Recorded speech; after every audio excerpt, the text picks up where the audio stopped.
Good morning, everybody. Unexpectedly, it's me. But good morning, everyone, and welcome to Teachers Talk Radio English, TTR Events English.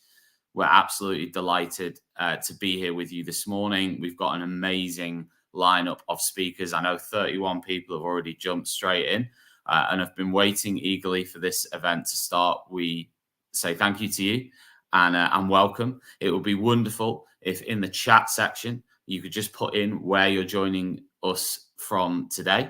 I'm actually visiting my brother in France, so I'm near Paris, which is adding an international flair to this event straight away. But if you would like to, in the chat section, which is hopefully on your screen on the comments, you can just write in where you're tuning in from. That would be great. So yeah, we've got a first comment from Hedwin, who is tuning in from Bielefeld in Germany. We've got Slough. We've got Nora in Slough. We've got Philip in Bratislava, Slovakia. We've got Debbie in Canterbury, Kent. Matthew is in Liverpool. Annabelle is in East London. Good morning. Amy is in Leicester. We've got Elizabeth in York. Sanal in Leicester also. Charlotte from Stratford upon Avon. And she's put an exclamation mark on that. All right, don't get too excited about Stratford upon Avon. Kausa we've got from Leicester as well. So yeah, welcome to you all. Really good to see you this morning. We have got an amazing lineup of speakers for you this morning. It's absolutely fantastic. Each one is going to be presenting in true Teach Meet style for up to 15 minutes about a topic of their choice. We've got Tom Hopkins-Burke behind the scenes, who may also be popping on screen at various points during this morning, which is really great. The event today is sponsored by the Literacy Company, Tassamai, Reading Solutions, My New Term, and the English Department. During the event today, you are going to hear from each of our sponsors who make this event, and the recording for the event completely free. If you want to access the recording for the event, it's on exactly the same link that you signed up to this event on. If you want to share that round, you can. It's really easy to do that.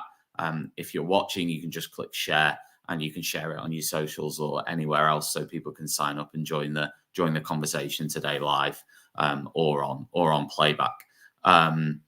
So yeah, an amazing lineup. I'm really, really excited about this. It's I'm not an English teacher, but I'm genuinely excited about this lineup because it's incredible. So I think it would be a good time for me to hopefully introduce our first speaker, which is Steph. Let's bring Steph on screen if we can. There we are. Hello, Steph. Good morning. Good morning, everybody. Thank you for joining us on this rather chilly morning. I hope you've all got your cups of tea or coffee and your nice cozy blankets and are ready for a lovely day of all things English. Yes. Steph, where are you zooming into in the world? Where are you? Oh, I'm in London. I'm in London.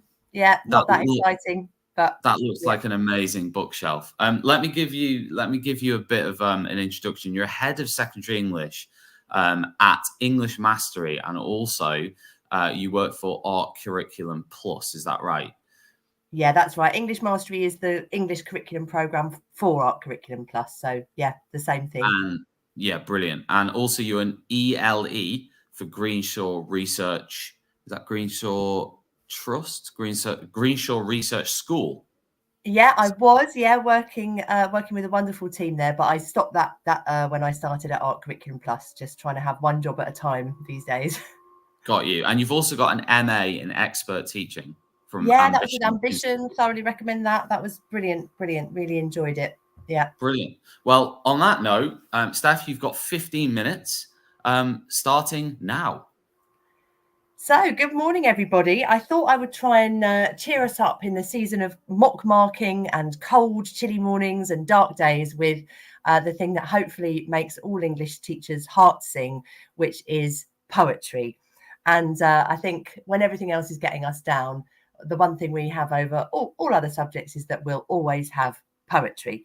So my session today is called Practice Makes Poetry, and it's 5 ways forward for poetry practice, because I think often with all the demands of the curriculum and accountability and data drops and all the rest of it, sometimes it's hard to make space for actually writing poetry and enjoying poetry as English teachers. And it's very sad when that kind of falls by the wayside. So I thought I'd make a little space for us today to look at some different ways that I've used in the classroom and might share with teachers that I work with that can be really enjoyable and practical and also educational, of course, ways of taking poetry practice forward. So I just sort of thought that as an example of how English teachers just see poetry everywhere, we just take a look at the national curriculum aims.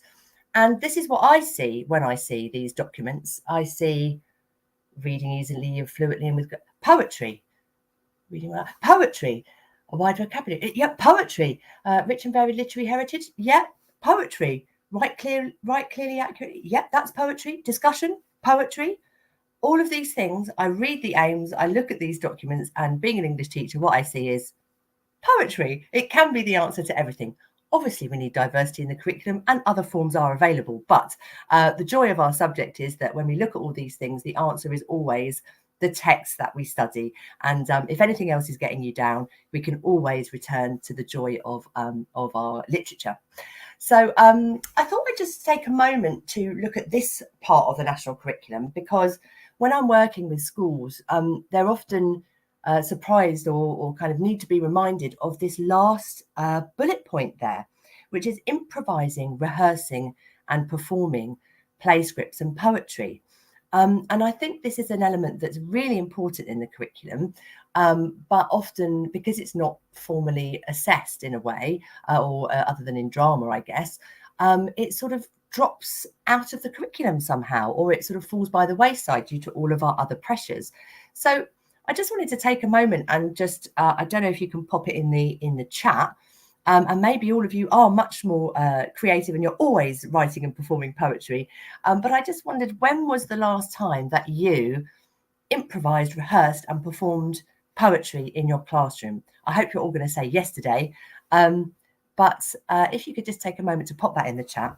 And if you're anything like me, I used to always feel like, when was the last time I did that? A bit like when I go to the theatre, I'm like, I should really do this more often. So if you just pop that in the chat, it will be interesting to just get a straw poll of whether that my sense is right and it gets squeezed out, or whether all of you are just loving poetry and doing that every day. So just to take a moment and think, when was the last time that I had joyful poetry writing in my classroom? So on to the tips then, and I'm hoping if I can get through them quickly, we might even have a bit of time to write some poetry ourselves.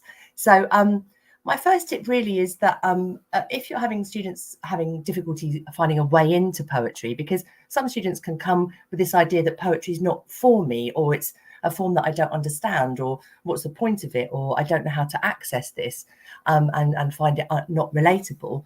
One way in is to make a statement about the poem, because then they've got something to work against, to create an argument, a discussion. It can really get a debate going. So this isn't a revolutionary idea, but it's one of my tips. So one of the tips is to make a statement. So let's try ourselves, because we love an English teacher debate. Again, if you could pop into the chat, what is your favorite definition out of these 8 that I have here? What is your favorite definition of poetry? Clearly, poetry is too hard to define in one sentence or one definition, but if you had to pick, what is your favorite? So could you pop that in the chat for me? I have to monitor that on my phone because I can't see the chat on my screen. So I'll just have a look here and see what I can see. So if you could tell me, what is your favorite definition of poetry? Yeah, Kelly, I love that temporary possession part of that. Yeah.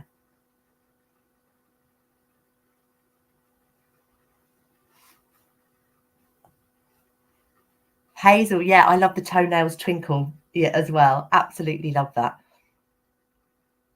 Yeah. Brilliant. Not many for Heaney there, with language in orbit. Not many voting for Heaney there.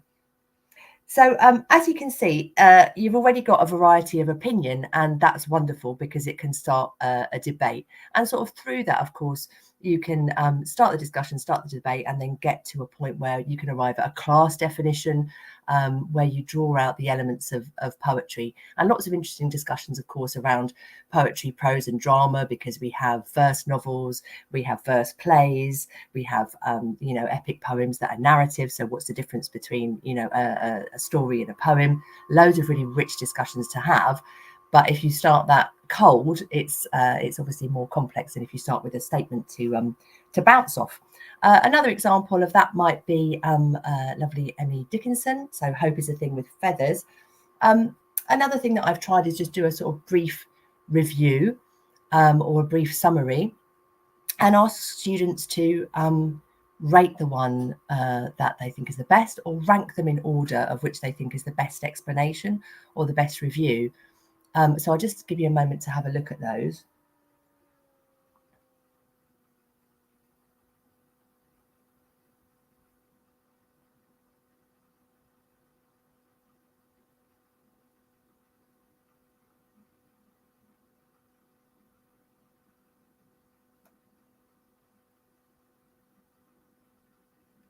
And again, the nice thing about this is that you can kind of exaggerate the reviews to be more opinionated if you want to have, you know, take a more critical approach to the poem, or if you're looking to spark the idea that you can have alternative interpretations or people getting different meanings out of the poem and there's not one right answer.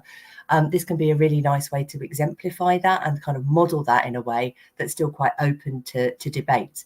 Of course, it kind of does give an interpretation away, but it can be a nice scaffold in a way to get kind of students thinking hard about meaning, alternative meanings and interpretations. So yeah, so my tip one is using statements for discussion, debate, scaffolding, modelling, and just generally having those rich conversations about poetry. Tip two is, again, not revolutionary, but often very successful, is using poetry prompts. And there's lots of different ways that you can do this. And I'm just going to share a couple of poems that have been successful in my classroom in the past that I've really enjoyed. And a couple of those are About His Person by Simon Armitage and I Come From by Dean Atta. And I've found these poems really, really successful because they are obviously about identity, and students love to explore their own identity and that of their peers and their class and that of others as well. So it starts some really obviously students like it being all about me, so you can always get them to write about themselves, but it's also a really useful way of exploring identity. And I think the use of nouns is really interesting in terms of it can be a creative writing prompt, it could be a narrative prompt, it could be a poetry prompt, and it provides a scaffold for students to put their own ideas in, either about their own identity or to create a character and to use the poem's frame to create their own characters. It just takes some of the cognitive load off I haven't got to design my poem, you know, as I haven't got to do my rhyme scheme or a stanza or get bogged down in all of that. They've got a scaffold, they've got a prompt, and they can work with that. And those are a couple of poems, again, that I've found really successful for poetry prompts, creative writing prompts, and rich discussions in the classroom.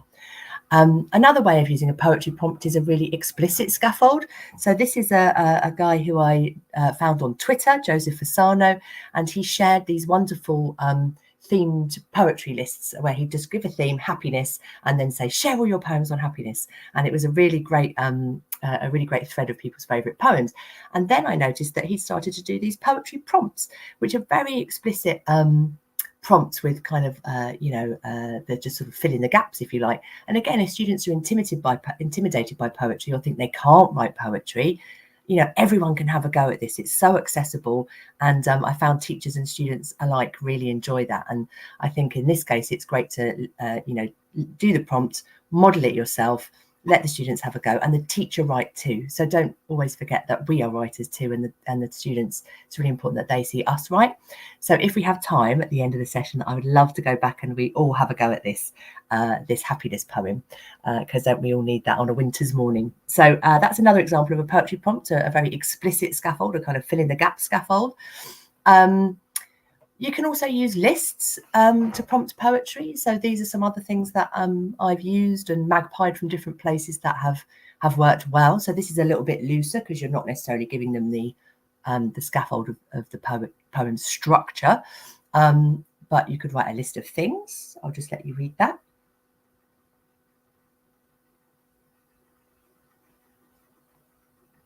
Or you can take other people's first lines, and that could be from prose, poetry, drama. Just a one-line prompt can be a really nice way to get people started. So again, those are some first lines that I've used, and I'll just let you read those.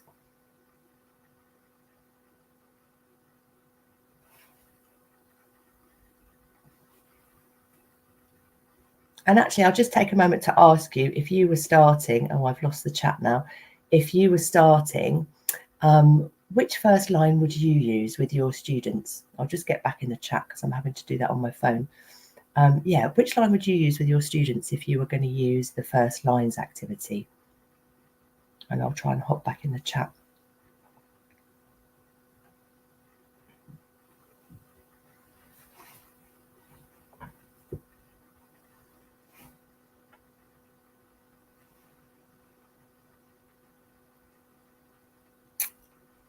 Lovely. Yeah, we left before we had time. Yeah, I love that one because Philip, why was she never going to buy flowers? You know, you can really have a lovely reveal with that, can't you? Yes, lovely, Amy. Our romantic in our midst. 7 minutes after midnight. There's tension already, isn't there? Yeah, that's my favourite. I write this sitting in the kitchen sink. Yeah, wonderful. Yeah, so immediately you've got choices taking place, haven't you? If you're giving the student options and you're giving them choices, and that's already a creative choice, but they've got a place to start. Great. We can also use pictures, of course, without it being a GCSE question 5, task. We can use pictures and get them in the habit of responding to pictures, but not in a kind of, whatever it is, drop shift zoom, write this in 45 minutes as a sort of mini GCSE task. We can have a picture prompt like this, and there's lots of free images on Pixabay and places like that you can grab. I like this one because it reminded me of Baby Shoes, the shortest poem, Hemingway's shortest poem. So I saw this one and thought, oh yes, that could be a way into using Baby Shoes. There's another lovely lesson from Let's Think English that looks at the difference between poetry and prose and what is a poem, that's all around using that poem, Baby Shoes. Yeah, good point, Victoria. You do have to be careful of triggers, of course. That's a really fair point, and obviously select them carefully. So words might be easier from that point of view because you've got more control over it. Thank you, Victoria. Yes, for teachers, absolutely. I fully agree. I like the fact that the genders are quite neutral in that picture too. But yeah, it could be it could be difficult for some people. Thank you, Victoria, for that. Really good point. The other, which is sort of similar to poetry prompts, really, is poetry pairs. So I really like with text always thinking about foils, and I was after a foil for the Sherlock story, Speckled Band, and went on Twitter and got a brilliant response about some great ideas for foil text or partner text like that. We can really do this successfully with poetry as well. So I think finding poems which contradict each other in kind of form, mood, or tone, or perhaps they might have the same theme but be centuries apart. One thing again that this was from a Let's Think English lesson that was fantastic and always really successful. And one of the optional tasks at the end was to respond to the poem, and the kids wrote hilarious answers to this. So I'll let you just read the poem if you don't know it. It's quite a well-known poem for most teachers probably, but I'll let you read the poem.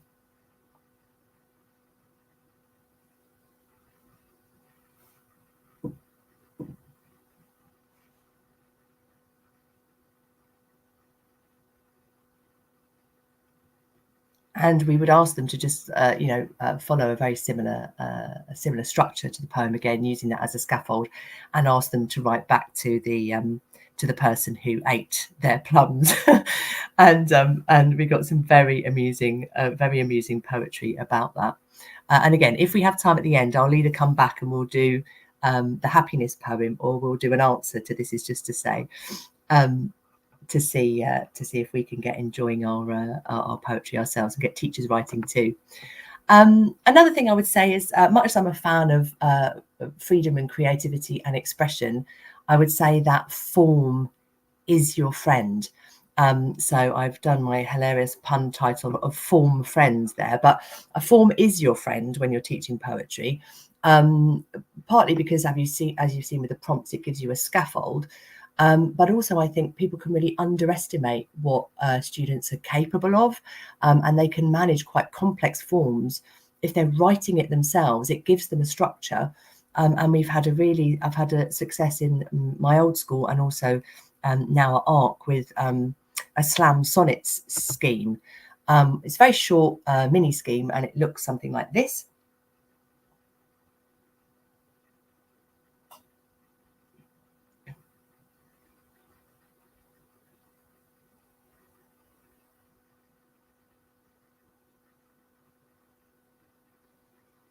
And this is for year 7, and we teach them 1 minute, Steph. Oh, we teach them. Oh, wow! I have that. I've gone quickly. We teach them the forms, and they have a slam poetry performance at the end. So don't think that year 7s can't cope with writing sonnets and getting the form spot on. We have brilliant poems.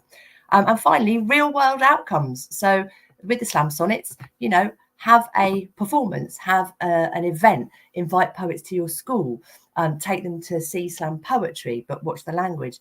Make it exist in the real world and see that poets are living people with lots to say. And much as their teachers are, I'd love it if we have a break in the schedule for some of you to have a go at either answering the poem about the plums or having a go at the happiness poem. And I'll pop that up and share them on Twitter. Share your poems today. Write me a poem. Write ourselves a poem, because teachers are poets too. Thank you so much, Steph. That was absolutely amazing. Really enjoyed that. I know everybody else did who was interacting and engaging in the chat. In terms of I know there's a question about the presentations today. All of the presentations where permissions have been granted will be available, and I think most have, will be available via our TES page for free to download. Now, we'll post a link for that TES page later on in the event today. I haven't got it to hand, but I'll find it, and then you can just visit that link. We will email everybody anyway post event who's signed up today with that link. But if you're watching on the live stream somewhere, then we'll post it on screen as well. Absolutely brilliant, Steph. Thank you very much indeed. Thanks for having me. Brilliant. Cheers. We're now going to introduce our next speaker. And as you can see, we are sticking very rigidly to our 15 minutes, being very sort of pedantic about it. Matt, good morning to you. Morning, mate. Can you hear me all right? I can hear you perfect. Brilliant. How are you this morning? I'm okay, mate. I'm okay. Yeah. I'm just, yeah, cool. Yeah, I'm good. How are you? Brilliant. Yeah, no, perfect. We've got your slides ready to go. So I'll just do a little introduction in case anybody doesn't know you. Matt is an English teacher. His book, Boys Do Cry, looks at boys' mental health and well-being within the context of education. It was released this summer. So if you want to check that out, do so. And Matt is still teaching English in schools at the moment. So we've got a fantastic presentation from Matt on teaching texts featuring suicide, which is obviously a very important topic, which he's going to present on now. Matt, just before you start, do you want to click that little hide button on your screen? There's a little stream. That's the one. Click hide there. Yeah, brilliant. Done. Thank you, mate. I will now remove myself and hand over to you. Cool. Thanks, Tom. Morning, everyone. Yeah, we're going to go. Steph's presentation was so nice and so positive, and now all of a sudden we've got to talk about suicide. I do think it is a positive thing to talk about it. So hopefully it's not all doom and gloom. Hopefully you'll go away after this short presentation feeling that you're maybe a little more able to do a little more good. So first things first, of course, anybody that's listening to this, please, please, please, I can't emphasize enough that help is there if you need it. The Samaritans are the experts, you know, so if you do need to talk, then they're always there for you. So why am I talking about teaching texts featuring suicide? The reason I became very interested in this is after about 10 or 11 years of teaching English, I realized that I'd had zero training on how to talk about suicide and how to discuss it. And that's despite the fact that for 10 years I'd been teaching lots of texts featuring suicide, Romeo and Juliet, Inspector Calls, Macbeth. And I just thought it was a little bit concerning, really. So what I did was I spoke to some academics, experts on suicide. I spoke to the Samaritans, and what they were able to help me do was to come up with a set of guidelines for teachers around teaching texts featuring suicide. So I'm just going to share those with you today. Just, you know, as a background, obviously boys and masculinity is something that I talk a lot about. Please, you know, boys and girls, you know, they can both die by suicide. I do find it very interesting that the well-known male adult statistic, you know, 75% of adult suicides are men.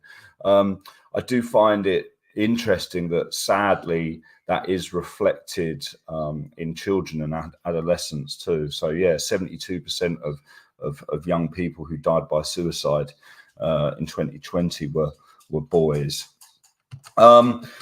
Also, know that, you know, suicide, or certainly suicidal thoughts, is something that many teachers do deal with and are faced with, and lots of us feel quite unprepared actually on how to deal with the topic of suicide. When you ask teachers, they'll say that, you know, it's a lack of training. Often teachers, and I think it's a reasonable worry, they worry about making the situation worse when they're talking about suicide. So it is important that we do know how to talk about suicide. I do want to quickly, before I bang through all my ideas and my suggestions, I do want to talk about recent research actually. It is important to note that there recent, like a big review, a big meta-analysis did show that actually exposing students to texts featuring suicide don't increase the likelihood of a child taking their own life. So really my suggestions, really it's a moral good. You know, you could not follow my suggestions and it's unlikely to have any negative impact. However, I do think that for students who are struggling with suicidal thoughts, the suggestions that I'm offering can be really useful. So first things first, you know, you do need to think about the impact of suicide on your students. When you're teaching something like Macbeth, Romeo and Juliet, and Inspector Calls, it can often be tempting to remove certain children. In actual fact, Samaritans suggest that this isn't something you should do unless that child expressly says they cannot cope. Actually, it is very important that we do talk about suicide, and actually some of our more vulnerable pupils can learn a lot from lessons in which suicide it might be, you know, a topic of discussion. I signposted to support services at the beginning of this talk. I signpost to support services in every single Romeo and Juliet, every single Inspector Calls lesson that I teach. The slide in front of you, I've actually just printed this off. It's always there at the beginning of my PowerPoint slides, and it's something that I expressly say to students at the beginning of every lesson, which is, I'll be honest with you, it can be awkward and a little bit strange. Like, you know, sometimes they're like, cool, that's a bit heavy, sir. We only came in to learn a bit of English and now you're talking about this. But it is important that students know that the support is there.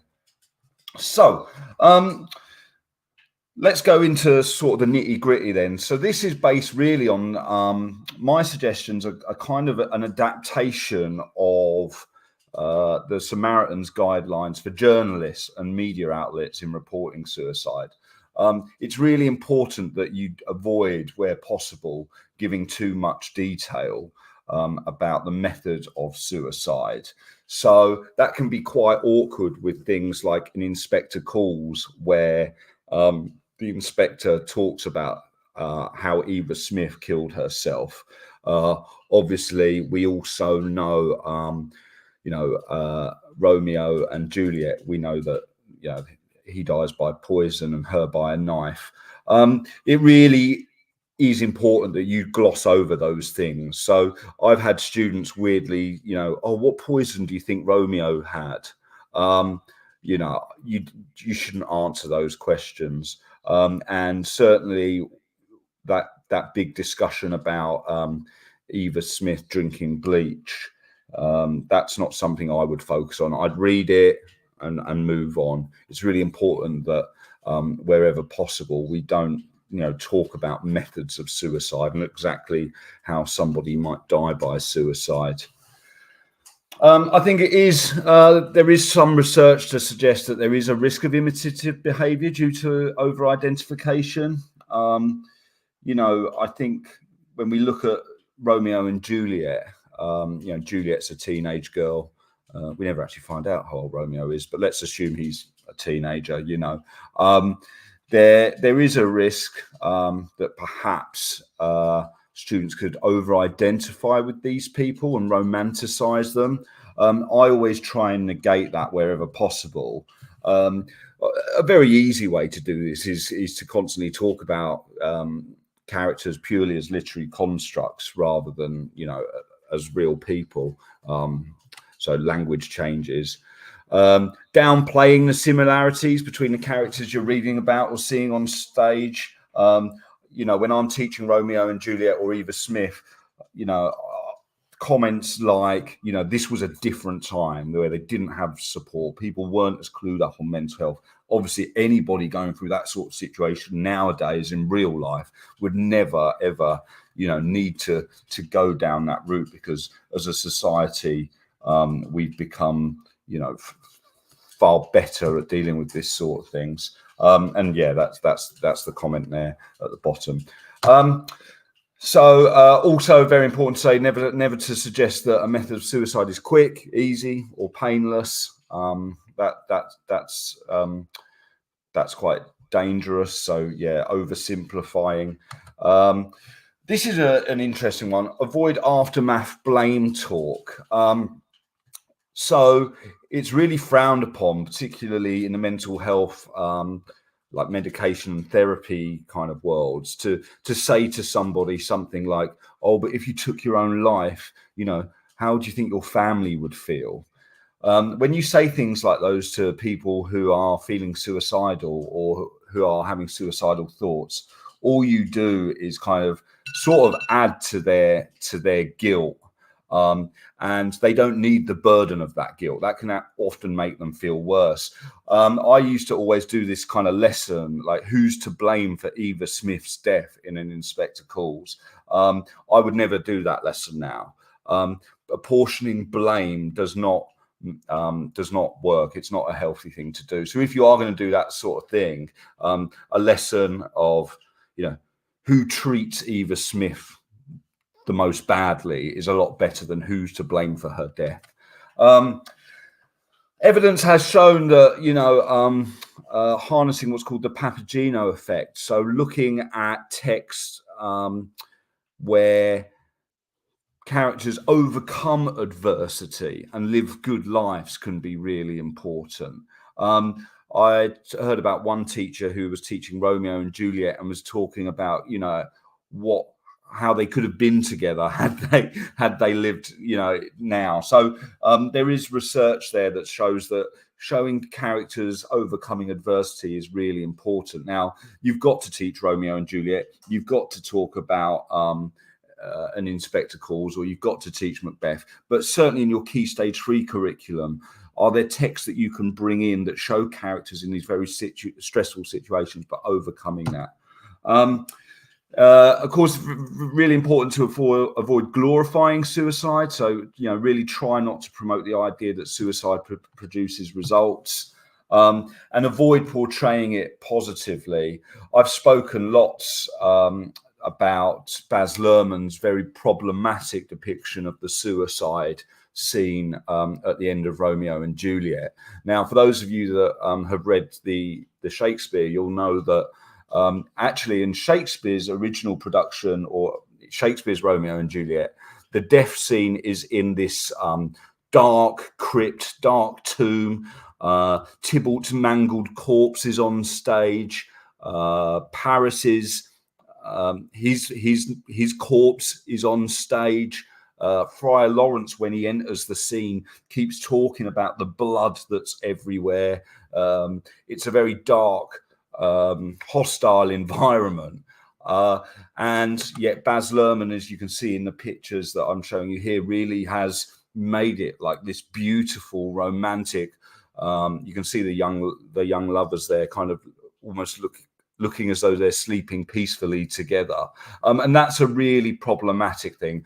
I always show this scene, and I'm very open in how I criticize it, because what I do is I show this scene and then I draw the scene from the original play on the board as we're reading through it, adding, Paris's dead corpse, blood everywhere. And I'm very, we have some really interesting debates. And actually a lot of the students can have this, I have students who are able to articulate the fact now that depicting suicide in this way is really problematic. Finally, just to finish off, do just be mindful of language.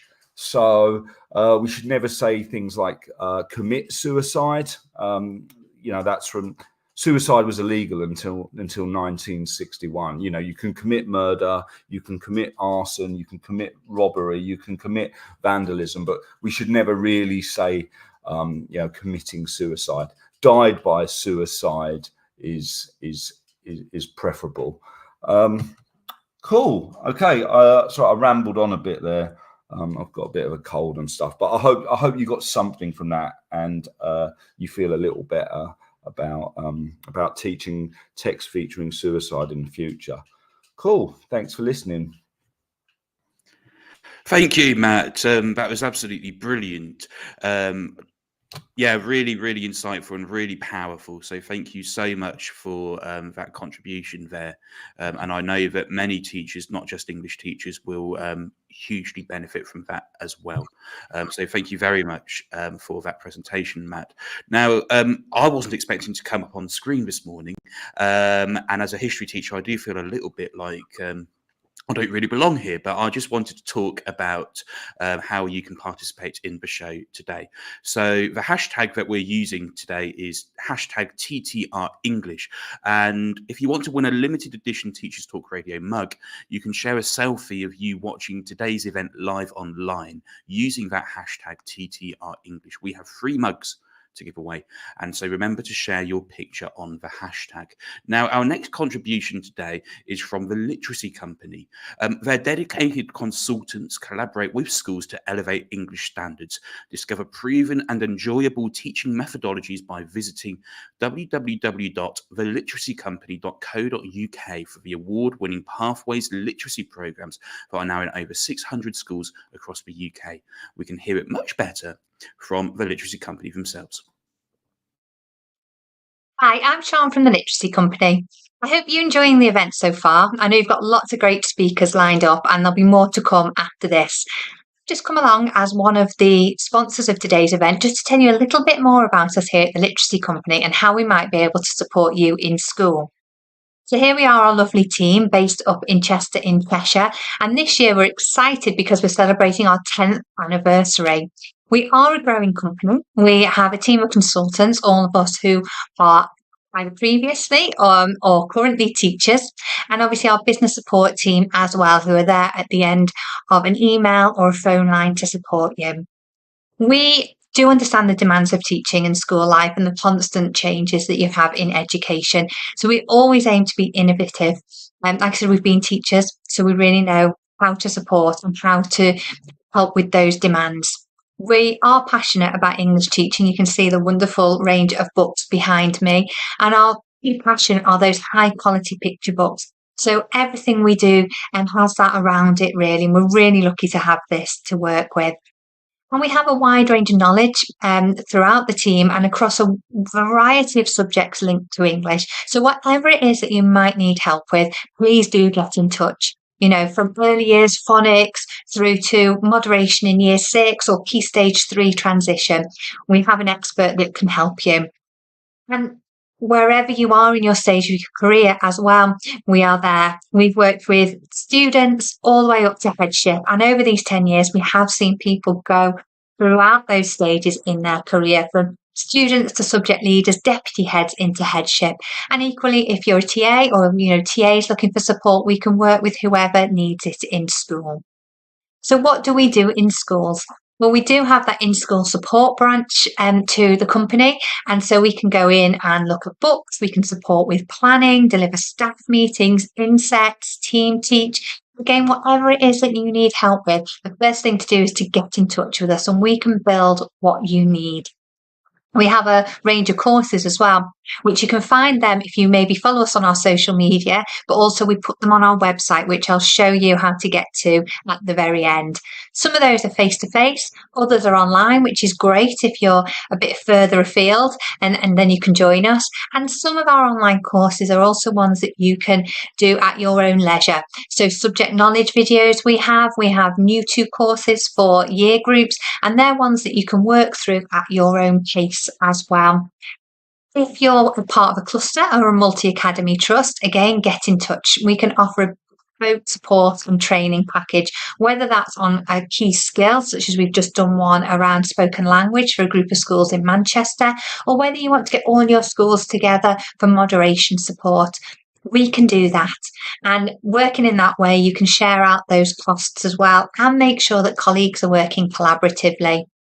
And the final thing on there, which I'm going to go into a little bit more detail, is our programmes of work that we have in schools. So that's our Pathways Literacy and portfolio of programmes. We're delighted that we've won awards for these programmes and that we're in over 600 schools across the country and beyond as well. We make sure that everything is carefully mapped out following the national curriculum. And what we also do is we build progressively. So we work on a mastery approach. So children aren't being overloaded with skills. They have a core number of skills that they are working on each half term in our programme so that they can really, really master them. We've got an example here of some of our Pathways to Write themed units and core units, and also some newer ones that we've created. We're really passionate that children are having that wealth and breadth of text. And we've made sure that we are picking up on the spiritual, moral, social and cultural aspects of education that we want children to be aware of. So Alba's a perfect example of that. And we've gone for more diverse representations as well. So our tower, again, just builds that social understanding of where children are living in the UK. If you are in Key Stage 3, then you might be interested in some of our transition tech. As I've said, all our programmes are available and they all link. They can complement each other. They can also stand alone. So you can see that we obviously have reading, writing, poetry, just 1 week units if you wanted that, spelling, an intervention programme and some home learning. If any of this sounds of interest to you, then please do visit our website using the link or the QR code. And with those units of work, we do offer free trials as well. So thank you very much for listening and we hope to hear from you soon. Fantastic. Thank you very much for the Literacy Company. Tom, over to you. Welcome back, everyone. Massive thanks to the Literacy Company and all our other sponsors for supporting us today. You'll hear more from the other sponsors later on. Now got Zara, hopefully. Hello, Zara. How are you? Hi, I'm well. Can you hear me okay? Yeah, I can hear you loud and clear. Wonderful. First of all, I'm going to give you a big up for helping me out on the last English event we run in Manchester, where we had the Conservative Party conference, we had the train strike, we had lots of other things, and Zara kindly helped out in the sort of setup for that event. So a massive thanks for that. Really looking forward to this presentation. I'll give Zara a little introduction. Zara is an author, Key Stage 4 coordinator, teaching and learning specialist for the Leading Learning Partnership in Leeds, a link governor for teaching and learning, and a passionate advocate for equity and evidence-informed practice. Zara has an MA in teaching and is also a mentor and Lit Drive UK regional lead for West Yorkshire. Just before I hand over to you, Zara, I would encourage everybody to use the hashtag today. If you're on social media, you can use the hashtag TTREnglish. We will reshare and repost anything that you post on any social network. We are streaming to 3 YouTube channels and also across X and LinkedIn today, as well as through the webinar, which people have signed up to prior to the event. So welcome to everybody who is watching everywhere. It's really great that you've decided to join us today. If you want to win a Teachers Talk Radio mug, you just have to post a picture of you watching the event with the hashtag TTREnglish, and we will send you a limited edition Teachers Talk Radio mug for safekeeping or maybe drinking from, but who knows. Zara, you've got 15 minutes and I'm going to hand over to you now. Wonderful. Can you see my screen okay? Oh yeah, can you just hover over where it says hide and click hide? I will do that, and there we go.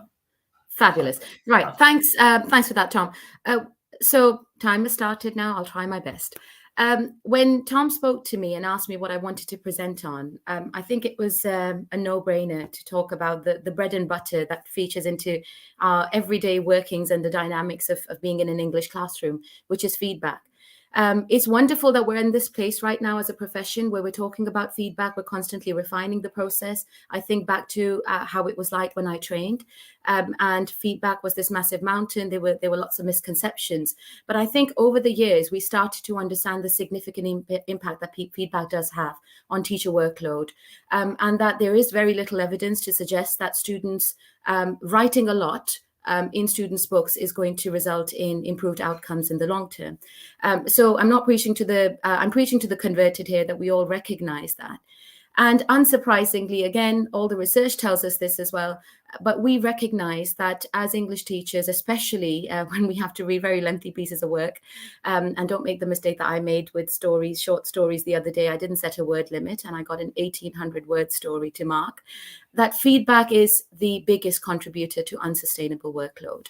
Again, we know, and this is not, we don't need research to tell us this, we know because our experience tells us this, that writing more, the quantity does not necessarily equate to the quantity. So we are in this position where, as departments, as individuals, we're refining this so that we can make this process efficient. So I am not going to sit here and tell you something new.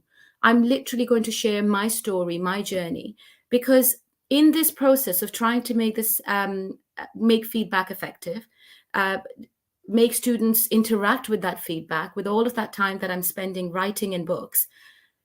As part of this, my journey took a shift in gear, let's say, when I came across a keynote speech by Matthew Syed. And this was a few years ago. It was part of a Red Kite Training Alliance Day. Matthew Syed was doing a keynote. It had a very TED Talk feel to it. We were in the massive Harrogate Convention Centre. And Matthew started to talk about how we can learn some lessons from marginal gains and this concept which has completely transformed British sport. He talked about this idea where in British sport, taking every tiny advantage, looking at every tiny improvement, however small, it starts to ultimately add up to something big. And specifically, he started to talk about the British cycling team. Now, what fascinated me was how unsuccessful the British cycling team was before this shift in gear. And I'm an English teacher, so of course I'll throw in a few, I'll extend that metaphor. I think since 1908, since 1908, they had only won a single gold medal. They'd done much worse in the Tour de France. For 110 years, they'd had no success.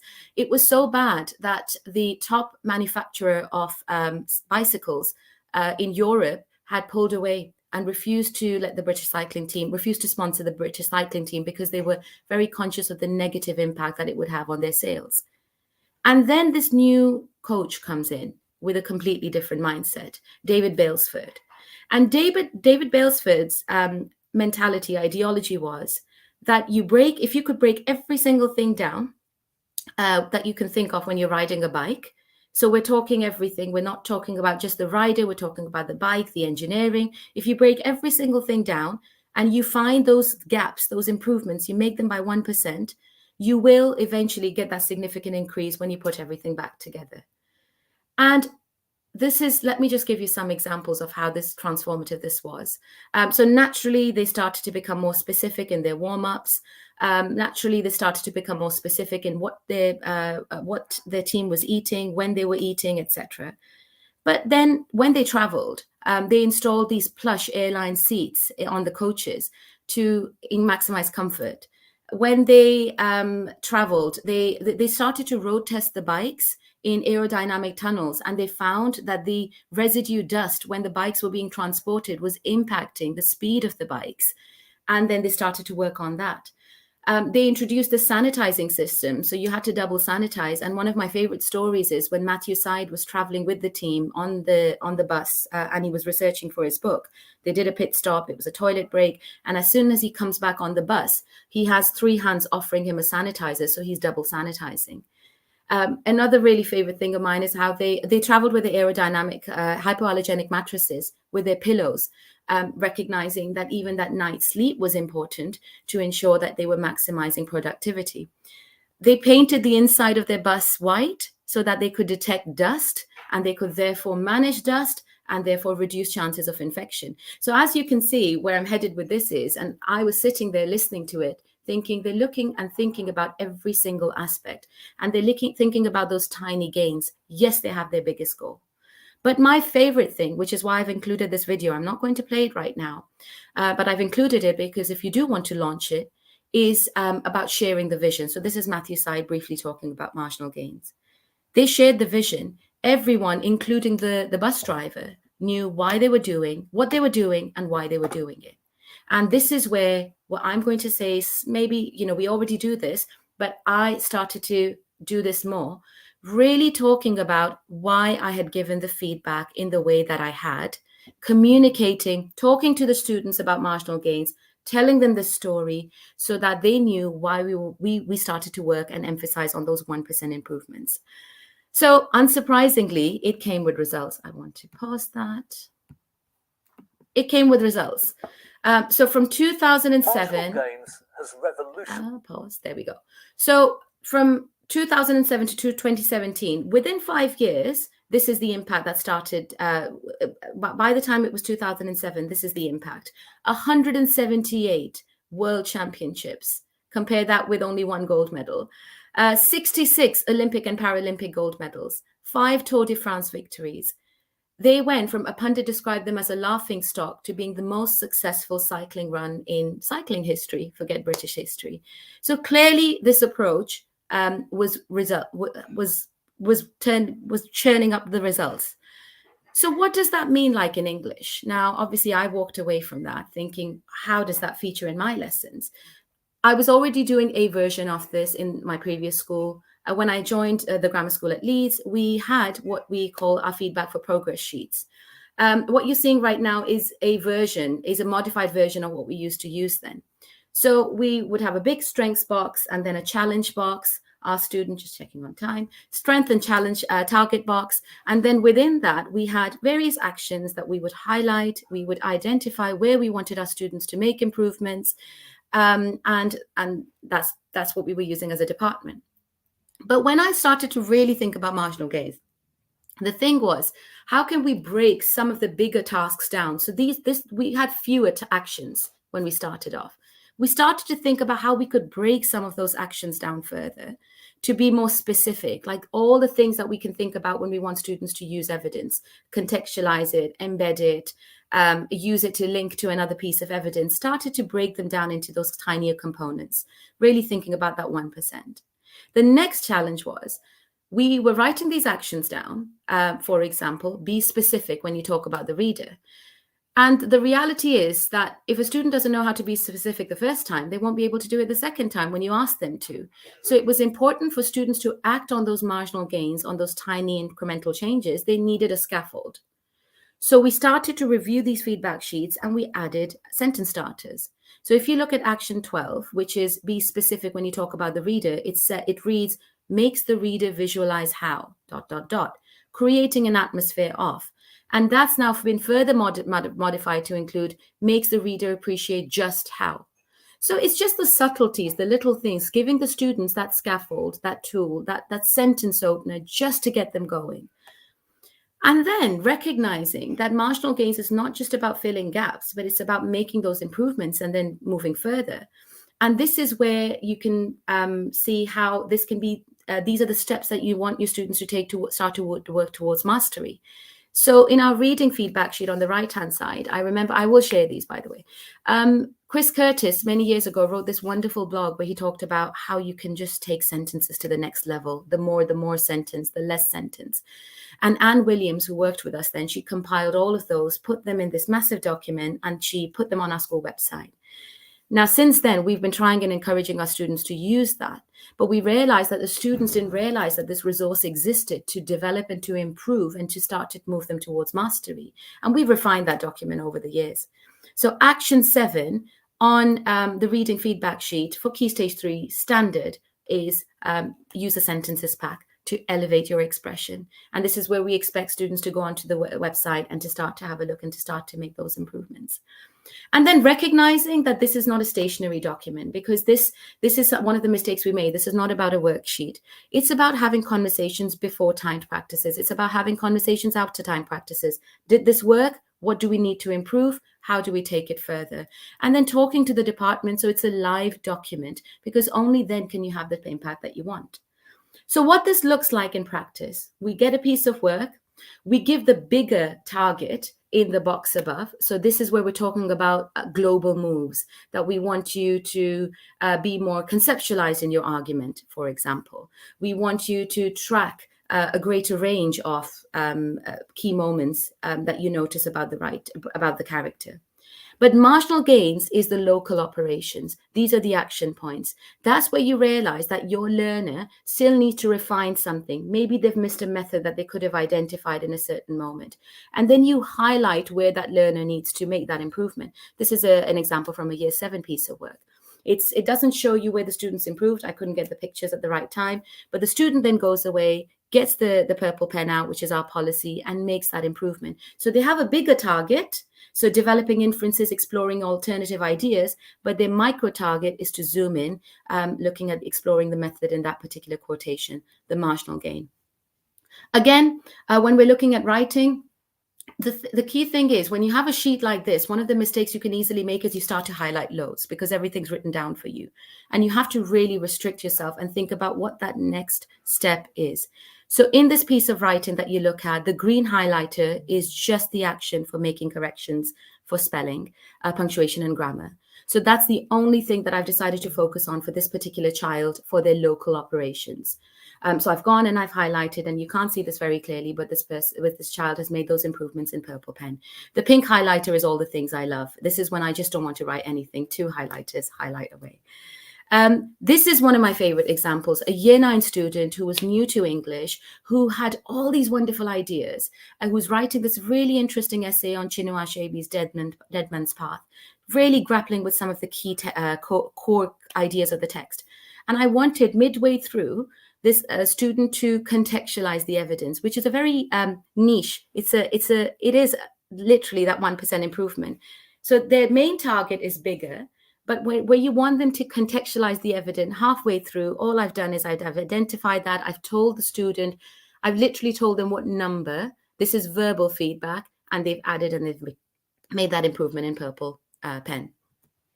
And again, this is what I'm saying. These are the possibilities. Once this starts to become part of culture and students have these sheets glued in and you're using them, and this is just part of your modus operandi, then it becomes, it can be verbal.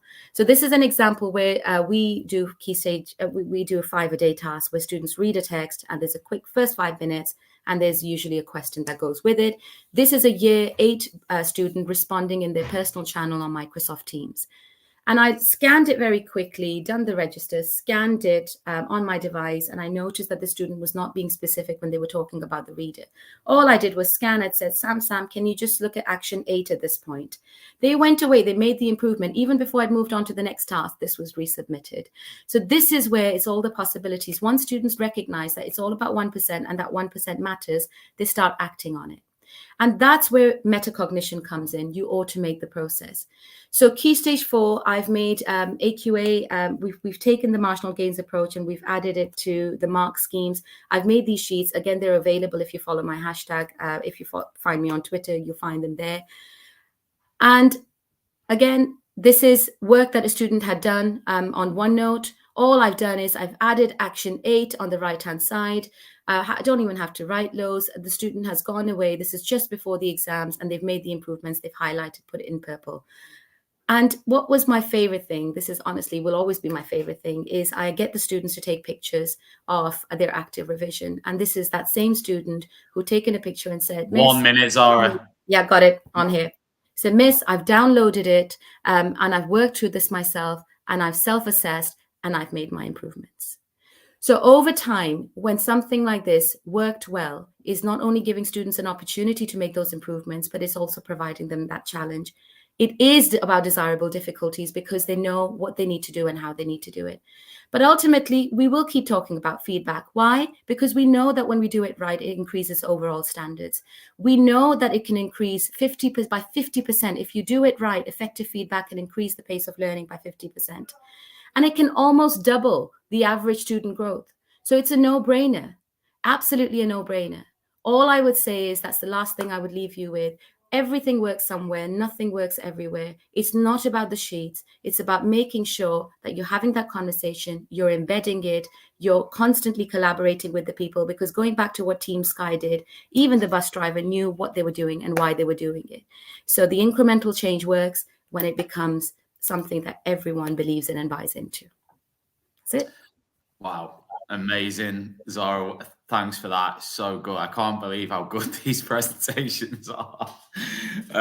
Yeah, thank you so much for that. Amazing stuff. And yeah, see you again soon. We've got, thank you. Yeah, cheers. We've got Cecilia coming next, hopefully, with a bit of luck. Hello, Cecilia. How are you this morning? Hi, I'm good, thank you. How are you? I'm absolutely wonderful. Thank you so much for agreeing to present today. Really, really looking forward to it. Just while we're waiting, just a quick shout out to all our sponsors today. The Literacy Company, Tassamai, Reading Solutions UK, My New Term, and the English Department.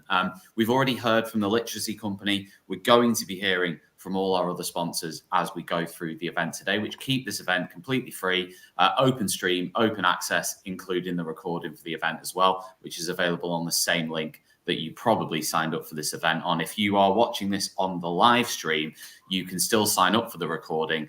If you just visit us on X or Twitter, as it was formerly known, at TTR English, you can then sign up on our pinned tweet to access the recording post-event. But absolutely brilliant ideas so far. I'll just give you a little introduction, Cecilia, if that's okay. Cecilia teaches in the East Midlands and completed the Teach First program this year. You're taking a master's module, and a dissertation will be looking at how to evaluate the effectiveness of teacher subject pedagogic knowledge in relation to assessment objective 2. You're also undertaking a PhD to consider how philosophy of education influences the resilience of Teach First candidates. That sounds really interesting. This talk will offer some tips on how to get students to remember quotations. Hopefully we can share your slides. There we go.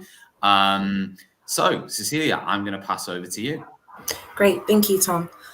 So yeah, I just wanted to offer 3 tips on how to get students to remember quotations. First of all, talking about why it's important. So of course, we know about GCSE English literature, where students being expected to use references. And then on the next slide, I'll show how, in order to help them improve and increase their marks, they need to be able to make precise references.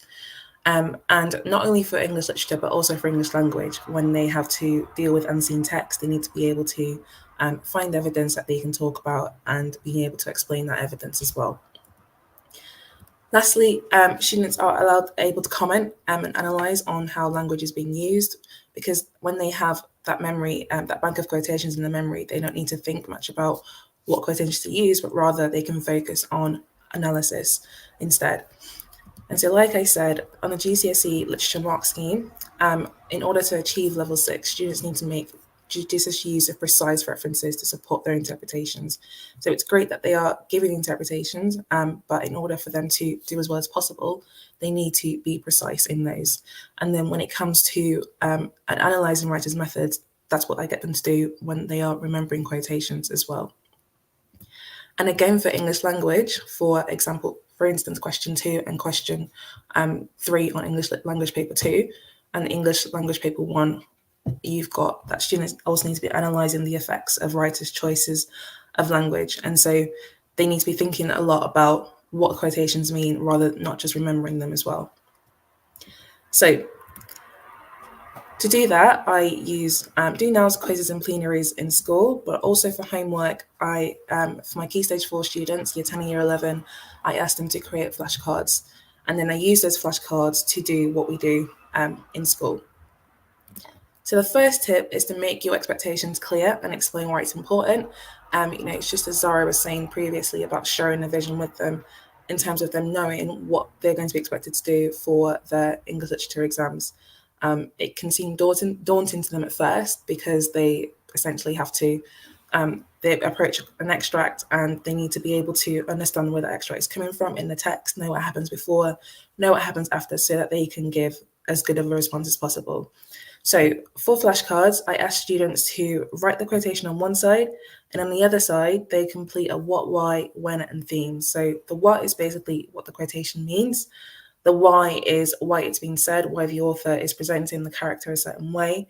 When, again, when it was said, not just for them to say, oh, Stave 2 for A Christmas Carol or Act 3 for Inspector Calls, but actually be specific about what was happening when that was being said. So, for example, when Sheila says, so I'm really responsible, we need to know that that happened after Sheila realises what she did, how what she did to Eva Smith affected what happened to her after. And then themes, so themes that they can relate the quotation to. Ideally, the best quotations, you should be able to relate to more than one theme. And for year 11, after I've been doing flashcards for a few weeks, I've realised it would be quite helpful for them to also add what poems they can link it to when they're revising. And so before they even get into the exam, they're already making links with other texts as well. So the second thing I do is I make it a part of the lesson. So when I check their homework, I use what they've done in their homework to quiz in lessons. So for example, for my year 10, we did a short plenary when I used geocoding to get them to link the images to quotations from Stave 1 of A Christmas Carol. And this, I'm hoping not to maybe use decoding too much so that it doesn't get to, doesn't seem like too much of a fad, but rather just to help them to remember quotations rather than just reading off their flashcards. They see that the homework is useful and it's actually important for them. Second thing that I've done is I've also used the do now. So they do the same thing that they did on their flashcards, and they do it for a different quotation, essentially. And the last thing that I do is I make it rewarding. So I use, so we've got, obviously most schools have behaviour and achievement policies. And so students see that I'm really pleased with them doing their homework. And, just yesterday when I praised a student for having detail on her flashcards, she wanted to have extra points for that. And so they know that I'm pleased when they do it, and they actually get engaged in that. And so, for example, here with Flashcard Bingo, the idea is that students will write the quotations that they know, and then they've got the images at the bottom to help them figure out what the quotations are. So I was hoping if you guys wanted, you could actually in the chat see if you can list these quotations yourself.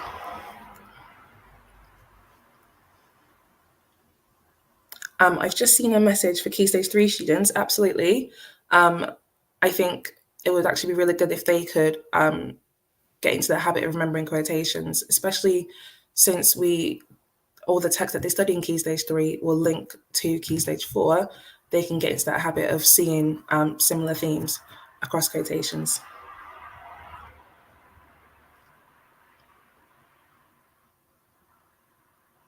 Yeah, so we use whiteboards quite a bit at our school, and the idea is that it's easier for the teacher to see all answers at once rather than just calling on a certain number of answers. Yep, solitaire is nicer, absolutely. Anyone remember the other simile that's used to describe Scrooge?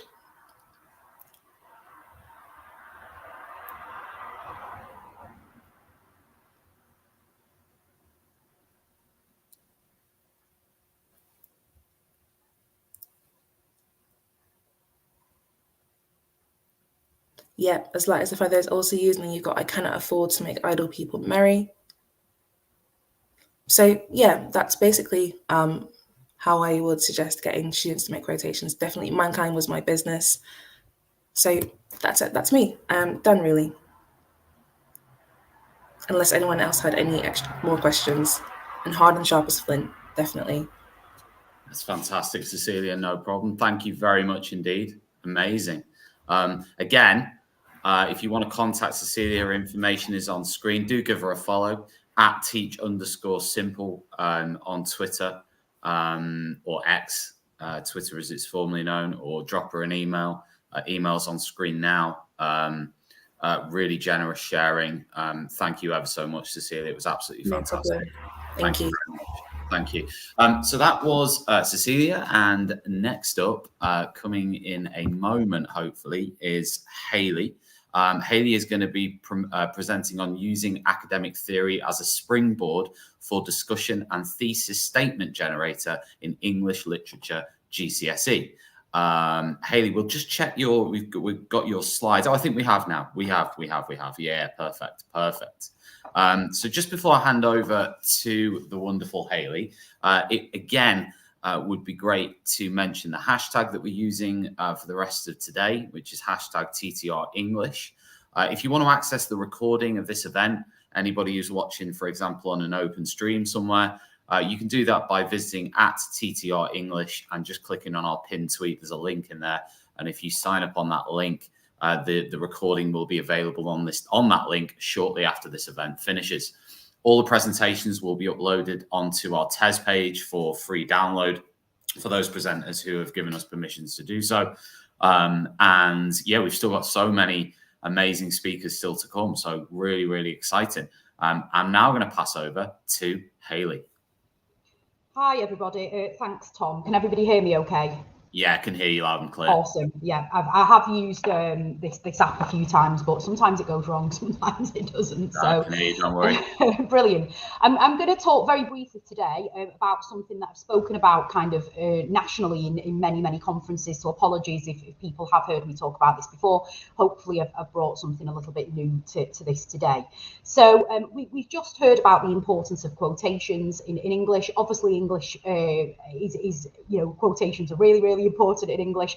However, what I'm going to suggest from being a marker for AQA for 15 years and also from being an English teacher for 16 years is that actually in literature, it's the big ideas that are just as important in literature exams as quotations. And one of the things that we can take into account for this is academic theory as well. So I'm going to start off with an amazing quote by Walt Whitman. The powerful play goes on and you may contribute a verse. Now, I'm going to sound really uncultured now as an English teacher and a writer of many education books. But I actually first heard that quote, not from the work of Walt Whitman's Songs of Myself, but it was actually while watching the film Dead Poets Society with Robin Williams. And I was a little bit late to the party with this film, to be honest. I've always avoided watching films about teaching. I saw them as a bit of a busman's holiday because I was doing it every day as a job. And I know there are some who find the film slightly problematic, mostly due to its depictions of suicide, but also the depiction of teaching literature, which is sometimes seen as quite misleading and idealistic as well. Yeah, I loved it. Because the enthusiastic, passionate students that were actually featured in the film reminded me so much of an amazing Year 9 class that I had. I'd already taught them for a year since Year 8, and I just found out that I was going to keep them all the way through GCSE. What a treat. And I loved that approach that Robin Williams, John Keating took in the film, where he encouraged them to have opinions about the great debates in society. And that involved the use of that Whitman quote, and I thought it really, really apt.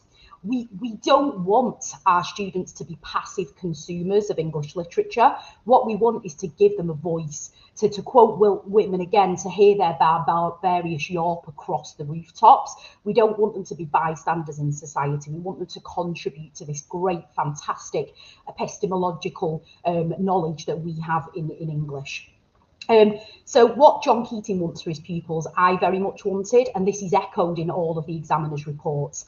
It's really frustrating to mark literature and to actually see that quite a lot of people teach English literature a little bit like English language. Why are we teaching it like English language? It's not the same exam, it's not the same mark scheme. I've marked lots of literature responses where students are concentrating too much on single word analysis, labelling things as nouns, verbs and adjectives. If that isn't going to add to your interpretation of the big ideas in a literature piece, I wouldn't bother doing that. Quotes are important, but I've seen people get grade 8s and 9s with 2 or 3 quotes in a whole answer. It's much more about those big ideas, having that thesis, having that golden thread that runs all the way through it. And that's kind of what I'm going to talk about for the rest of this session. So, as I said before, literature is about big ideas.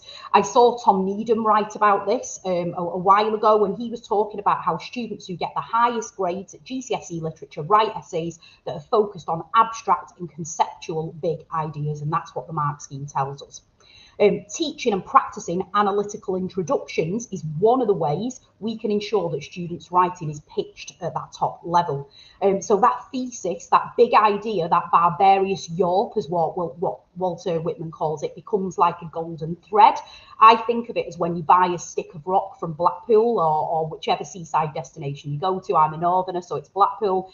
You know, it has running throughout it that kind of Blackpool, and that's exactly the same with a literature essay. It's got to have that golden thread running all the way through it. So having those pre-planned, explicitly taught big ideas that can then function as a top band essay introduction is actually a really worthwhile practice, and it'll improve the quality of essays as well. I would say much more worthwhile for me on getting the top end marks than sitting and memorizing 50, 60 quotations per text. Somebody else who's talked about this quite a lot is the amazing Andrew Atherton, also known as Codextrous for his Twitter profile.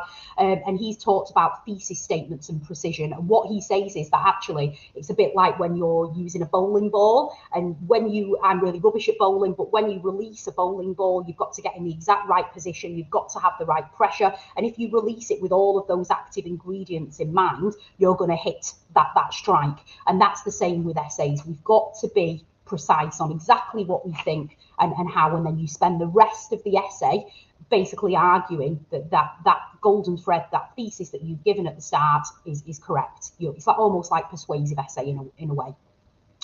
So this is what it might look like. So I've got a question here. How does Dickens present the Cratchits in A Christmas Carol? Well, the thesis might say something along the lines of that the Cratchits are the idealised family who act as a contrast to Scrooge and prove that money doesn't bring happiness. And then you'd spend the rest of that essay talking about the big ideas, the text as a vehicle, the characters as constructs, and you'd also thread some perhaps context in there if it's going to move on your analysis. But to have a golden thread, you actually need to have confidence in your opinions and ideas. And to build that confidence, that passion, students need knowledge. They need to have been exposed to the wider debates and the discussions in society. But as Mark Finnis, the brilliant writer about restorative practice, talks about, not all of our students actually come to us with an equal exposure or cultural capital. And Finnis uses a really interesting analogy of a jar, where some students have jars full of change when they arrive at school, representing their exposure to the debates and the wider knowledge and the big ideas in English and literature and life, really. and also their experiences. But some of our students, that jar might be emptier, with the teacher being the main contributor to that capital. So that's where, for me, using academic theory comes in. And Alex Quigley talks about, you know, with academic reading, we as teachers, we have to let students into the secret that actually all the best readers struggle, even English teachers struggle with James Joyce. And that's one of the arguments I hear English teachers using all the time about, well, I'm not going to use academic theory with my bottom sets. I hate that phrase, it makes me shudder. Well, I've used them with bottom sets. We need to let them into the secret, we need to scaffold it properly. And obviously English is a really highly discursive, interpretive subject where texts have like basically a seemingly limitless potential for layered interpretations. And that's mirrored even in the way that many literature lessons are structured, with a communal reading of the text, then followed by discussions of meaning between students, with a teacher as a guide and a facilitator. And indeed, I've often heard English teachers say that there are no wrong answers in English. And of course there are, but when it comes to interpretation of literature, all readers are equal and we all have as much right to contribute our ideas to discussions and debates as absolutely anybody else. So it's this discussion, that listening to others' ideas, which actually helps us to construct our own knowledge of English. And those ideas don't just have to belong to the teachers or the kids, they can also belong to critics. And this is where kind of academic theory comes in. So critics, academics, researchers, it's been my experience over the best part of 20 years that working with English students and trainee English teachers now, that the interaction between the students and the teachers by discursive means actually helps to work through possible interpretations and crystallise their own perspective.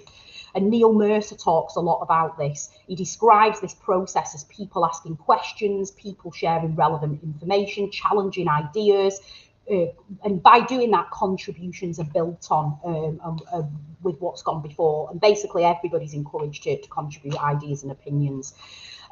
So using like a scholarly source, for example, like an academic journal or a paragraph from an academic journal or a theoretical lens, or even with a critical reading of text in context, can be really interesting for students to do and can lead to much better answers. So here's a way that I've used it. I've taken this quotation from Paul Davis's work, who's a critic who writes about A Christmas Carol, and he says the women in A Christmas Carol are absent or inconsequential figures. So I might pose that as a question to my class. I'm going to create that classroom environment over time with those routines that encourage open discussion and the sharing of diverse viewpoints. I'm going to start by identifying this critical perspective, then formalise it perhaps with a bigger question that might link to a question you might get in an exam, perhaps about Mrs. Cratchit, and then I will help them try to scaffold discussions on this. And my students have absolutely loved this. Unfortunately, I didn't get introduced to critical perspectives or lenses or theories at all until I was actually in A-level, and I feel that was just such a waste. Why should we cap GCSE students' potential by not introducing them to this big disciplinary and substantive knowledge of our amazing subject? So, you know, for example, from that discussion, we might then have a go at an exam question, starting with this extract, how does Dickens present the character of Mrs. Cratchit? And I would scaffold them in how to write a thesis. So you can see there, although Paul Davis described the women in A Christmas Carol as absent or inconsequential, Mrs. Cratchit is a pivotal character in both this extract and the rest of the novella. Indeed, she's used as a vehicle by Dickens to demonstrate that money and capitalism are inconsequential and that the love of family is what matters most in life. So I would model this out loud, possibly using a visualizer or on a whiteboard, making my implicit thinking visible, using some metacognition. We would look at what the active ingredients of these are.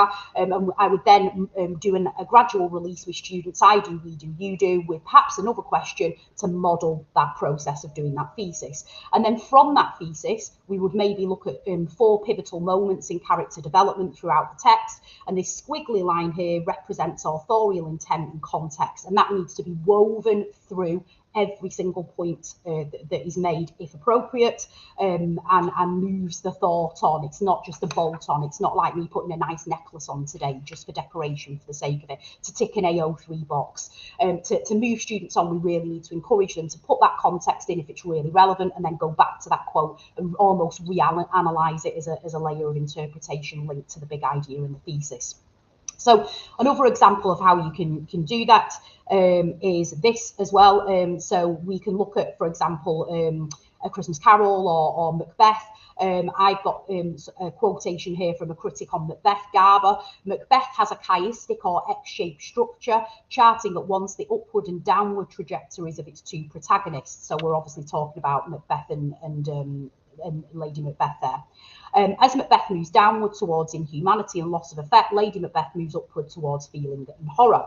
So obviously they would think about whether they agreed or disagreed with this as kind of a pivot, as a springboard, as I said before. And then I would get them to get a big A3 sheet like this. I'd put their thesis in the middle, and then they spend the rest of it looking at key pivotal moments in the text that fit their thesis, looking at character development, looking at themes. I have actually blogged about this on my blog, this approach. So if anybody wants to kind of look more at this, they absolutely can. So I guess to summarise, really, you know, for me, in my vast experience of marking and teaching, kids will do better in the exam and be able to contribute their opinions and have confidence to contribute a verse, as Walt Whitman said, if they've got more knowledge, if they're exposed to the debates, disciplinary and substantive knowledge in English which underpin their thoughts and opinions. And Daisy Christodoulou recently wrote a brilliant blog where she talked about the reality is that we need facts to have conceptual understanding. Knowledge is the pathway to skill. Knowledge builds on knowledge and it deepens your conceptual understanding. And there's lots of arguments about whether English is a skills or a knowledge-based subject. It's both, but you need that knowledge actually to be able to teach skills, because otherwise you're going to get that shaky Jenga that you can see on the screen there. Using academic theory is one way we can help our students with that, to open up their mind, expand their understandings, and actually give them some firm foundations by standing on the shoulders of the giants of our discipline. How awesome is that? And contributing to the debate, not just as a bystander, but actually as a contributor. So that's me. I can see there's millions of questions and comments in the chat. So would you like me to have a look at some of those now, Tom? Yeah, absolutely. We could have a look. We've got a couple of questions, haven't we? We've got one from, well, Stephanie Keenan's helpfully given us some advice in using thesis statements from year 7. Alex Hughes has asked, at what point in Key Stage 3 would you begin to teach thesis statements? Thinking about a sentence curriculum in Key Stage 3. Yeah, absolutely. So the Tom has changed. Hello, Tom HB. Hello. You've been supplanted. You've supplanted Rogers there. But yes. So I agree with Stephanie 100%. I just don't teach these in GCSE. I literally teach these from the minute they come in year 7. So when I taught at my old school for the last 10 years, we taught thesis statements, academic theory, literally from year 7. Obviously, we would use a scaffolded approach. We would curate very carefully the way that we were using academic theory so that we didn't cognitively overload students. But I would teach these literally from the minute they start in year 7. I feel like sometimes we teach students really bad habits. I've seen schools still teaching students in year 7 and 8 pee and peel and things like that for quotations, and then suddenly getting into GCSE prep and saying, oh no, we need to look at doing what, how, why holistically over an essay now. That's too late. So we need to be ingraining it straight away. What I would also say as well is that we should be teaching the great kind of literary traditions of our subject right at the beginning of when they come to secondary school. So, you know, for example, if you're teaching Macbeth in year 10 and 11, you know, you need to be thinking about Jerome Bruner's spiral curriculum, the idea of bumping back into things. So they need to know about Aristotle, about tragic heroes, about kind of feudal systems, the great chain of being, all of that stuff before they hit GCSE, because it shouldn't just smack them in the face at GCSE. It should be part of really sophisticated schemas and mental models that have been built up from year 7 onwards. So then we know from cognitive science that the new knowledge that we're imparting them with is going to stick much better to pre-existing schemas if we've got those, and they're revisiting it's not there for the first time. So yes, Alex, that's what I would definitely do. And Steph, you would start it in year 7. So that's how you would get around that idea of making sure that they've got all of the cultural capital, the linguistic capital to be able to use the right language, the sentence starters. They would be explicitly taught from year 7. And we've got time for one very quick question just to finish from Shelley, which is how important do you think that explicit teaching of sentence construction is to building thesis statements? So thinking about mental models, I suppose.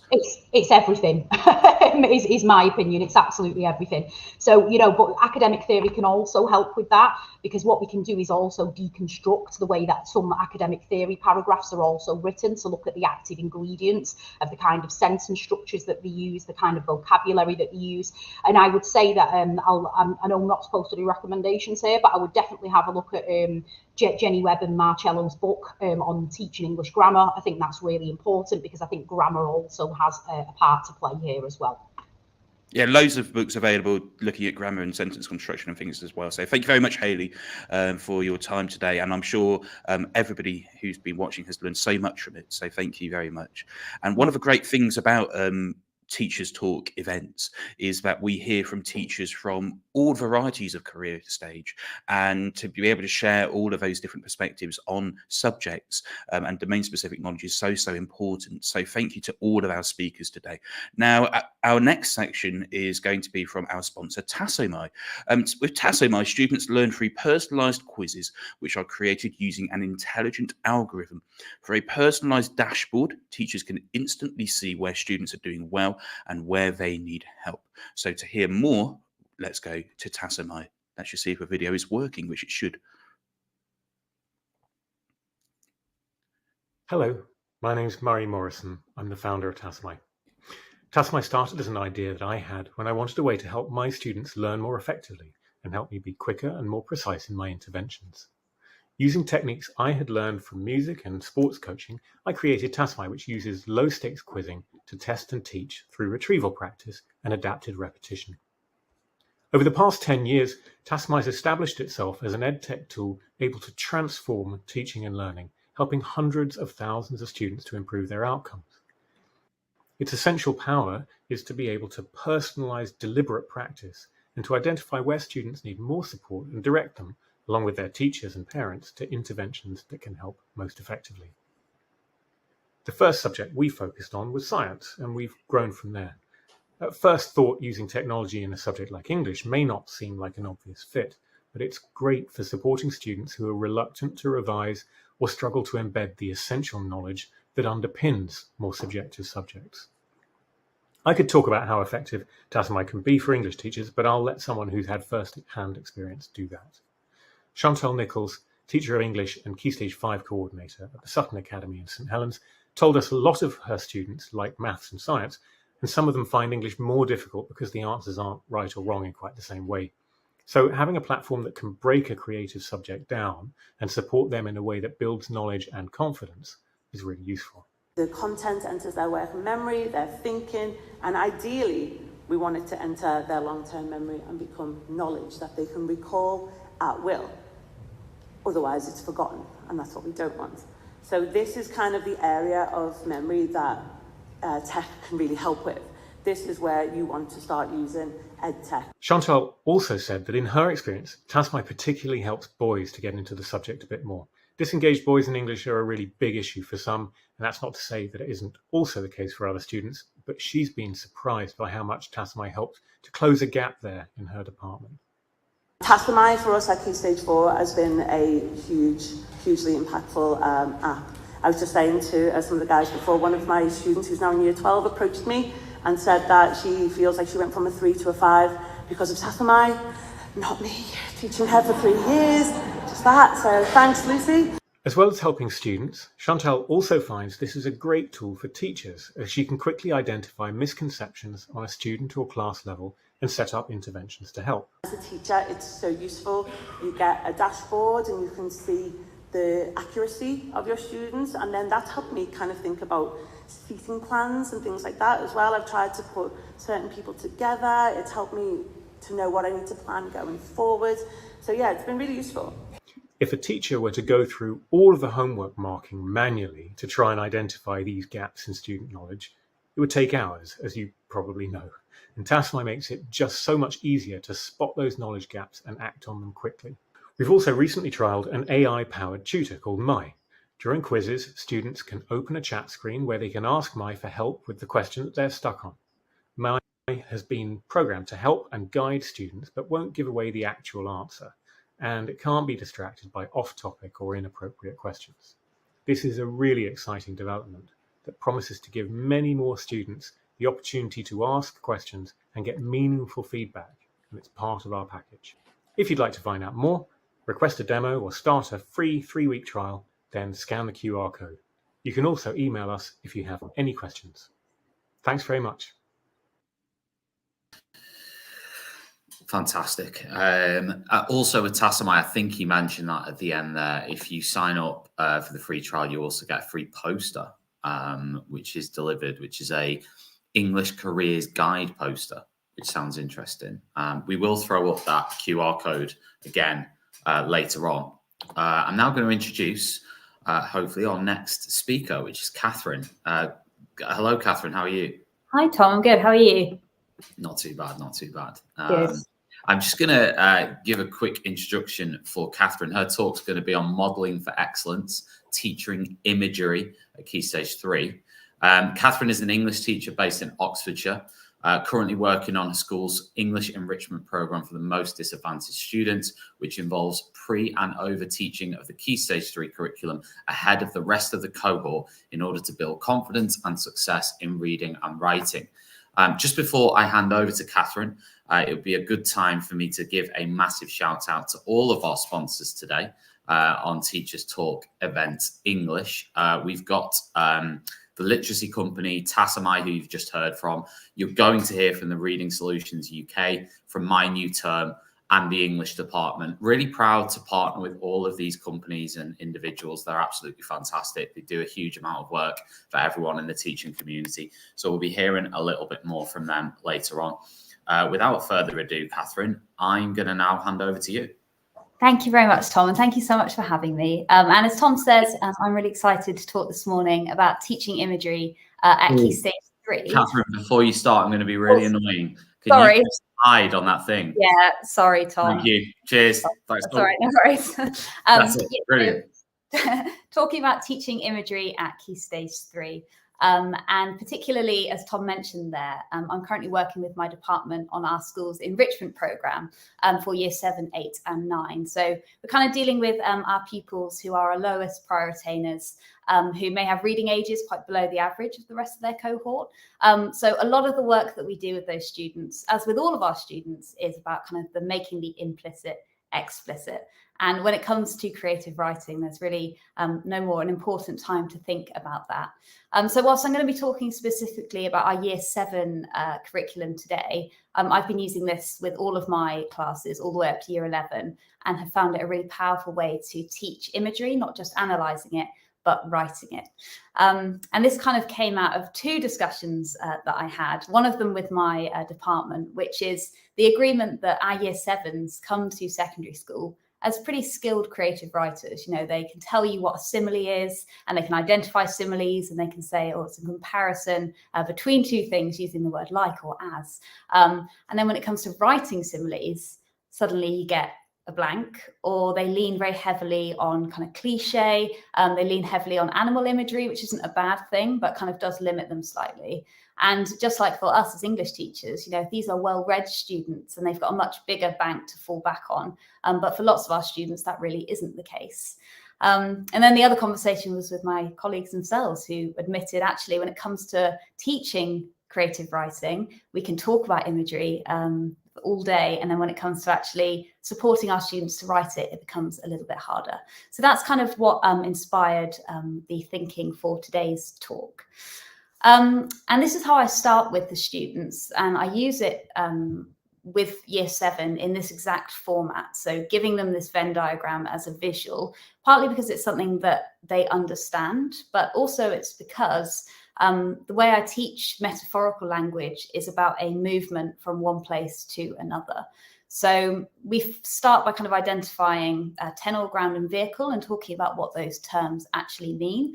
And they feel a bit kind of complicated and convoluted, and they're certainly not something that my year 7 classes have ever been familiar with.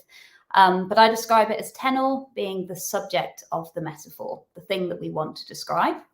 and then vehicle being the place that we want to move that tunnel to. So going from term A to term B. And we'll put it exactly in this Venn diagram there so that they can see the middle bit, which we describe as ground. And I think one of the most common errors that students try and do is they try and go from a tunnel to a vehicle without thinking about that midsection, the ground, and what it is that they're actually trying to communicate in their imagery.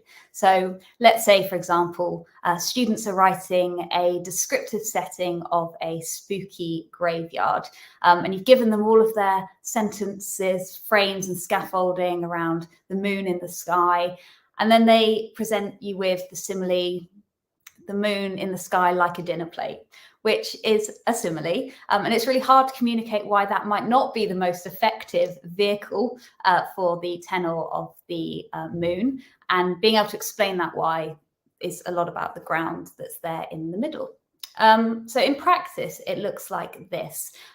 We at our school are studying the Odyssey with Year 7, and we read the Odyssey Retold, which is a really great kind of short novel with lots of amazing imagery in it that students can really get behind. So in the first chapter, the writer describes Odysseus sailing across the sea with the men behind his ship, which he describes as being like cygnets behind their swan.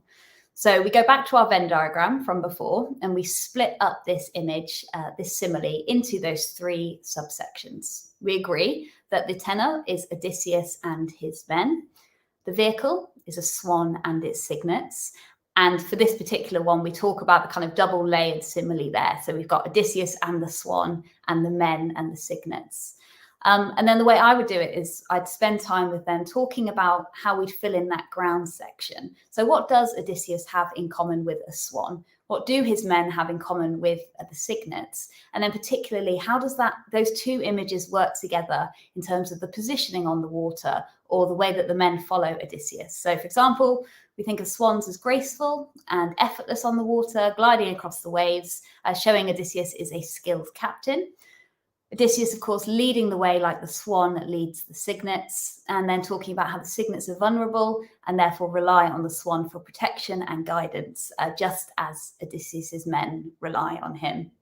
And this probably isn't dissimilar to kind of how you would teach like English literature. So if you're analysing the similes of Stevenson's Jekyll and Hyde, kind of unpicking them and looking at the different connotations and layers of language probably looks, familiar. But then it's about moving students from analysing others' similes and then looking at their own. So this is the way I tend to do it. So we start with the tunnel that we've just analysed, and there are lots of different similes that we would use from this book in the same way. But I want them to particularly think about Odysseus' ship sailing across the sea. So I get everyone to close their eyes and picture in their heads exactly what that image would look like. And we talk about what we've all imagined. And, Odysseus is the hero of Troy. So he's not bobbing around in the sea. He's graceful, he's effortless, he's fast, he's skilled, he's determined. And really getting students through images, through their own imaginations, to picture exactly what that tenor or that subject of the metaphor looks like. So we go term A, or the tenor, Odysseus' ship sailing across the sea. We fill out that ground section together, thinking about our agreed image and what it is that we're trying to portray. And then we move to the vehicle.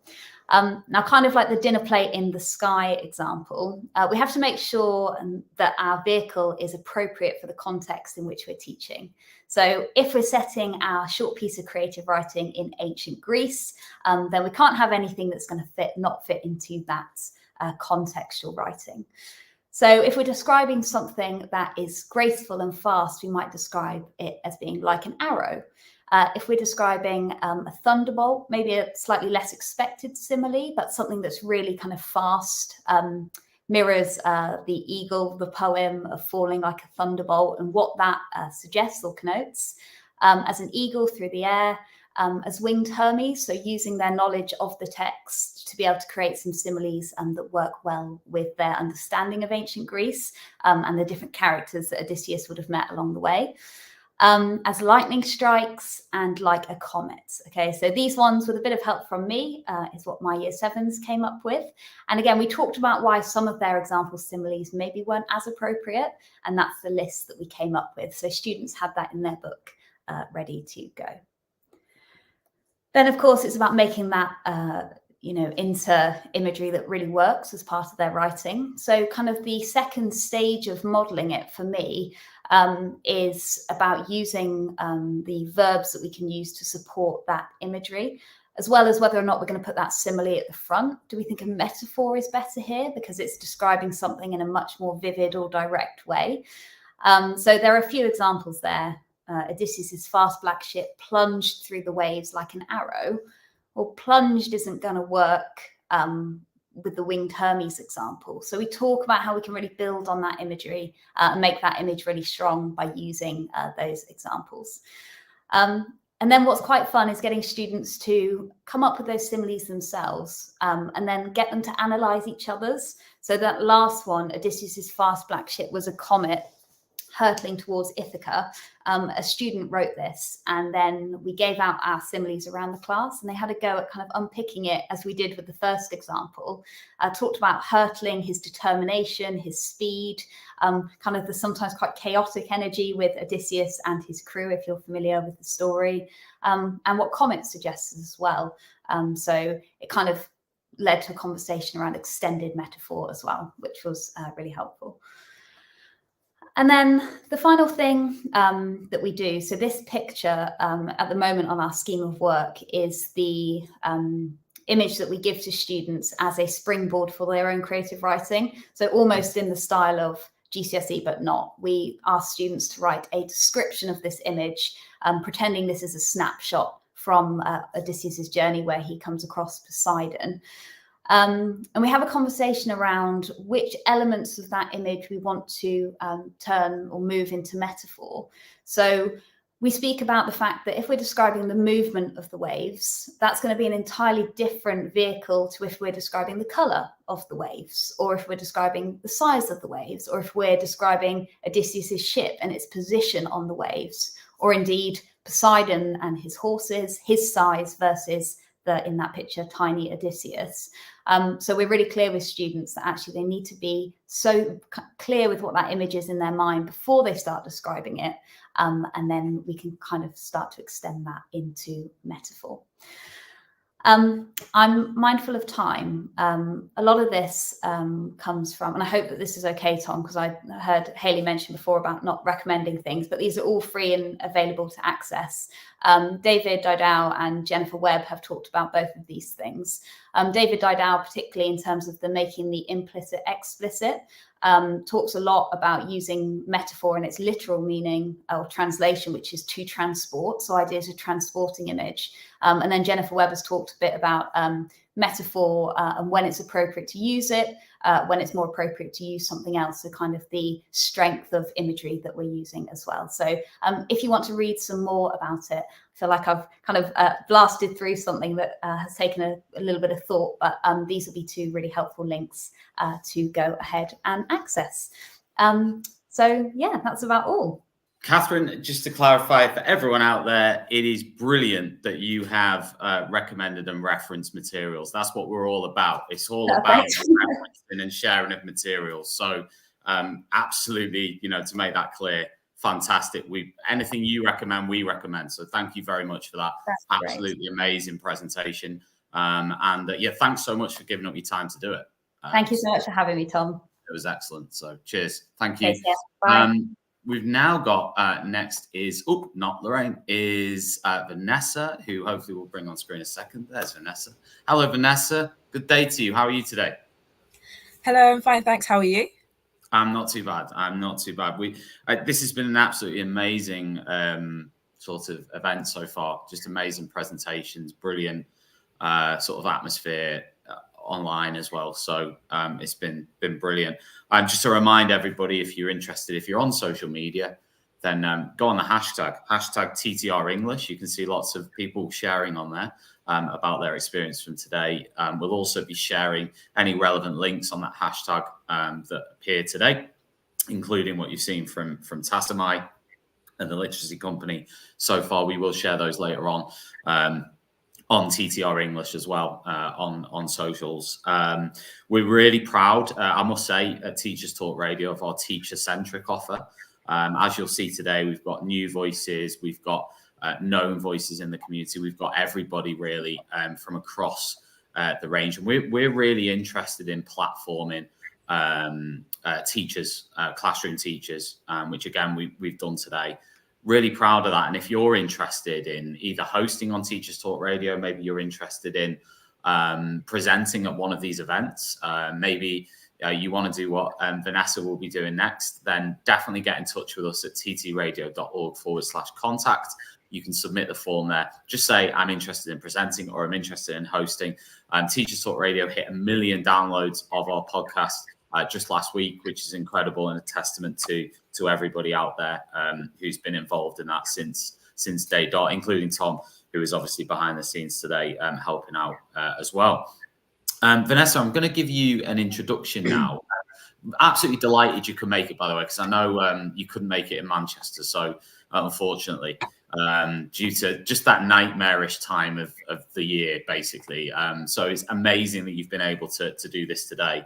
Vanessa is a lead practitioner in a South London secondary academy with a focus on reading, taking pride in supporting young people in their personal and academic progression. Vanessa holds an interest in supporting disadvantaged students, runs an Instagram account, Education Cubed, where she shares news, research, and resources from the world of education and social mobility. During her undergraduate, Vanessa designed the Black Access Initiative at the University of York to help the institution support the success of Black students currently studying at sixth form, college, or the university. Invested in working towards the shared goal of providing high-quality education and opportunities for all, Vanessa volunteers across age categories, sitting as an alumni board member for ALETO as the education lead on the steering committee of the African Caribbean Alumni Network for Young Black Professionals, while simultaneously holding a primary school governor role, serving on the curriculum committee. Outspoken in the fields of leadership, diversity, and inclusion, leading to our work being recognised both nationally and internationally on platforms such as Good Morning America, iNews, 11 Alive, Financial Times, and Teach First. Well, do you know what, Vanessa? That I tell you what, like for an introduction, that ain't bad. Do you know what I'm saying? I'm gonna pass over to you now. Thank you. Excellent. Thank you so much, Tom, for that introduction. And thank you, everyone, for, tuning in this morning, getting on to what we're doing and, taking part in this. I think it's a really excellent opportunity for us to be able to hear from each other and what we're doing in our different schools. So a bit like what my title says, my title and what I'm looking at today is looking specifically at the foundations of transforming a reading culture. And when I think about this, what I'm going to be talking about is how I've done it in my school in particular, and looking at how these ideas could be used and perhaps taken to see and apply in your own schools. So as a teacher, I'm going to start with a starter activity. So thinking about what we've got on the board, I've got these three options, so A, B, and C. So thinking about these literacy statistics, I want you to think about which of these you think are true and be ready to justify. So with that in mind, could you please comment on whichever platform you're on to try and share your ideas and your thoughts. There's also a challenge activity because we do love to stretch, and we're thinking about the ideas of the phrase reading for pleasure and what it means. So I'm just going to give you literally a few moments to try and have a think about that in terms of what you might have come up with already. So thinking about these, what are your thoughts? So some of the thoughts are already coming through, which is great to see. So thinking about these ideas, 172,000 GCSE students failed English language, and this is the highest number in the decade. 16.4% of adults don't have the expected literacy rates of an 11-year-old. 25% of year 6 pupils do not reach the expected level for their SATs. So thinking about these different answers, it's really interesting to see. Quite a few people have guessed either A or C, and a few people have actually guessed all three. And those that have guessed that are absolutely right. All three of these are true. pretty dire statistics that we can actually look at here and think about what this means. And it's obviously where we are, and we're thinking about what we can do to move forward from this. And looking at our challenge with this idea of reading for pleasure, looking at the Natural Literacy Trust definition of it, it talks about the idea of reading out of for your own free will and doing it for the sense of satisfaction you get. But it can also be something that is done as or started at someone else's request, but continued from your own interest. And I think that second part's really important when we're thinking about this from a school's perspective, in the sense of what we want our students to do and how we can get them to move forward. So thinking about this is I start with my school's context in particular, and this is kind of pre-interventions where we started. It's not to say there were no interventions at all. There might have been, you know, individual teachers doing different things, etc. But prior to myself or getting with other individuals that had these great ideas and really formalizing a full-on interventions and full-on systems, this is kind of the context in which I'm working with and what we have in my school. So 69% of my pupils in my school are on pupil premium. 83% plus of our students attend the school or from our surrounding estates, and we are actually one of the areas recognized as being in the top 5 to 10% of most deprived areas in the country. We've also got really high multi deprivation levels, so that really affects our students and their families in terms of low education, low skills, and in terms of their health. So in terms of since Ofsted began, so if we're really thinking from the 90s, our school has never actually received above requires improvement in any of the different iterations. So this led to our school being taken over by an academy in 2012 and then rebrokered from that academy to another trust in 2015. And the penultimate, because we did have one more recently, Ofsted, in 2017 said that pupils in our school were making far less progress than the national average, and we were trying to overcome what was seen as a legacy of underperformance. So thinking about this and the background in which I was working from, it was definitely an uphill battle. So thinking about this, I've got my data for my year 8s here. I think it's just a bit clearer than our year 7s who are still currently being tested. A lot of our students are reading between the ages of below 5 to 10 years old. So thinking about our students, 61% of our students are reading below their chronological age. With that, we've got 46% of them reading below 10 and 5% of them reading below the age of 5. So thinking again about the context of the school, there was a wide range of different things that we needed to work on in order to get our students prepared for the GCSE, which we know is averaged at about 15 and a half years for students to be able to access the exams. So when I look at this, and it started to make me think, why is reading necessary? There are the benefits for all. And of course, I'm not necessarily going to read through them all, especially to a group of English teachers who know the benefits of reading. But what I really wanted to get us thinking about here is the bottom line of this all.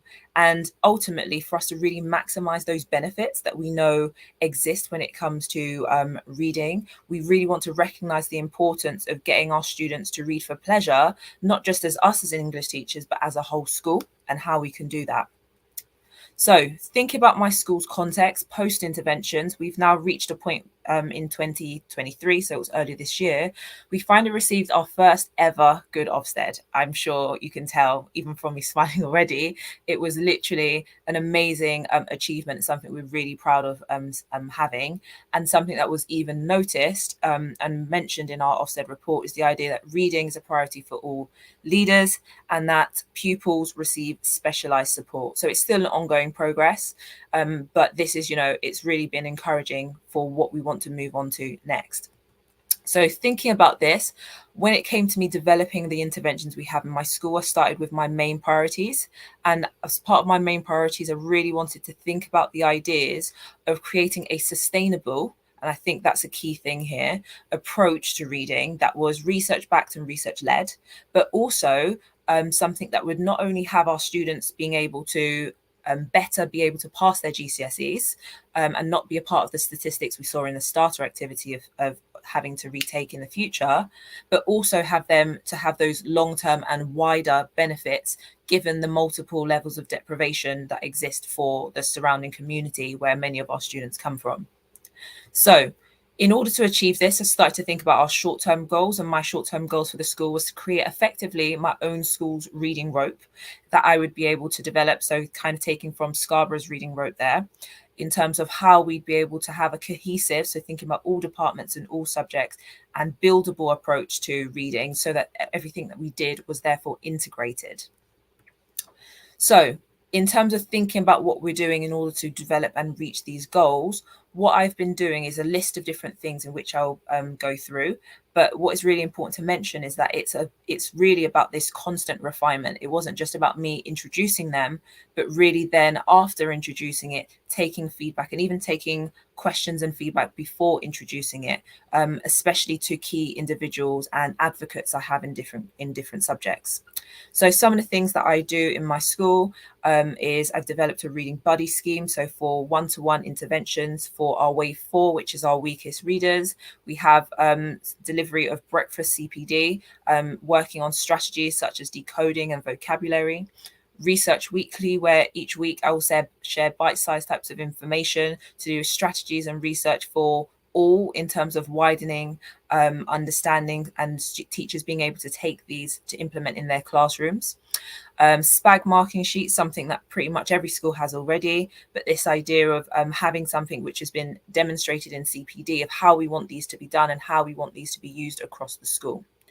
Linking to this, I've also done things like spelling masters. So now spelling is seen as something that's important across all of our subjects. So I've had heads of department from every subject join in by giving me spellings from their subjects. And then this is then tested with the random spellings from each one each week to see who's actually practicing their spellings and rewards given from that.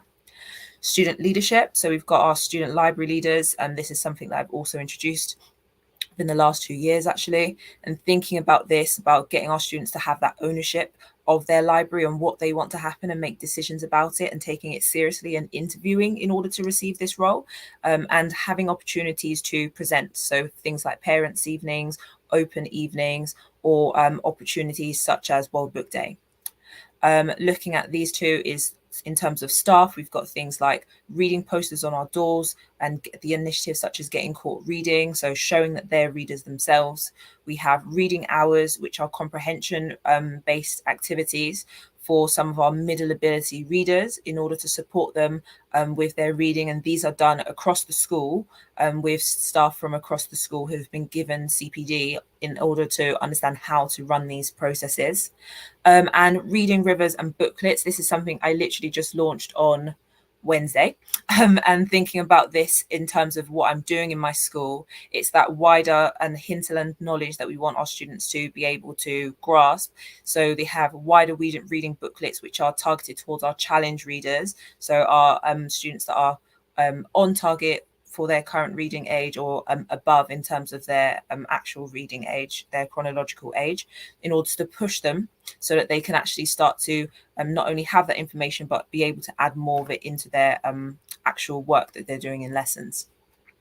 So thinking about these things, it starts to get me thinking about what's next. So at this current point, the plan is not really any new strategies. I think, as you've seen, there's enough, but it's really about the refinement of these different things in order to really bring these different strands together in the way that's been mentioned to do with building our own school's reading rope. And the 4 priorities here are send provision. So in terms of the strands, how we can then develop these and adapt these for our students with additional needs, working with our library leaders in order to audit our library, making the library more accessible and more enticing, teaching our teachers and continuing this, so doing things like CPD on decoding and things like that, working with our teaching assistants who take students out for specific intervention, so that they are then able to deliver the same quality of lesson outcomes that we'd expect from the students if, you know, we were to have them in lessons. And then, of course, learning walks and doing these regularly, and raising and praising staff that are actually doing the right thing and all doing things excellently, and sharing them across school and having them actually lead opportunities and share what they've done and how they've made it work in their subjects. So expanding on these ideas. So in terms of the SEND provision and what I've got here, this is a breakdown of how I've gone about it in my school as a flowchart. So when we have our SEND students at the moment, so on the left-hand side, you have kind of my rough timeline, not that it's being stuck to completely, but, you know, work in progress. What we have here is effectively if a student comes in right in September, we want them tested. If they've come out to be below where we'd expect them to be, we've then got a secondary and then a tertiary form of testing that we'd get students to go through to really work out what areas of reading needs to be worked on, for example, fluency or comprehension, and then the different activities and strategies in which they'd be housed within so that they can be supported. Then there's aspects such as if our students are doing really well with their reading, what are we doing for our challenge readers? How are we retesting them? How are we then pushing them? So those things such as the hinterland knowledge and those examples, such as the booklets that I've just launched this week. So thinking about library auditing, this is really about buy-in, so getting our staff and pupils really involved, whilst also linking that with my vision of what I want from this space. So of getting our students to be lifelong readers. So one thing I've been doing recently is actually getting our students to not only sign up to our school library, but also be able to sign up to our local libraries within the borough. So I've done like a mass sign up in the last month of students of any year group who'd like to revise or like to have somewhere where they'd be able to have a wider space to be able to do their homework, for example, if they can't do it within school hours or in school. So using all these things as opportunities for us to work on our school library and really getting people's opinions about what they want their library to be in terms of it being a hub and where we want everyone to be able to go to and enjoy. When it comes to teaching teachers, so again, on the left-hand side, you can see the techniques that I've been using in a CPD I've done. For example, I did this one last week, Monday. So thinking about techniques for decoding and fluency in terms of what teachers can use across subjects so that they can understand how they can support reading and how they can support the ideas of individuals who may not be as fluent when you've asked them to read aloud, and they might be disjointed in their reading, and how they can go about supporting those individuals with that, as opposed to thinking, oh, that's an English problem, and what they can do in their own classrooms. And then again, you know, with Vanessa. With Scarborough Rope, thinking about how we can introduce him to all these different our staff to all these different ideas and how they can do these things themselves. So overall, the most important thing when it comes to this is when it comes to measuring impact. So in measuring impact, we've got these different ways I've got on the board, but with their reading booklets, they can do book reviews, so I can track the data. In terms of their quality of written responses, are their grades improving? In terms of surveys, that's something we get our staff to do so that they can support us, as well as things like when we have our reading advocates and getting them to actually tell me what things they think are going well and what people in their subjects are finding difficult. So this is pretty much everything. I know that was pretty quick, but if there is any questions that you have, obviously I'm here and I've got all my contacts there for you to be able to contact me and ask me any questions. Thank you.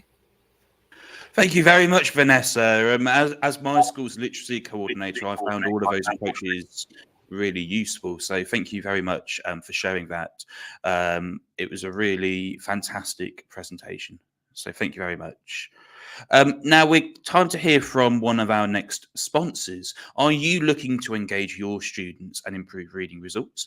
You can trial a free pilot of the online reading development program, Reading Plus, provided by our sponsors, Reading Solutions UK. It's time now to hear from them.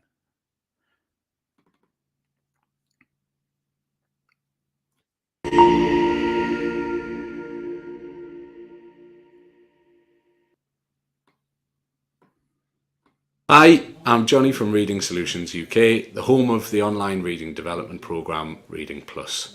Typically, MAT leaders and school leaders approach us because they're concerned their students aren't fully engaging with reading. They know their pupils don't enjoy it, but they find it difficult to understand why. They come to us as they're worried about the impact this is going to have on reading outcomes for the school, but also on the pupils' learning journey. At Reading Solutions UK, we're passionate about making a difference in young people's outcomes. Our mission is to provide an exceptional educational technology solution that improves outcomes for schools, educators and young learners. Our online reading development programme, Reading Plus, directly teaches reading skills in a unique way and is proven by research to work.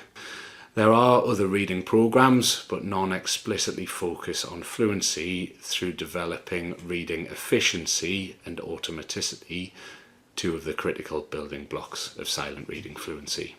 The patented Reading Plus guided window provides structured reading practice by moving the reader's eyes across a page at a bespoke speed and adapts based on the student's performance. This is similar to using a finger to guide the eyes. With this practice, students overcome non-fluent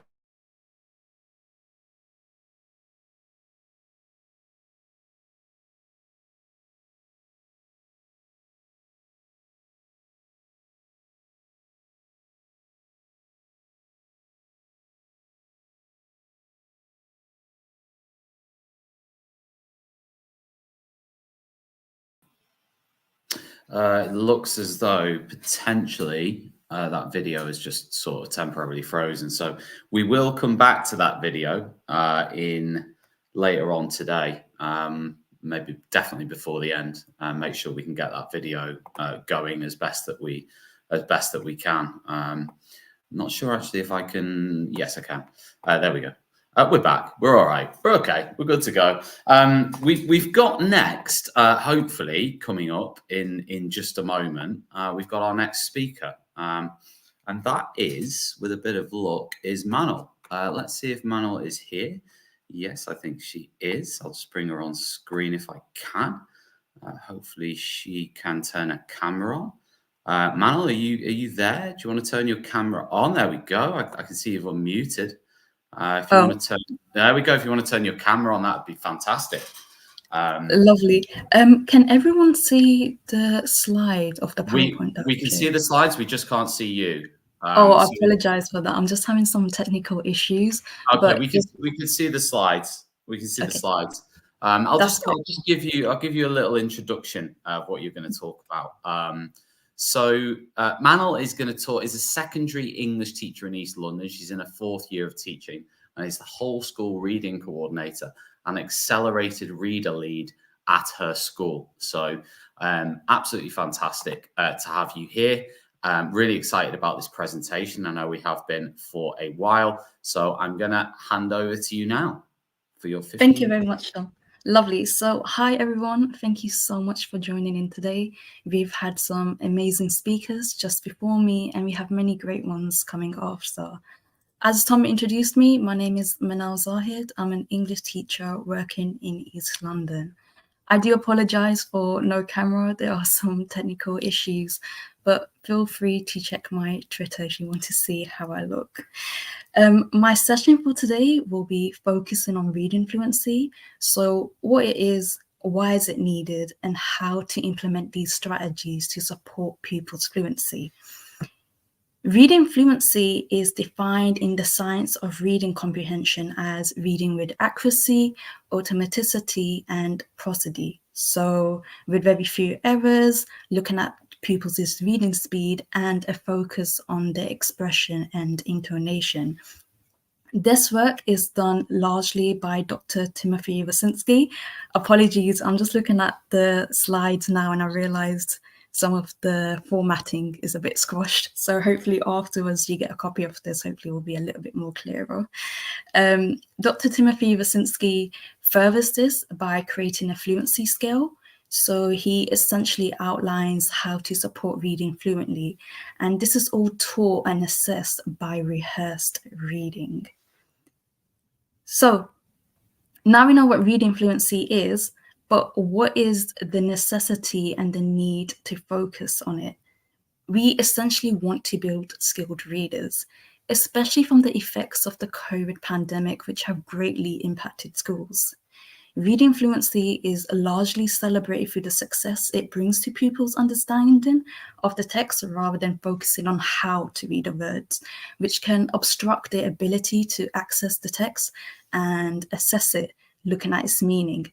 Instead, by becoming a skilled reader, they can absorb meanings quicker and bring the text to life. There are also many outcomes of becoming a skilled reader as well, with the benefit of allowing pupils to comprehend text quicker. Reading fluently also builds pupils' confidence and cultivates their love for reading, especially from what I've seen in the past few months with my classes. There's also a great emphasis on how being a skilled reader would undoubtedly benefit pupils for their GCSEs in any subject. So there's success for all. You can also see under the exam success section that these are examiners' reports from the AQA language exams that I have collated, which highlight the need of reading fluently. Theory aside now, as we cover the what and why, going straight into the how did I implement reading fluency.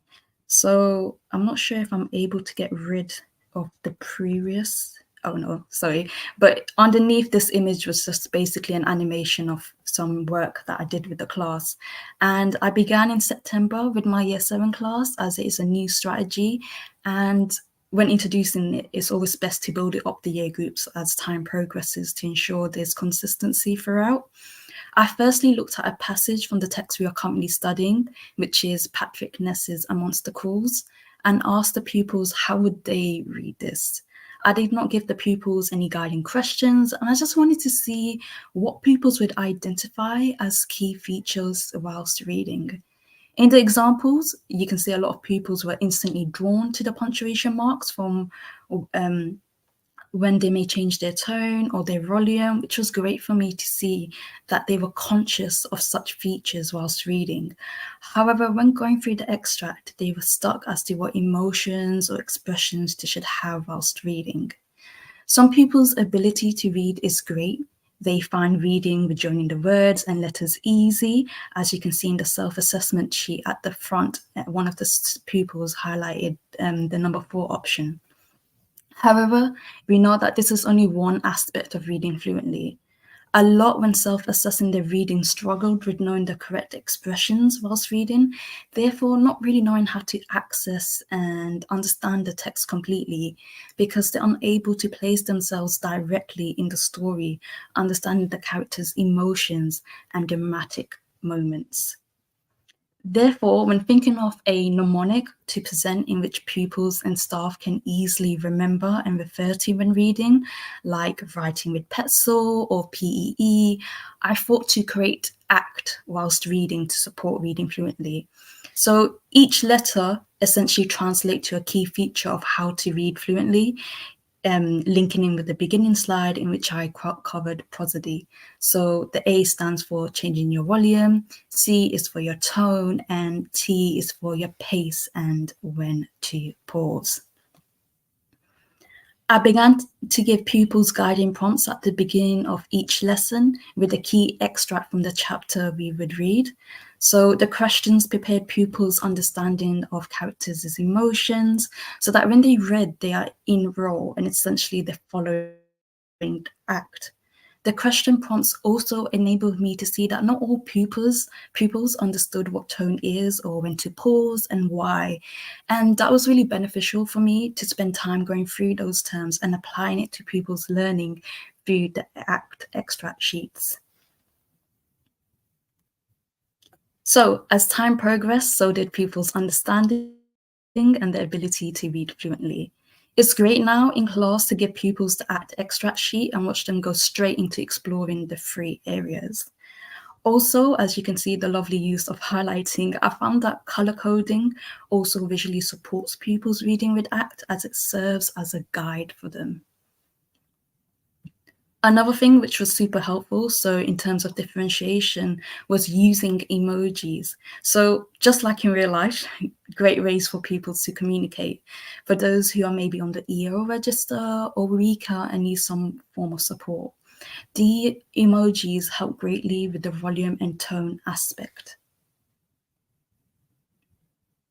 After each starter activity is completed and pupils have become familiar with the extract, I model then how to read it. So this is done through echo reading, in which pupils read collectively following the way I did.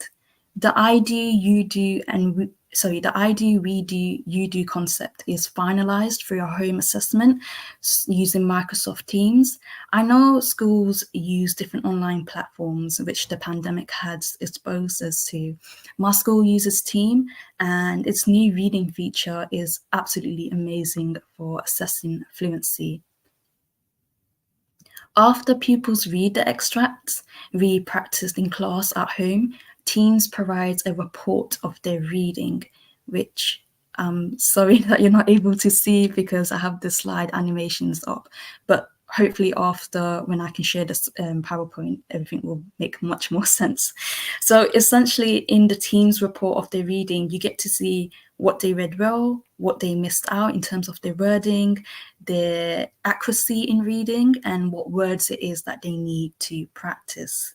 The feature is also super helpful because it allows you to jump to certain parts to hear pronunciations of a certain word or line. It also shows pupils' expression, so where they may read in a monotone voice, which is what we want them to move away from, where they may rush or pause for an extended time. This feature really creates success for all, as you may have some pupils, which I'm sure we all do, who are quiet and uncomfortable with reading aloud in class. The feature provides a form of comfort for them, at the same time allowing me to assess their fluency. At the end, you're also provided with pupils' reading report over time. So this is super beneficial to share with the pupil, but also for parents during parents' evening, as well as monitoring their progress as a teacher. And that brings me to my last point of how to assess. So it's great to practice in acting class and home, but how is it that I check their progress? And this is done through referring to Dr. Timothy Wasinski again. So he created a fluency rubric, which, linking in with the opening slides, look at the key features within reading fluently. Schools have their own language for assessments at Key Stage 3. In my school, we assess pupils within 5 levels. So we begin with working towards, then we move up towards strive, succeed, surpass, and exceed.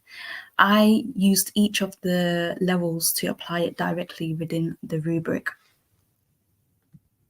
To wrap things up, promoting fluency with pupils is through establishing repetitive actions which are all interconnected, essentially like the image shows, like a chain. The National Centre on Improving Literacy highlights these 4 features, so repeated reading, goal setting, feedback, and graphing performance.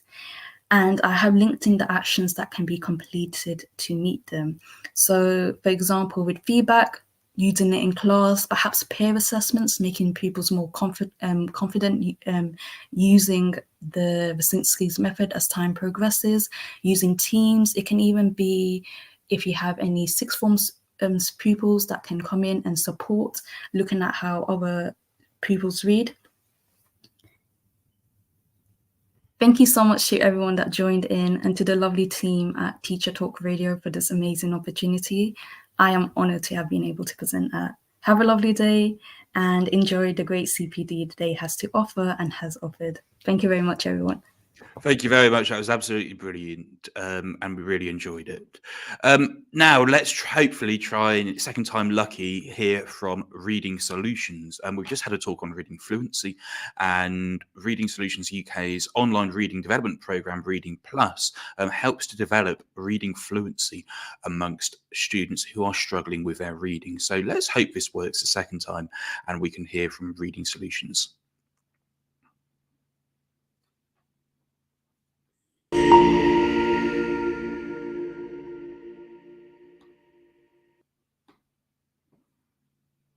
Hi, I'm Johnny from Reading Solutions UK, the home of the online reading development programme Reading Plus.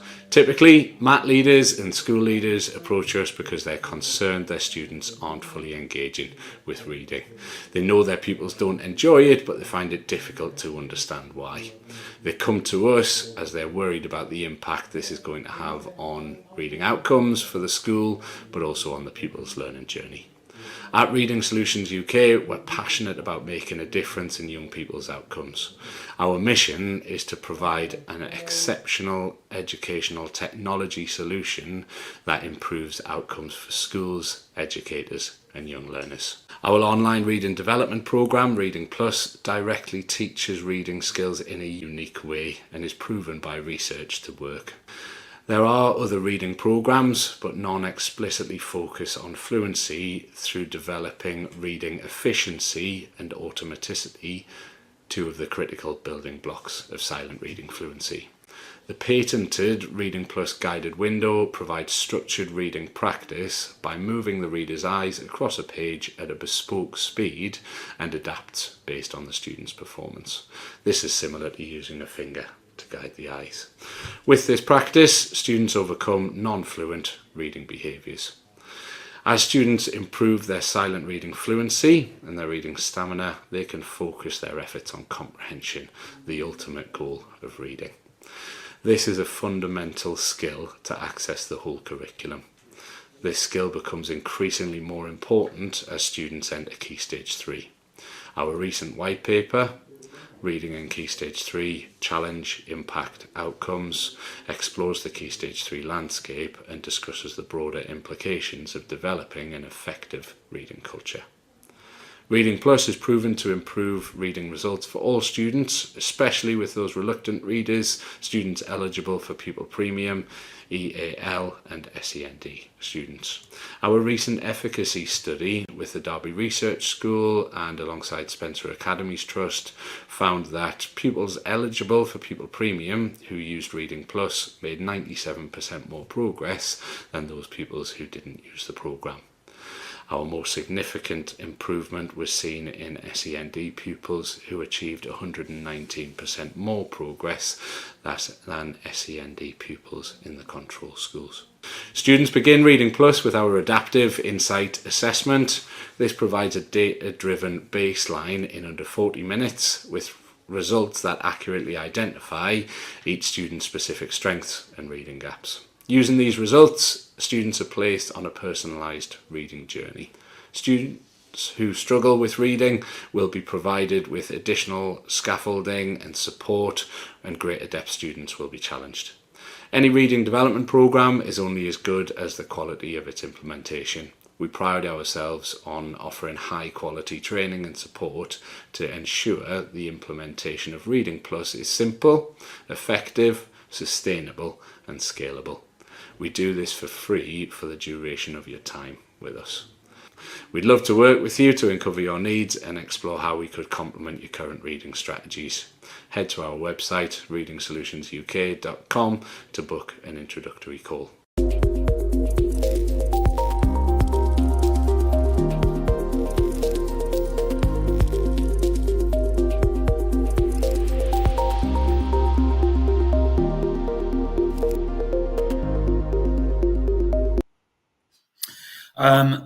Thank you for that, Reading Solutions UK, another one of our brilliant partners. As I say, I'm really proud to sponsor with all the organisations that we've partnered with today. The Literacy Company, TASMI, Reading Solutions UK, My New Term and the English Department. We've already heard from a few of them. We'll be hearing more later on. If you are on social media, don't forget to use the hashtag TTREnglish to share your comments, thoughts or ideas or opinions on or questions on anything that you're watching today live. If you want to access the recording, of course, it is available it will be available through the Teachers Talk Radio website, actually, after the event. If you go to ttradio.org/events, you'll be able to grab the recording from that page. Just click on recordings and the link to it will feature there post-event. So I'm going to now introduce our next speaker, hopefully, which is Crystal. Hello. Hi. Hi, Crystal. How are you? You okay? I'm very well, thank you. I'm all right. Brilliant. Well, do you know what? I'm going to let you. I know you are an English teacher, but I wonder whether you could introduce yourself for us a little bit more. Tell us a bit about you, please. Sure. Funnily enough, I was prepared for this because I thought I've been asked to talk on Teacher Talk Radio and people might not have a clue who I am. So firstly, my talk is about making EduTech your best friend. Here's a bit about me. So I started teaching in 2018 after completing Teach First. In my training school, I then went on to do an MPQ in Leading Behaviour and Culture. I'm a career changer. So before all of that, I was working in banking and finance, and I got a master's in international commercial law. So heavy reading subjects, but not necessarily English. But when I went into teaching, I found that it was almost, if I could have rewound time, it would have been the thing that I chose, because it's just the most fantastic job you can ever choose to do in the world. And as the screen said, I'm a fan of working smarter, not harder, as I truly believe teachers work hard enough. We are some of the most hardworking people in the world. So that's basically me in a nutshell. Fantastic. Amazing. Well, listen, I'm going to hand over to you now for your sort of 15-minute presentation. Really looking forward to hearing these ideas. Brilliant. And check back in at the end. Thanks a lot. Thank you. Okay, so let's jump straight into it.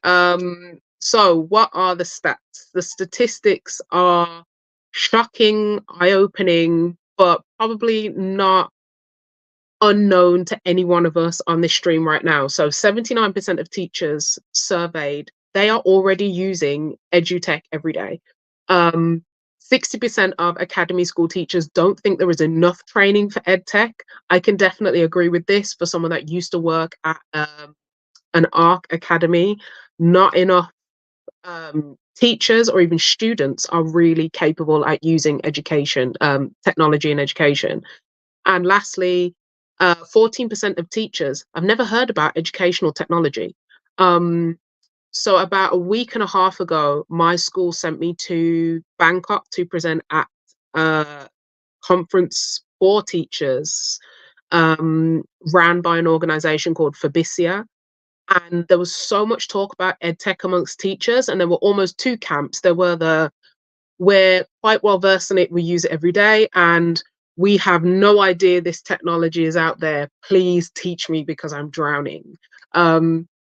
And EdTech is something that I've become really passionate about. As I said, I used to work in an academy school. At the beginning of this year, I actually went international because of the extreme heavy workload every single day. I was leaving my house at 6:30 in the morning. I was coming back at sometimes 5, 6 in the evening. And I've got a husband and 2 children, and it was becoming way too much for me. The pressures were immense. So, how do I use education technology? So, 3 different ways, because I've only got a few minutes, probably like 10 minutes left now. So I use it for planning units and lessons. I have recently, at the start of this academic year, been promoted to the head of English at my international school. So I use it for that. I use it for differentiation for our SEND and EAL students. As I said, I work in an international setting, and many of my students' English could perhaps be their second, third, or even fourth language. So having something on hand to help them access the curriculum is really, really helpful.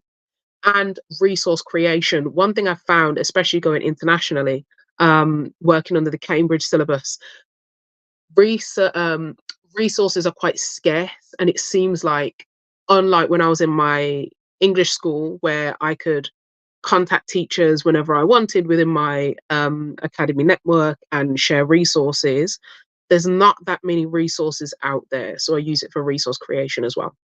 So I'm going to go through those 3 things and tell you exactly how I use them.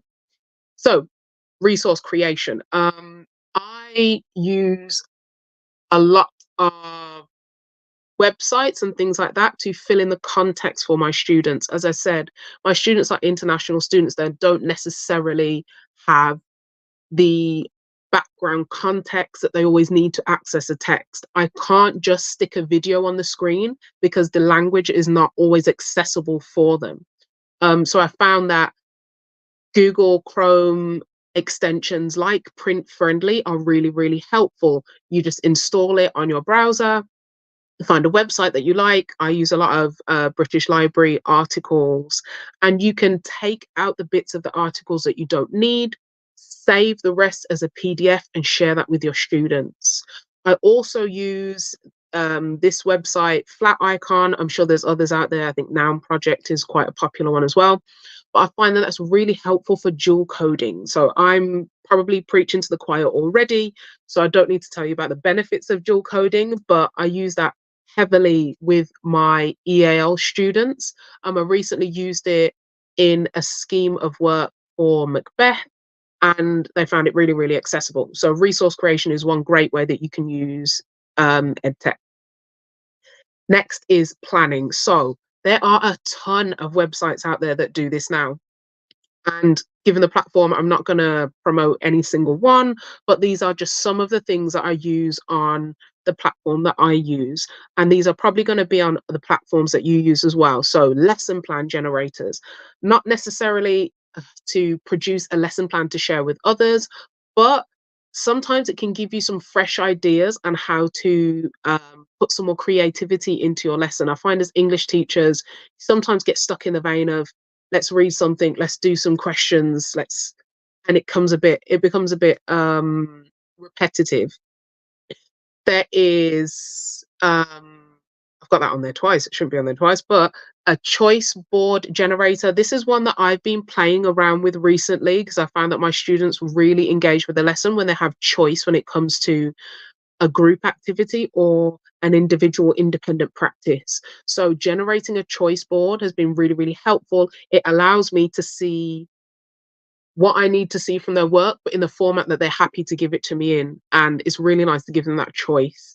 And a unit plan generator. So as I said, I teach under the Cambridge syllabus now, and at Key Stage 3, it's quite wide open with the texts that we're allowed to teach. A lot of the texts I've not been exposed to before, or I didn't have previous schemes of work, and I've had to go straight in. So having something like a unit plan generator has been really, really helpful. It's helped me to write unit plans for Northern Lights, we do that year 8. Roll of Thunder, Hear My Cry by Mildred Taylor with my year 9s. And a wonderful book called The Island at the End of Everything with our year 7s. It's been amazing to just get the bare bones of something and be able to personalize it. Again, saving me time so that I can do the intellectual prep needed to kind of share that with my team. So this is what the unit plan generator looks like. I think this gives you up to 25 school days, which I find is really, really helpful. Most of our units fit into 25 or 20 school days, so that's really great. This is their lesson plan generator. So after you've generated the unit, you can go back into the same platform and you can generate a lesson plan for each. I find this is really, really helpful for incoming teachers. I can put this all into a Google Sheets form where I can have the unit plan, the lessons, and then hyperlink to that a rough lesson plan for any ideas that they might want to share with their students. Next, I'm sure we've all heard of it. ChatGPT can be fantastic. However, disclaimer, it is only as good as the prompt that you give it. So I found that when I looked at the scheme of work, looked at developing the scheme of work for Roll of Thunder, Hear My Cry, I had to get quite specific with the prompt that I gave it. So you can see the prompt on screen there. You are teaching a year 9 class the novel Roll of Thunder, Hear My Cry. Please produce 35 lessons scheme of work that allows students to read the whole novel as well as teaching the context. Please also include keywords, etc.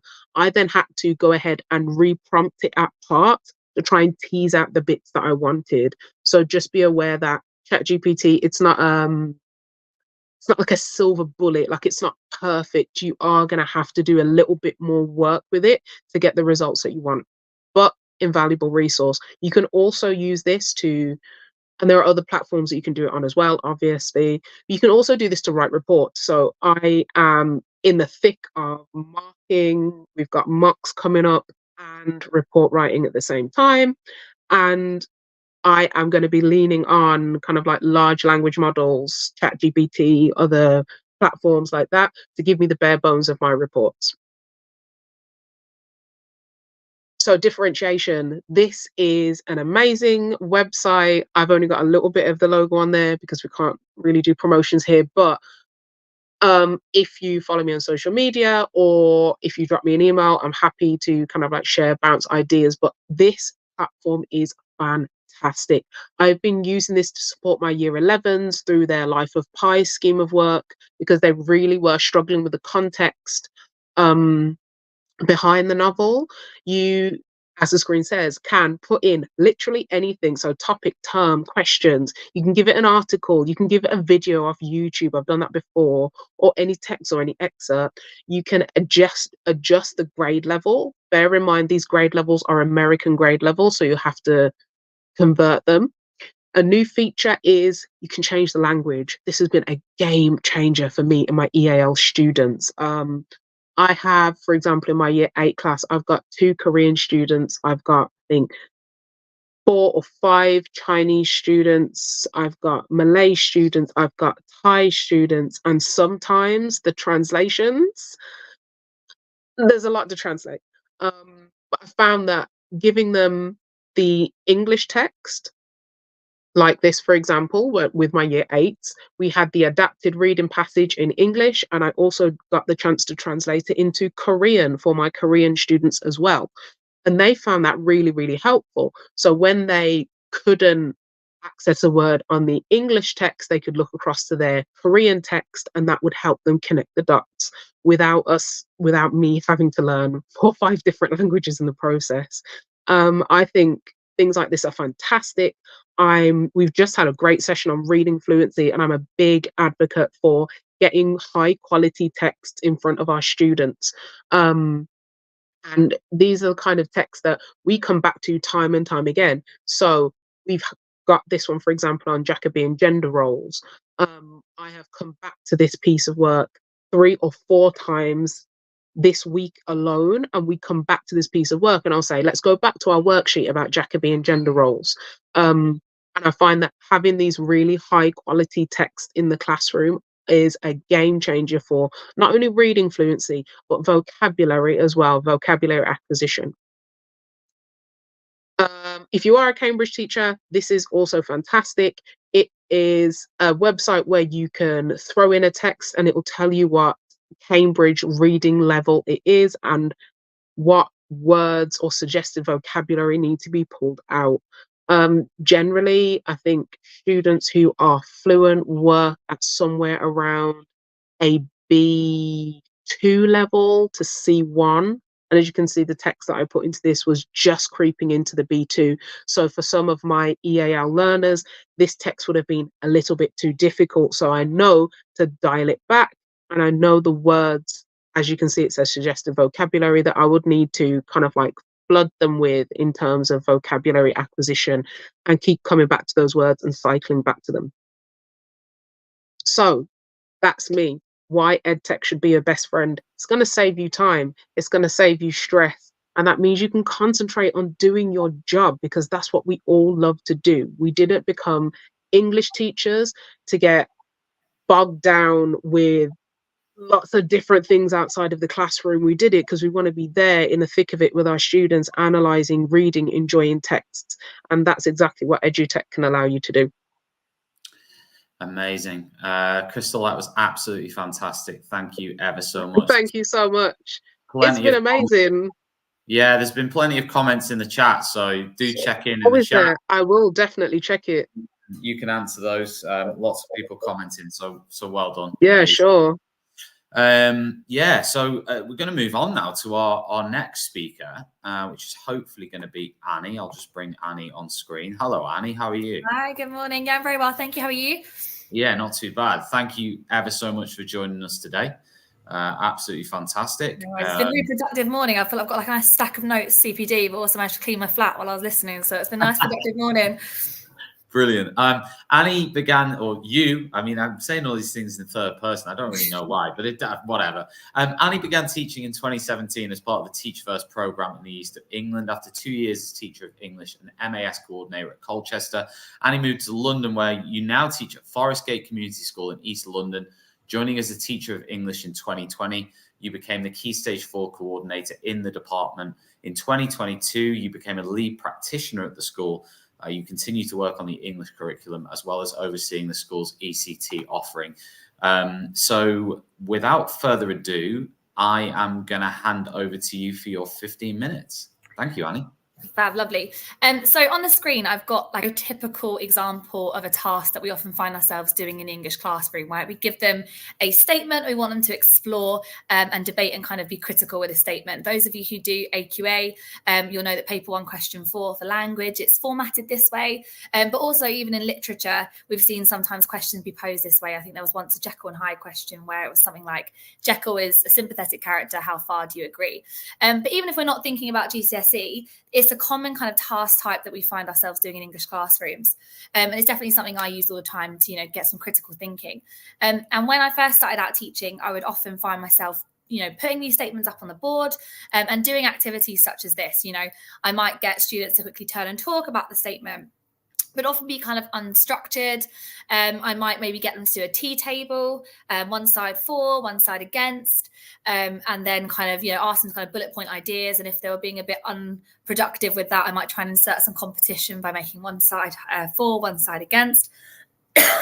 Or I kind of find myself getting in a position where I was giving so many prompts that I was essentially doing all the thinking for them. But I would kind of leave the lesson, patting myself on the back, kind of thinking, I really built some critical thinkers today. But essentially, I kind of found myself not being particularly impressed with how it was helping develop my students be critical thinkers. So I thought I kind of took stock and really thought about a strategy to help develop a bit more criticality when it came to evaluating statements that I'm going to share with you today, and I hope is helpful. So firstly, why do we want to encourage critical evaluation? Well, critical thinking really helps students make deeper connections in their knowledge. If they're thinking about a character in a new context or from an angle they haven't thought about before, if they're having to recall quotations from lots of different, or kind of from different prompts as well, it's all helping build those kind of different pathways of knowledge. It obviously, the more we can get students debating and speaking and articulating their viewpoint in the classroom, we're setting these students up for life, okay, to have those skills to be confident debaters, confident articulators. And obviously, with some of our students, that's something that can be such a barrier going forward, way beyond school and out of school. And of course, bringing it back to our GCSEs and our assessments, it is a skill that spans across the GCSE papers. If you do AQA as well, the top band, it asks for students to be critical in their analysis. And like I said, paper 1, question 4, it also looks at evaluation. So not only is it a skill for life and a skill we want to encourage, it is also really fundamental to them being successful in their GCSEs. So I started thinking about this more critically when I was looking at some of the results of when we recall papers for paper 1. I had quite often students who were doing really, really well in the other questions, but then were just kind of sitting in that band 3 for paper 1, question 4. So just kind of sitting in clear, not getting into that perceptive band for their evaluation. And recalling their papers, I was finding that there were a lot of common things that were happening in their responses when they were kind of stuck in that band 3, capped at maybe 15 out of 20. What I was finding is that quotes were picked out in isolation. So they were seeing a key word of the statement and then just scanning the text for a quote that linked to that. And then not actually really thinking about how that quote fit in with the whole message of the text, and picking out quotes out of context that actually didn't end up making sense at all. They weren't really reading any nuance in the statement at all. Again, they weren't thinking about the sentence as a whole and then really deconstructing those words. They were just jumping straight in without thinking about it first. Or, like I said, jumping straight into a quote and neglecting any argument. They might just go straight into saying, oh, I agree with the statement because insert quote. And there's not really ever any reason given. So this strategy was kind of developed in response to some of those common errors I was seeing. And then what I found when I asked to recall papers with the higher bands, or looking at the kind of model answers that AQA end up giving, or the examiner's report, what was kind of differentiating between those bands. So I came from the kind of angle or the background of like debating. Debating was something I was really interested in when I was at school. And in debating, there's an idea of defining the motion. So in debating, you get given a statement very similar to things that we do in English classrooms. And the team that goes first, your side, if you're proposing the motion, if you're team 4, you get to go along essentially and define all the key words. And you get to kind of say exactly what you want each of those keywords to mean. And what that means is when you then start debating against each other as teams, there's a bit more of a common understanding about what the actual nuances are that you're debating against. So I brought this idea of defining the motion into paper 1 question 4. So let's come back to the statement that I put on the screen earlier. So Lady Macbeth is a heartless and villainous character. She subverts the typical expectations of women in the Jacobean era. So the first thing I would ask students to do is identify those keywords. So for example, they might identify that heartless is a keyword. Sorry, I'm coming out the back of a chest infection. That villainous is a keyword, that typical expectations of women is a keyword or phrase. So these are our key kind of hinge opinions in the statement. And then the next thing I would ask them to do, before contextualizing these words within the characters that we're speaking about, I would ask them to define those motions. So in your opinion, what does it mean to be heartless? In your opinion, what does it mean to be villainous? What are your understanding of the expectations of women? So you might do this through multi-whiteboard, you might do this through turn and talk and cold call, but there's lots of ways that you can then elicit their connotations. And you'll be surprised about the kind of different connotations and interpretations students produce when you ask them to do this. So let's then imagine that we've taken them through that. We've got some feedback. Perhaps we've asked them, what do you think of when you think of someone as heartless? They might say heartless is unloving, heartless is unremorseful, heartless is cruel. They might say perhaps that if you're villainous, you're self-serving, you're immoral. The typical expectations might be submissive or maternal or weak or in need of controlling. And now what we've got is we've got a far more nuanced understanding of this statement, and we've got far more channels in which we can now start evaluating it on. If this were an activity that was purely just going to stop as a debate, this would then be my kind of jump start into my questioning. So I might say something such as, so student X, how do you interpret the word heartless, and how does Lady Macbeth conform to this in your opinion? And what they've got there is they've got far more kind of now vocabulary to start explaining their point of view. So they might say, well, I think that being heartless means that you're unremorseful. Therefore, Lady Macbeth is or isn't because, and then they start putting their opinion. Whereas before, what I may have found is they'll be like, yeah, I agree because she does this. And what I was really missing was that key argument. And then you might bounce it to someone else and say, okay, so-and-so, X just said that they think heartless means this. Do you agree that heartless means this? And what do you think about, therefore, Lady Macbeth? And it meant that you could spend so long on such small words of the statements that students could just keep debating a statement forever, that actually maybe before, after maybe 3 or 4 cold calls, I was really struggling to elicit new ideas from. But then let's imagine we're taking this kind of further, and actually this is a statement that I want students to write about. I then introduced a kind of table that looks something like this. So I ask students always to try and split the statement into 2 strongest opinions. That kind of then formulates or kind of structures their 2 paragraphs they're then going to write. If this was, for example, a paper 1 question 4, which is the structure that I'm kind of using today. What I found often, and I'm very conscious not to tell this to students too much, is that the paper 1 question 4s, they tend to kind of have 2 sentences with them or 2 kind of strong opinions separately. I'm very conscious though not to tell students to expect that though, because then it might be a curveball or not. But what you often find is there are kind of 2 strong opinions, and I ask students to try and identify those to structure their arguments. So then what we do is then we write them at the top. And then before they think about quotations, before they think about anything like this, I then ask them to put their connotations down the table. So heartless and villainous, our connotations were cruel and immoral, self-serving, unremorseful, subverting the typical expectations of women. We had maternal, weak, in need of controlling. And I ask students to then go across, now thinking about Lady Macbeth, and tick and cross those different connotations. And then we're starting to get our argument formulated. From that then, students can kind of say how much they agree then. So overall, based on your ticking and your crossing of your understanding of those concepts, how much do you agree? And the kids like to kind of sometimes write little silly percentages, 13.5%, but you can let them have that. And then afterwards, once they've decided, well, okay, she is heartless and villainous because she's cruel and immoral. Now what's your evidence for that? And then they're much better at eliciting the kind of really connected quotes or references they want to use to support that. And they fill out a table that looks something like this. Now my students are quite well versed in doing this. I can just give them blank tables, and they're really good at then getting their statements and doing the steps themselves. But definitely when you're first introducing it, just spend a lot of time on these steps. And of course, like as metacognition works, they get faster and faster each time.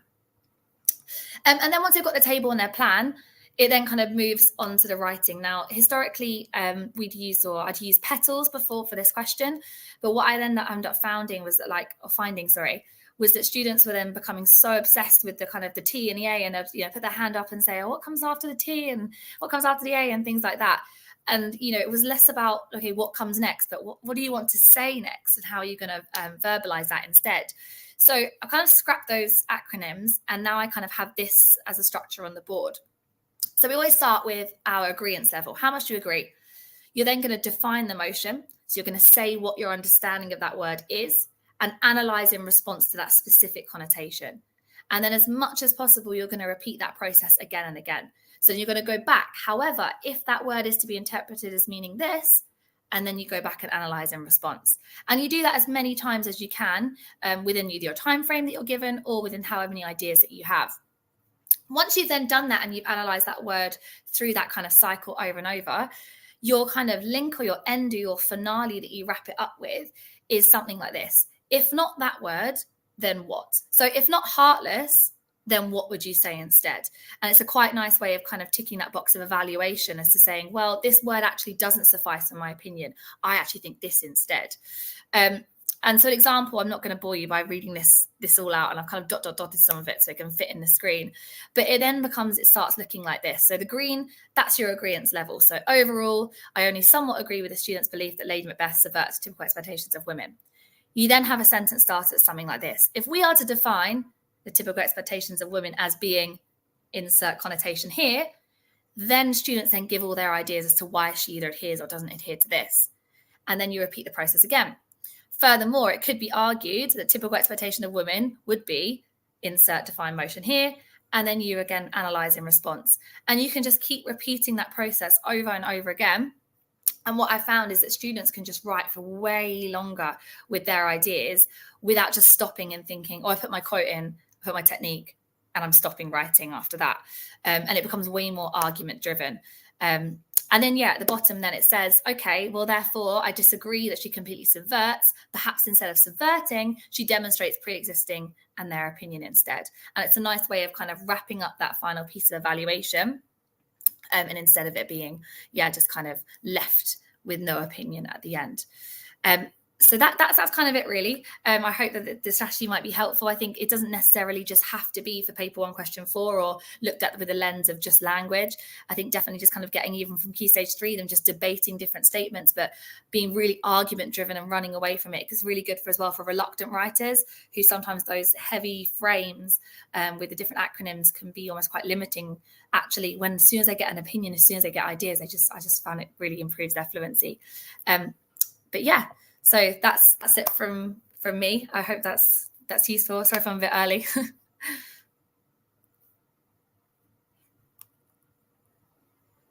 Tom, there we go. Yes, I know I am, Tom. Thank you very much, Addy. That was absolutely brilliant, and we really enjoyed it. Thank you. Now, it's time to hear from our next sponsor, and we couldn't put on these events without our wonderful sponsors, and we've got 5 of them today who we've heard from. Now, here's a question for you. Are you a teacher who's tired of filling out a complicated application form for every single job you go for? Or are you a school or head teacher spending a fortune to advertise vacancies? Well, My New Term helps employers to save on the cost to recruit and increase candidate attraction, while also making it so much easier for candidates to apply online from any device. So it's time to hear from My New Term, and you can hear more from them at www.mynewterm.com/about us. Let's hear from them now. Hi everyone, hope you're having a great event. My name is Wayne Cartmore, founder of My New Term. We're really pleased to be sponsoring and supporting the event that you have today. For those that don't know, My New Term is a jobs board where schools will advertise available vacancies. So if you are currently looking for jobs now or in the future, you will find schools up and down the country advertising, and using our platform and technology, you can apply directly to those schools. I created My New Term as a teacher, so I understand the frustrations and challenges And it was all about making it as easy as possible to apply directly to schools. And we now work with around about 2,000 schools all over the country.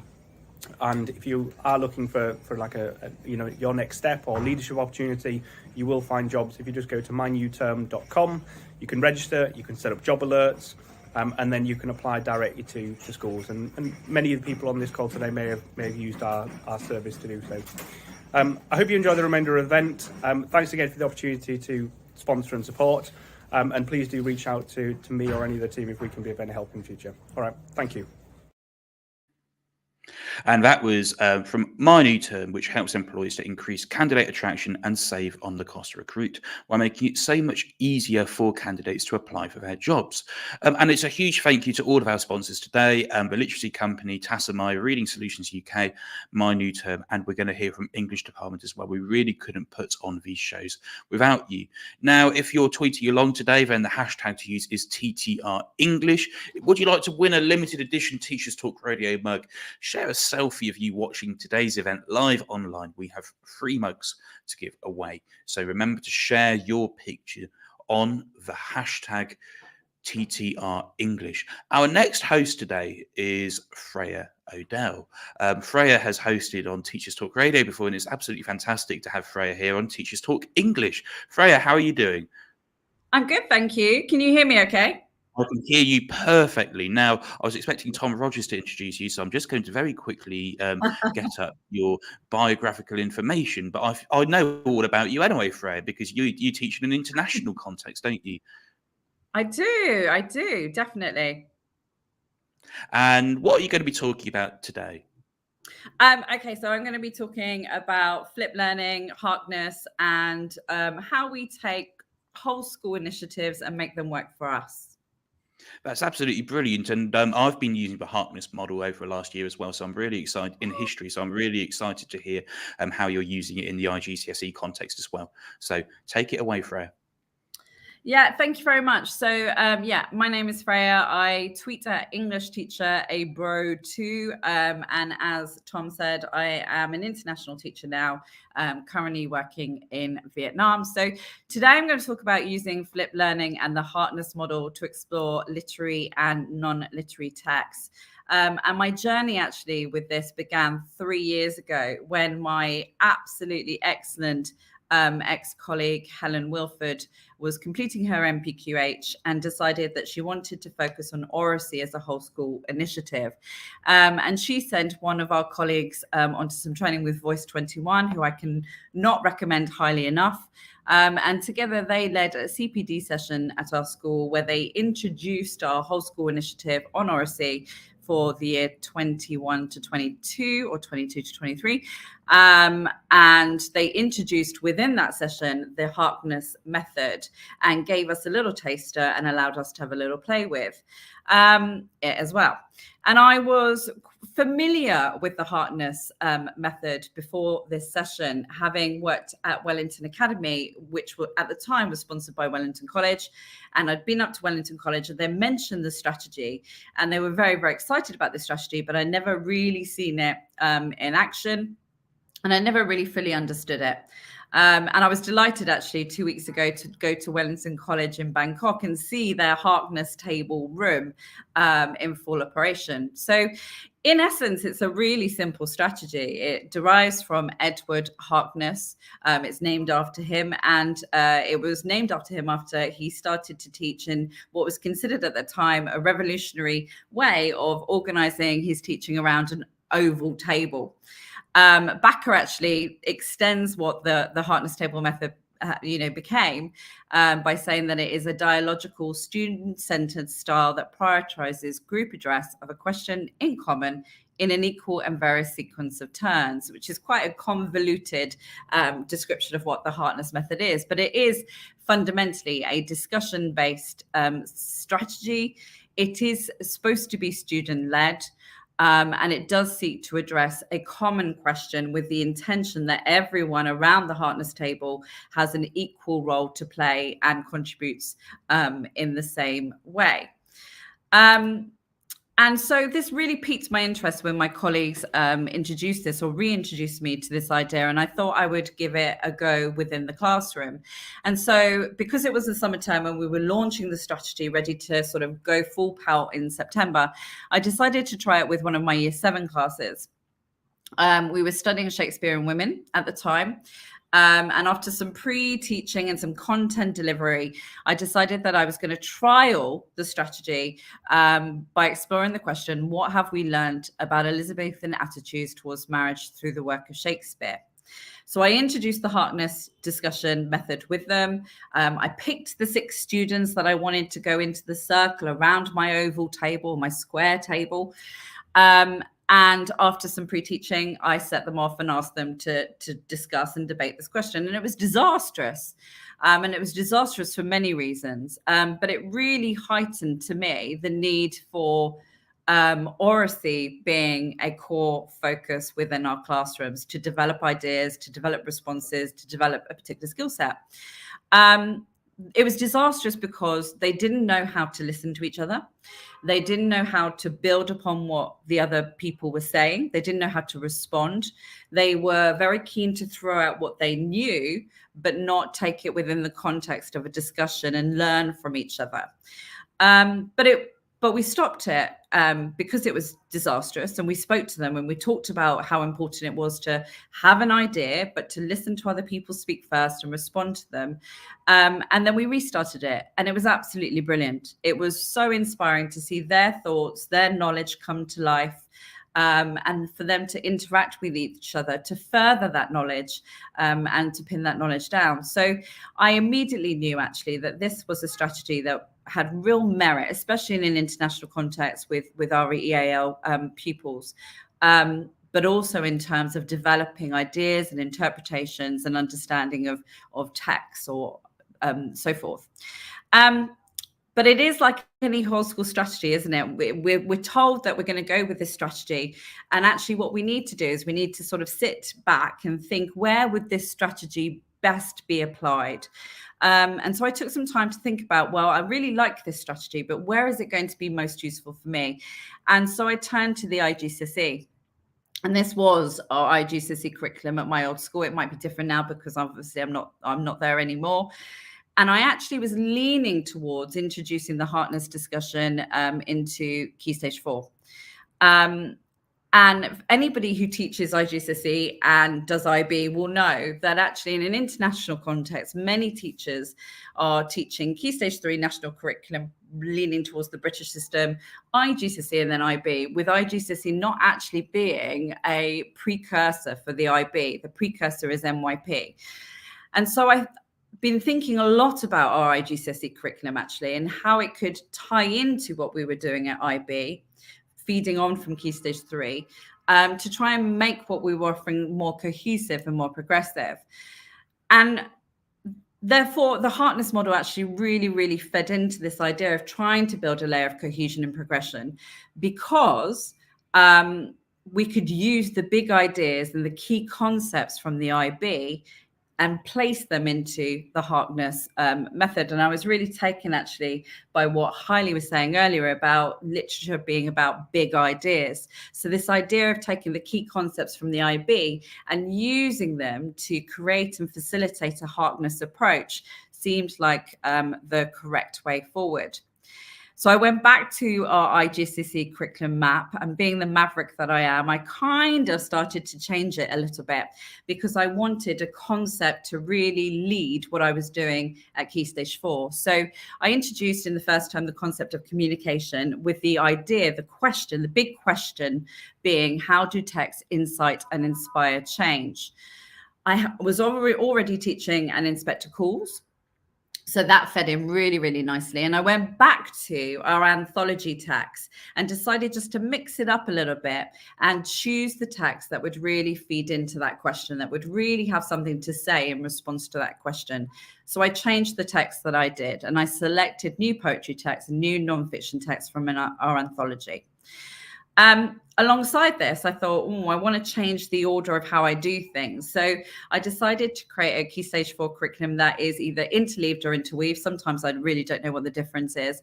And dedicate 3 lessons a week to the teaching of the core literature text. So in this case, Inspector Calls, 1 lesson a week to writing. And that left me space to dedicate 1 lesson a week to the Harkness method that would be used to explore the poetry text and the non-fiction text, all under the umbrella of the conceptual question, how do texts incite and inspire change? So I had my idea, but as someone else said earlier, ideas are no good without implementation and good implementation. So I had to start to think about, well, what would the Harkness lesson look like, and how would students be prepared to take part in a Harkness lesson? And that's where the flipped learning came in. So for every poetry text and every non-fiction text from our anthology, I produced a flipped learning homework booklet. And it was a very simple booklet to produce. On the front cover, it had the key conceptual question. And then within the booklet, there are 2 copies of the text. The first copy, with Barbara Blyman in my head, is a blank copy for pupils to respond to on the first reading. So giving them that opportunity to have a personal response to the text, jotting down their ideas, their thoughts, their feelings, their responses to what they're reading, and paragraph or stanza tracking if they wanted to do that. The second copy of the poem or the non-fiction text was for them to annotate and annotate whilst they watched a video that I put together for them to sort of watch at home in a flipped learning capacity.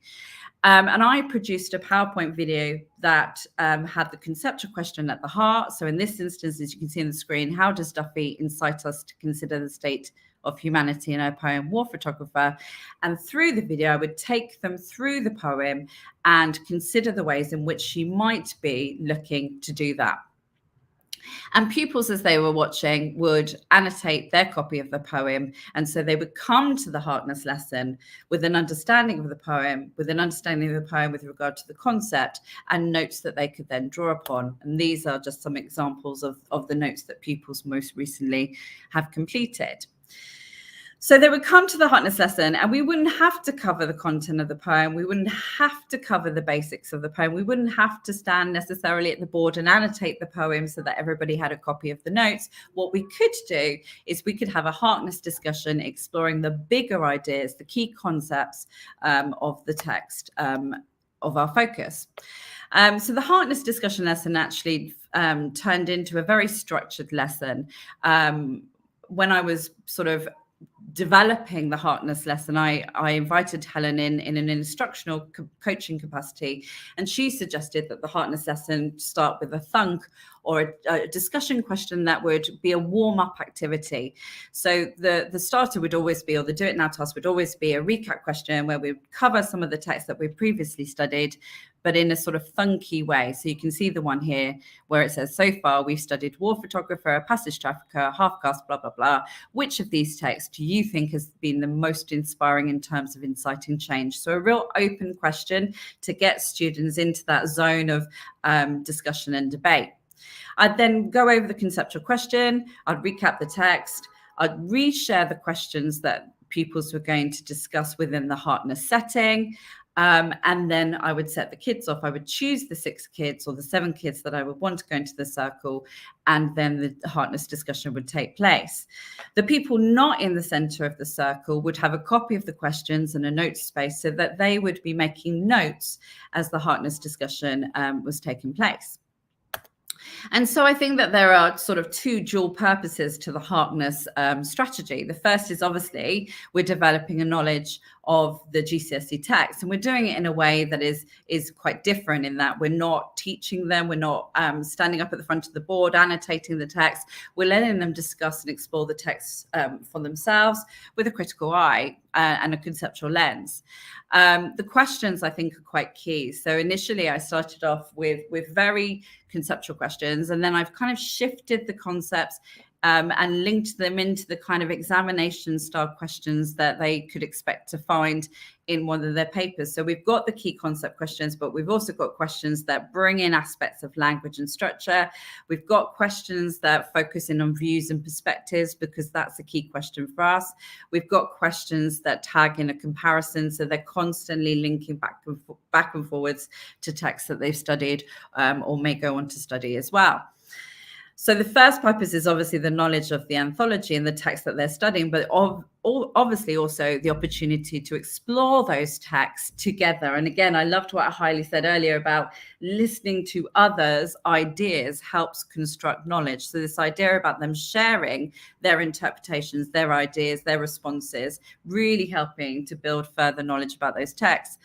But the second purpose, obviously, is trying to develop oracy skills, which we know are fundamentally important, not just as a life skill, but also as a skill within our situations and contexts, especially with the AL learners. So within that, over time, the Harkness discussion, I've developed the idea of developing pupils' oracy. So we started off very much introducing oracy stems to help pupils structure and respond and build upon others' ideas. When you first start this, or when you first use the Harkness, it can be very, very difficult initially, because pupils, again, like I said earlier, want to just jump in with their ideas without really listening to what other people are saying. So introducing the sentence stems, which I had on display in my old classroom, but also have display in my new classroom, really supports pupils to then utilize language to build, respond, contrast, criticize, agree, support, etc., etc. And then when pupils are super, super confident with going into the Harkness circle, using some of the roles that Voice 21 encouraged us to use. So when I know that pupils are building up confidence with the Harkness, I step out from the discussion. So initially I am in the discussion as the chair, supporting the pupils, making sure that everyone's contributing, involving everybody. But as they grow more confident, I pass that position on to one of the students. So it becomes that student-centered discussion that it was intended to be. 1 minute, Freya. 1 minute. No, not 1 minute. Not 1 minute. Well, just over a minute. We'll let Okay. you do just over a minute. Okay, I'll speed up. And then I introduced the role of the summarizer. So the people around the outside who are not involved in the Harkness discussion, we ask them to summarize the main points when we feel that a question has been exhausted. So building in those discussion roles as pupils get more and more confident with what they're talking about. So the positives of this are that it's a much more engaging way to teach the anthologies. It really fosters personal response. I can't tell you the number of times when a pupil has come up with something that I haven't thought about with regard to a text and has been really, really insightful. The booklets that they use for the flipped learning mean that they've got their revision notes there ready for year 11 without losing a whole lot of curriculum time in the classroom. It is really a quick process. Obviously, it helps develop pupils' oracy skills, which is essential for IB. It's essential for when they go to university and they're in seminar discussions. It's essential for life. And this idea of being able to use the concepts and bigger ideas to drive the Harkness discussions, I think is really, really important, and tags back to what Hailey was saying earlier about literature being about big ideas, or language being about big ideas as well. Barriers are that it is work heavy to begin with, creating the resources, the videos, but they are there for a period of time. Can you give me 1 more minute? We'll be nice, Faye. We'll be nice. Go on. Okay. Obviously, IGCSE, our curriculum is slightly different, but there's no reason why you couldn't use a Harkness discussion to explore Macbeth extracts or Inspector Calls extracts or Jekyll and Hyde extracts. Some pupils' notes are varied. How do you deal with that? I tag their effort grade into their work on the Harkness homework. Having the confidence to run with it, as I said, it can be quite ropey to begin with as students, lack confidence. So they need that support and nurturing to get better with it and sticking with it and thinking about those marginal gains, as someone was speaking about earlier, every time building up the oracy, building up the knowledge skill set. And obviously I know that I'm in a luxurious position because my GCSE classes only have 18 pupils in it, which makes the situation a little bit more manageable. Pupils really, really love it. They really respond positively to it. So I found the Hartness approach quite intimidating, but it built my confidence. I love sharing our points of view. It was interesting to listen to different interpretations, etc., etc. And I just wanted to reference that it is a journey. One of the best things I've ever heard was from John Thompson and how he spoke about focusing on metacognition only for 5 years. And I think when we're introduced to these whole school initiatives, we need to take it, but we need to grow it, implement it over time incrementally. So I'm in year 3 now. There's still a lot of work to do. I'm in a new school, new context, new students, more EAL needs. So I'm having to rethink how I do it within this situation and context. There you go. Sorry. Brilliant, Freya. Thanks so much for that. Amazing stuff. Brilliant. And yeah, fantastic. Again, just a reminder, everyone joining us live or on playback, we will share a link via anyone who's signed up via email to download any of the slideshows or presentations for free from our TES page. So we will upload those on behalf of any of the presenters today who've given permissions to share. I'll bring Kieran on. Just before I introduce Kieran, I will just give a shout out to everyone watching live on socials. We've had 3,000 unique viewers just on X through TTR English, which is pretty mint. And also hundreds, maybe thousands of other viewers across all our other 7 feeds that we're streaming to. Plus, obviously, the hundreds of people who signed up, I think 500 who signed up in advance of today's event. So it's amazing to spend a bit of time with you today. Kieran, I'm going to introduce Kieran. Kieran, you are a English teacher and head of year teaching in Lincolnshire. You were previously employed as a reading coordinator and strategic lead ambassador for Reading for Pleasure across a multi-academy trust. You're passionate about reading, literacy, and teaching and learning. And if you want to follow Kieran, you can follow him on X at K2SR7. And Kieran, as always, you've got 15 minutes for your presentation, which starts now. Thank you very much for that great introduction. It's a pleasure to speak to you all today and really talk about something that I know is incredibly important in any educational setting. I know it was mentioned earlier, so I'll try not to repeat anything at all because that was a fantastic presentation with lots of great takeaways. So today I'm going to be talking about reading fluency and some practical sort of bite-sized strategies that we could try across any educational setting, but with a focus on secondary and higher in particular. So I know it's been mentioned a couple of times today, and I think it's incredibly important that I start with that. There's a lot of science, there's a lot of research about what are the key components of reading. I'm sure we've all been in a lesson where we're trying to teach a particular strand of the reading rope, and we've been met with that infamous, I already know how to read. Now, through programs such as Accelerated Reader's STAR test, for example, we can see exactly what students need on their reading rope to develop their reading competency. One big strand of that is always going to be fluency, and it's a whole school initiative, and it's got to be a whole school priority that supersedes just the English department, just the library. So if we have a look at the reading rope, you can see lots of different strands which build up to make a skilled reader.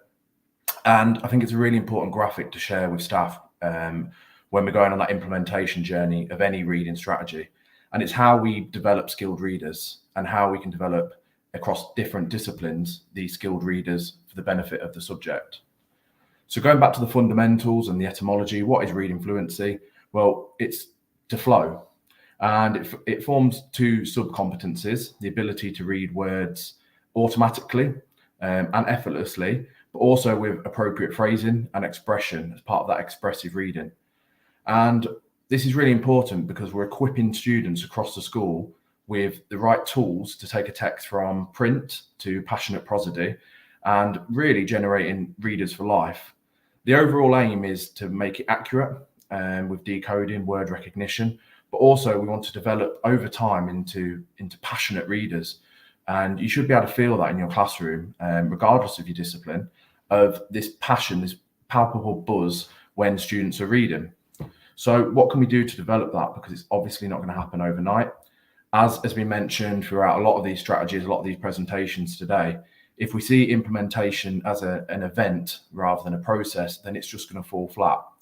So one of the main issues that we see with reading fluency, and something that I've noticed over the last few years in particular, is there's perhaps a lack of understanding or awareness of what reading fluency is and the building blocks it takes. So if one building block isn't in proper place, then how can we build up to achieve the higher strands of that reading route?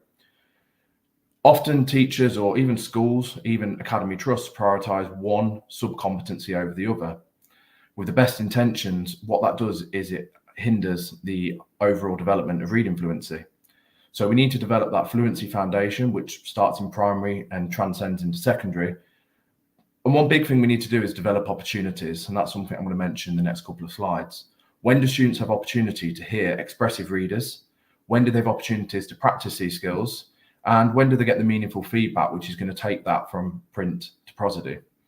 So we need to develop the scientific understanding. We need teachers, we need educators, teaching staff, support assistants, everyone in the school to understand the physics of reading. And as I put at the bottom with that giant exclamation mark, one of the big things that I've seen is these students in particular having such a cognitive demand on the words that it actually sacrifices comprehension. So we can't sacrifice one for the other. Decoding and word recognition will prevent students being able to understand. So we need to make sure that we've got fluent readers, but we've also got readers who understand what they are reading. To use the dreaded O word on a Saturday, when Ofsted came in and looked at some of our readers a couple of years ago, what was clear was that students were putting such a cognitive demand on themselves and pressure of a new individual to read to this stranger that they were forgetting the comprehension. They had no idea of what they'd read at the end of it. And that's really difficult. That's something that we need to develop strategies to help manage. So we can't sacrifice one sub-competency for the other would be the key takeaway from that slide. A big part of that is the environment. Is your environment built on trust, support, and success? I would say that is a non-negotiable for any classroom. However, with reading, where it can be embarrassing when students don't have that grasp and they can feel threatened and they can want to leave the classroom by any means necessary. So one thing that's really important is we as educators give regular feedback, regular support for staff and students. We can't assume that all staff will be equipped with the skills to develop fluent readers and have the confidence to read expressively to the children they teach. So we've got to equip teachers first and foremost to develop reading fluency, looking for opportunities within a well-planned sequence curriculum of where we can make time for reading fluency. And ideally that should be every lesson, even if it is just a chunk of the lesson. We need to make a multitude of opportunities to read, and I haven't just put a nice picture of a flower in the middle just for a nice little graphic. I think what's really important and something that we really stress is when we have a flower that doesn't grow, and I know this is an analogy we've used in education so many times, we don't look at the flower necessarily, we look at the environment it's in. So how is that environment allowing the flower to flourish? And it's the same with students. Is that environment right? Can students make a mistake and be supported by their peers and the teachers to be able to make those mistakes and develop? And that is really important. I've seen the absolute best of students when their peers have made a mistake and they've supported one another. They've helped sound out the word. They've even given them strategies and a pat on the back. And that is a fantastic environment where no matter your reading ability or your priority of the sub-competency of reading fluency, you're allowed to develop at your own pace with the teacher supporting you every step of the way. And one thing I've trialed this year is making it explicit, okay, making it really clear when the students should be listening for expressive reading. Now, sometimes in the heat of a 5-lesson day or a 6-lesson day, you might forget, you might not draw attention to what you're doing and why. And that why is so important. From year 7, students should know what to look out for when you are expressively reading to them, what you are doing with your volume, your pace, your intonation, and all these strategies that we want students to develop. And by using this icon on some of my resources, on some of my slides, it's a reminder not just for me, but also the students. So students will say, "Sir, you've got that icon. Can you talk to us about what's happened there?" And we'll talk about why I've changed pace, rhythm, volume, intonation, all of the strands that we are really looking for when we're looking for passionate readers. And that's a great conversation starter, and it's a great way to remind yourself in a busy day and the students what to look out for. This led me on to develop some bookmarks to develop reading fluency. Now, I won't go into too much detail on each individual part of the acronym, but what I made a note of is that students didn't necessarily remember exactly what we were looking out for. So by giving them a reading fluency bookmark where they could use it in their books, they could track the text, but they were also reminded constantly, even through intervention by immersion, of this reading fluency strands that we were looking for. So the sort of things that I would try and prioritize when I'm reading a text, a poem, an extract, anything at all, they knew what to look out for, and that was really important. And again, it's a process. It's never an event. The first time it was very slow, and then it started to develop over time with different classes. And as was mentioned before, we started with the year 7s, and I worked my way up, and it actually had a great effect all the way up to GCSE level. And again, that's something I'm more than happy to share. In the middle, you'll see the academic reading model, which is what I base a lot of my reading on. Fantastic research, all about the pre-reading, the during reading, and the post-reading, and how we can develop that process and that routine to develop the responses that we want in regards to reading. So the bookmarks are a good reminder of that. And that's what it's all about. It's about making it clear, making it explicit, which I think has really helped develop my practice, but also develop fluency. So what does expressive reading look like? Now, we all have a different way of reading, a different style, different classes. We've all seen the teachers who are envied across the school because they can do all the different accents, different voices. They're bouncing around the classroom, whether it's period 1 or period 5. And that's absolutely incredible. And that's absolutely brilliant. But for some teachers, that's quite threatening in terms of aiming for that consistently. And it doesn't necessarily have to be that. It's about being passionate. It's about setting the tone. It's about changing it from the monotone voice to having a bit of intonation and what to look out for. 1, it'll make the students far more engaged. But 2, it's much better for their reading development when we hear modelling readers and developed expressive readers across the school. So the first step is familiarise yourself with the text. Look for any unfamiliar or new vocabulary. Do that pre-reading. Prepare yourself for what you're about to read. Set the tone, make sure students are fully engaged, no split attention, and make sure that the routine is established. Be passionate. Absolutely, first and foremost, you've got to be passionate to make sure that the students get the full benefit. Use expressive reading, appropriate tone, the expression, practice. Practice is really important, but most importantly, be you. Okay, don't try and emulate another teacher if it's not your style, but do make sure that you are hitting that punctuation, that you're changing the volume, that you're having the appropriate pause where you can hear the whole class gasp. That's the sort of stuff that we want to aim for. Make time for discussion. What did I do there? And most importantly, the why. The why is so important. We've heard it throughout today. That why are we doing this? What's the purpose? What's the benefit? How will this benefit me? How will this benefit my class? And how will it benefit you moving forward? Make sure that you continue to look at the connections that you're making. So how can we connect what we're reading to the students? And that's one of the great things about literature. It's an exploration of the human condition, but how can we link this to the students' lives, especially with disadvantaged students? How can we enrich that cultural capital and make sure that this is meaningful, that they want to hang off every word? And end every session with excitement. Okay, what will happen next? Strategically, even if it's fiction or non-fiction, strategically end with the students wanting more. I remember in primary school when we would have our quest books where you'd have to roll the dice and you'd have to say whether you want to go left or right or yes or no. And I remember always every Friday wanting more and wanting to know what happens next. And that's one of the things that turned me onto reading at a very early age. So that's something that we can all aim for, regardless of the discipline, regardless of the demands of the day. I won't go into too much detail about echo reading, choral reading, because I know it was mentioned earlier, and I'm sure we all made fantastic notes on that. But these are 2 great strategies that if I would really encourage anyone to have a look at for reluctant readers in particular, and in particular, I think it's worked well for me with Key Stage 3, but it's something that I would like to develop at a higher level as well. So it's all about removing the pressure, fundamentally, removing the pressure and building that environment. To start off with, these two strategies, they need a lot of practice, they need a lot of time, but actually, by a few weeks in, I was seeing the benefits straight away of that supportive environment, but also the benefits to their reading fluency were developing massively as well. Again, here's a guide I've created a few years ago now, but it was during COVID, in fact, and it was all about effective reading strategies. And I've shared it really based on the echo reading, choral reading slide to just mention all the different strategies we can use.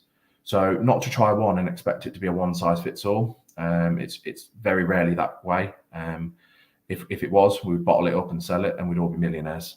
So use your visualizer, use key extracts, chase their interests, read aloud and read expressively, use their interest levels, use what's going on at the time. So during the World Cup recently, when we had all the football hero books, reading them aloud to the class engaged so many more people, so many different students that previously weren't that engaged with reading. And that's the goal, to push them to lifelong readers, not just readers for that period.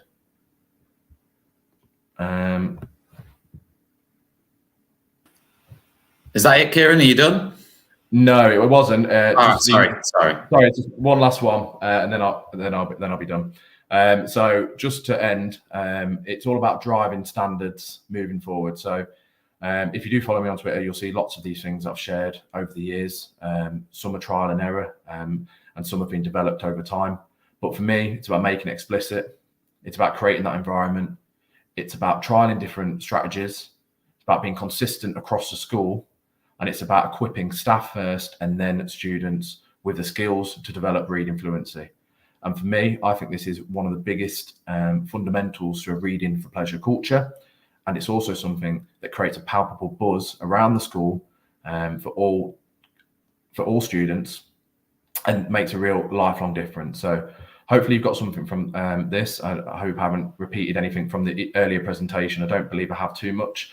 But like I said, reading fluency, incredibly important. And hopefully some of these resources and strategies you can take with you and develop across your setting. Thank you very much for your time, everyone. Fantastic, Kieran. Thanks ever so much for giving up your time there. Fantastic stuff. Really Thank good. you, Tom. Cheers. Okay, next up, we're just going to talk a little bit about our final sponsor and supporter from today on the event, which is englishdepartment.co.uk. Let me tell you a little bit about it. If you're an English teacher and you haven't come across it, it's free, and it's at englishdepartment.co.uk. The fabulous owner of this website is Mira, and Mira basically runs the website herself. You've got features on the website which allow you to upload and download resources. For example, on the website homepage right now, you could download all the most popular resources on the website. At the moment, Ben West, Writing to Persuade or Argue, full lesson is the most popular resource, followed by English Language Paper 1 booklet by Kerry Hughes.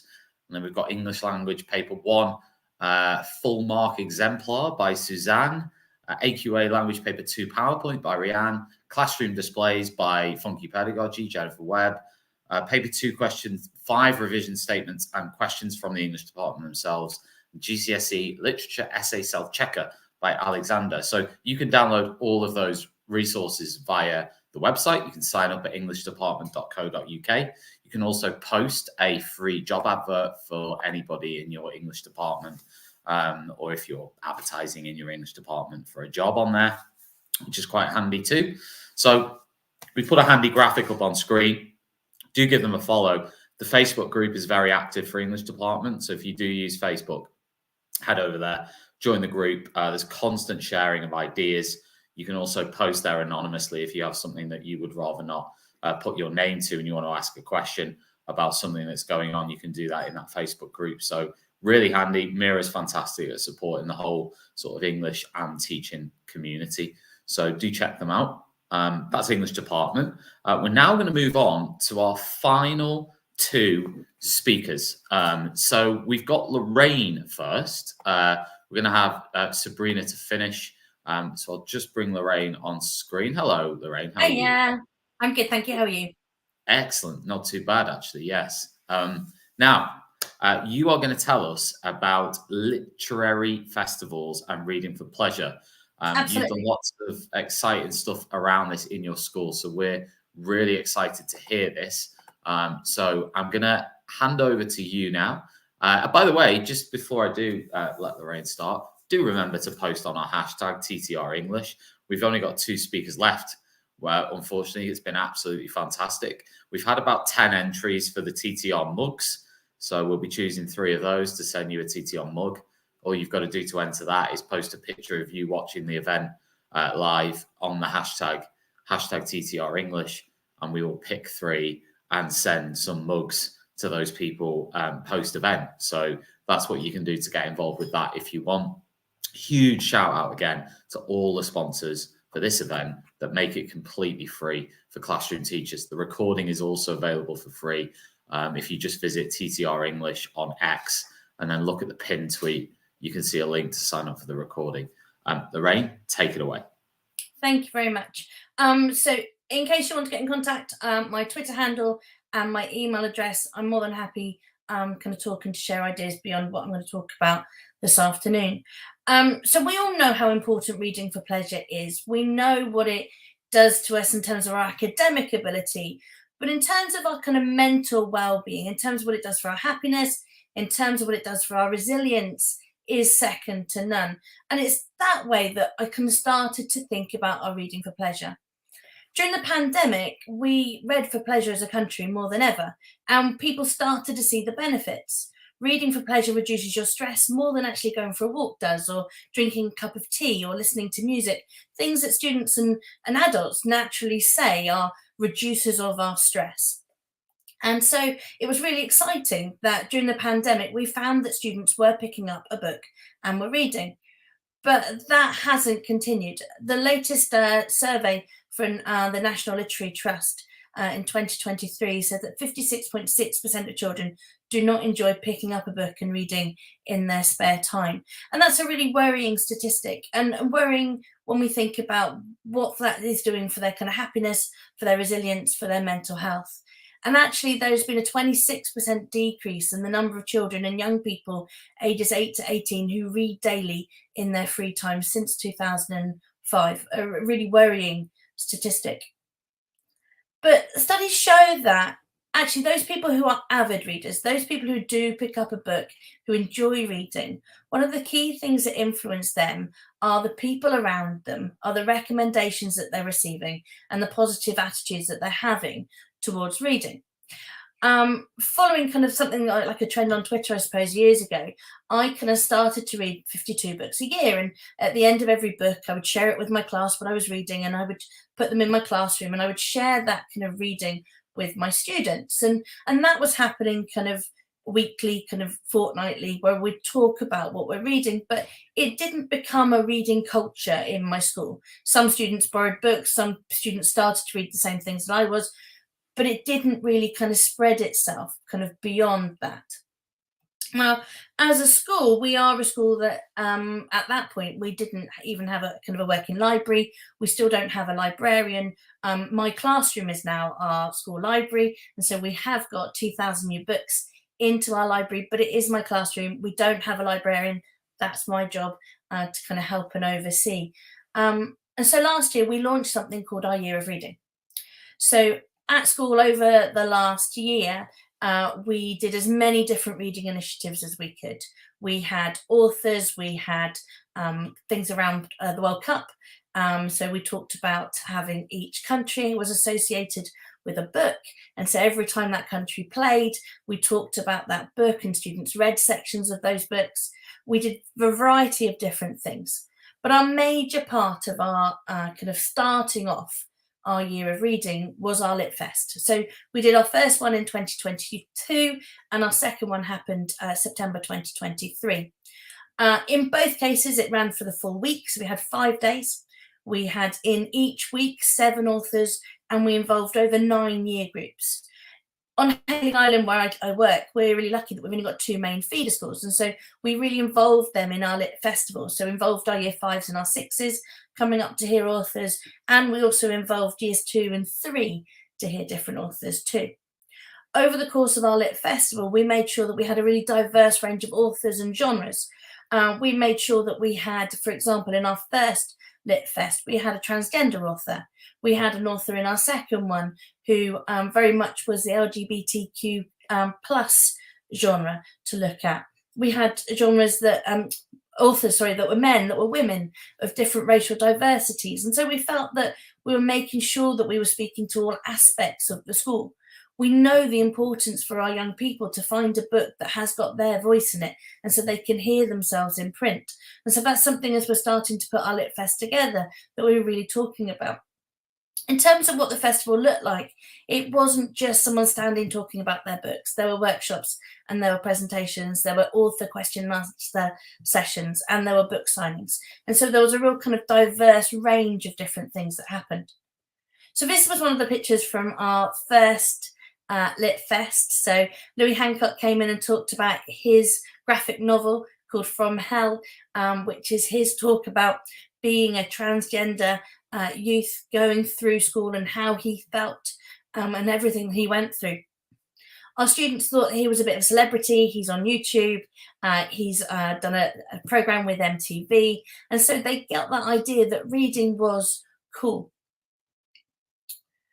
We also have, within the English department, we actually have an author within my team who's written a book for year 2, year 3. And so he came in and he did some work with some of our feeder schools.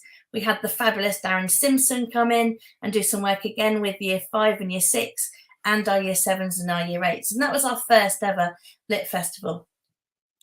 We used online resources too, so a really great way to get an author to come and talk in your school are using online authors. So Cresta Cowell came and spoke to us, which was incredible. We had the brilliant Holly Race do a writing workshop, and so she kind of engaged our year 9s about kind of how we kind of create quality characters. This year, we involved our year 5s and 6s, and we looked at the Young Samurai series. Now, there's nothing that kind of concerns your head teacher more than an author arriving with a samurai sword, dressed as in full samurai costume, but he fully engaged the young people that were listening to him. And as he was smashing around his samurai sword, they really wanted to know about his books. And talking to our feeder schools, the enthusiasm for reading following his talk has been immense. When we had Simon James Green in this year, he came and talked about his book Gay Club, along with a couple of other of his books. And he also came and worked with our Gay Club within school and talked to them about his experiences. And they purchased his books, and they've been talking about kind of his books and his writing and how they spoke to them as a group of young people. So it's really important within our Lit Festival that we were using a range of different ways to get students to think about reading and their writing. We did writing workshops as well. So these are a group of people who are more able, pupils that are meant to kind of be getting the best grades in our school. And we worked with them. We gave them a whole day with an author where they were exploring how to gain their ideas and how to put their ideas down on paper. So these are kind of my top tips for putting on a Lit Fest in your school, and I promise it will change the way that your students and your staff are talking about books. Firstly, talk to your local bookshop. They'll be able to help with selling books and may be able to give you some author contacts. I'm really fortunate on Hailing. We've got the smallest bookshop in the country, Hailing Bookshop, but they have such incredible contacts and have been really, really helpful in helping me set up my Lit Fest. Also talk to other English teachers. People around the country, either on Twitter or maybe local to you, will be able to recommend you inspiring authors. Holly Race and Darren Simpson and Kimber, who's an amazing performance poet, were all really inspiring recommendations that came into our school. There are companies out there that work with over 5,000 schools in the UK to deliver inspiring and exciting author visits. If you want to know any more details about that, if you want to have their contact details, please let me know. But also check out author on places like Twitter. We got Louis Hancock last year and James Simon Green this year because I contacted them online and harassed them a bit and cheekily asked them to come and get involved and come and share ideas and their books with our students. Be really diverse as possible in terms of the authors and genres you are offering. Next September, I really want to think about our non-fiction offer and how we're going to get students to look at that in terms of some other types of books that they can read. It's also really important that your library's got copies of the books that the authors have written, and that ensures that everybody's got an opportunity to read those books. And it's not just a case of the people that can afford to buy them can buy them and get them signed, and then other people can't access them. We use things like our online library called Sora, as well as making sure that we've got physical copies in our library too. Events like Readathon are really good for being able to get you online. Authors, I really recommend that. And if you're trying to look at how reading is going and how much students are reading within your school, Track My Read, which is part of Readathon, is a great online tool that students can log how much they're reading, and you can set targets as a year group, as a class, as a school about how much reading do you want to have achieved by the end of the year. And virtual author visits are a really great option, much cheaper option. Most of them are free. We, over the last year, have spoken to Cressida Cowell, Sir Lenny Henry, and Dr. Alex George via Zoom calls that have been really, really useful ways to get more authors and a variety of different speakers with our students. So here is Kimber. Here is our performance poet that came in this year. Poetry is now cool in my school. Students like poetry. They enjoy writing poetry. We had a poetry competition, an inter-house competition, where actually we got over 40 entries, much beyond anything we thought we were going to get, because they now see how poetry can sound and what poetry can look like. But I think I want to end with talking about something that I was at a conference a couple of weeks ago, and this quotation was said: "Reading for pleasure has the biggest impact on a child's chances. It literally changes lives." I wanted to share two pictures of two gents that are in year 11 now. Before our literature festival last year, they weren't readers. They didn't pick up a book. In fact, they were fairly proud to say that they hadn't read anything at all. They hadn't finished a book since they were in about year 5. Both boys got a copy of this book, and both boys have read it and are continuing to read. So I know that this has massively changed their life, and it's amazing to think about what we can do next in terms of working with a Lit Festival. Thank you. Thank you very much, Lorraine. Really inspiring, and I'm sure it's going to be of great benefit to so many English teachers and so many teachers of other subjects as well. So thank you very much for sharing that with us. We have one more speaker left today. Before we do that, another huge thanks to our sponsors, the literacy company Tassamai, Reading Solutions UK, My New Term, and English Department. We really couldn't put this on without you. Remember, the hashtag to use today is hashtag TTR English. If you'd like to win a limited edition Teachers Talk Radio mug, then you can share a selfie of you watching today's event live online. We do have 3 mugs to give away, so remember to share your picture on the hashtag. This show is brought to you by Teachers Talk Radio. It's a great time for me to remind you that tomorrow morning at 10 a.m. we have a weekly review to review the week in education, hosted by John Gibbs, with special guests Hannah Wilson, Maxine Howes and Brent Poland. One of the stories they're going to be discussing from the week's education news is from the National Literacy Trust, and looking at some of the startling statistics about the numbers of young people who do not own their own book and how this is doubled for students eligible for free school meals. Our final speaker for today is Sabrina. Let's just bring in Sabrina here, and she's going to be talking about English in FE, what's happening now and next.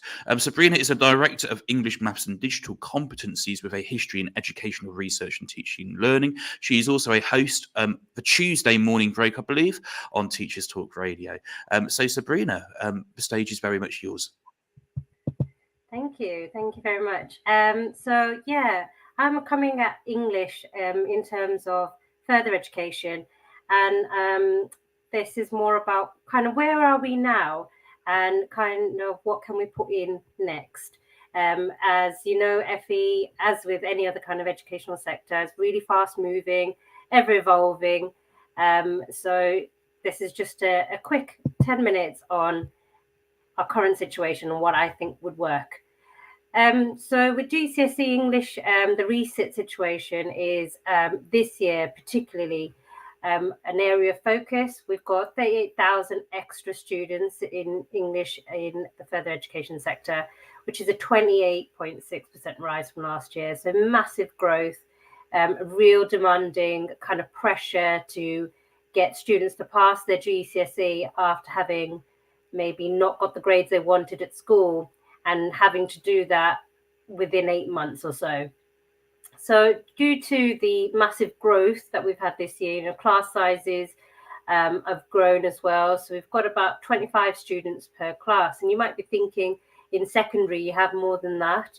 But what we find is because these are all the students that have previously not achieved that grade 4, they tend to have a lot of needs for these students. So you've got the dyslexia, dyscalculia, you've got the ADHD, ASD, and other, SEND students that are all clustering together in these classes. So adaptations and tailoring to these students that are in larger class sizes is increasingly difficult, and a common pressure seen amongst English teachers.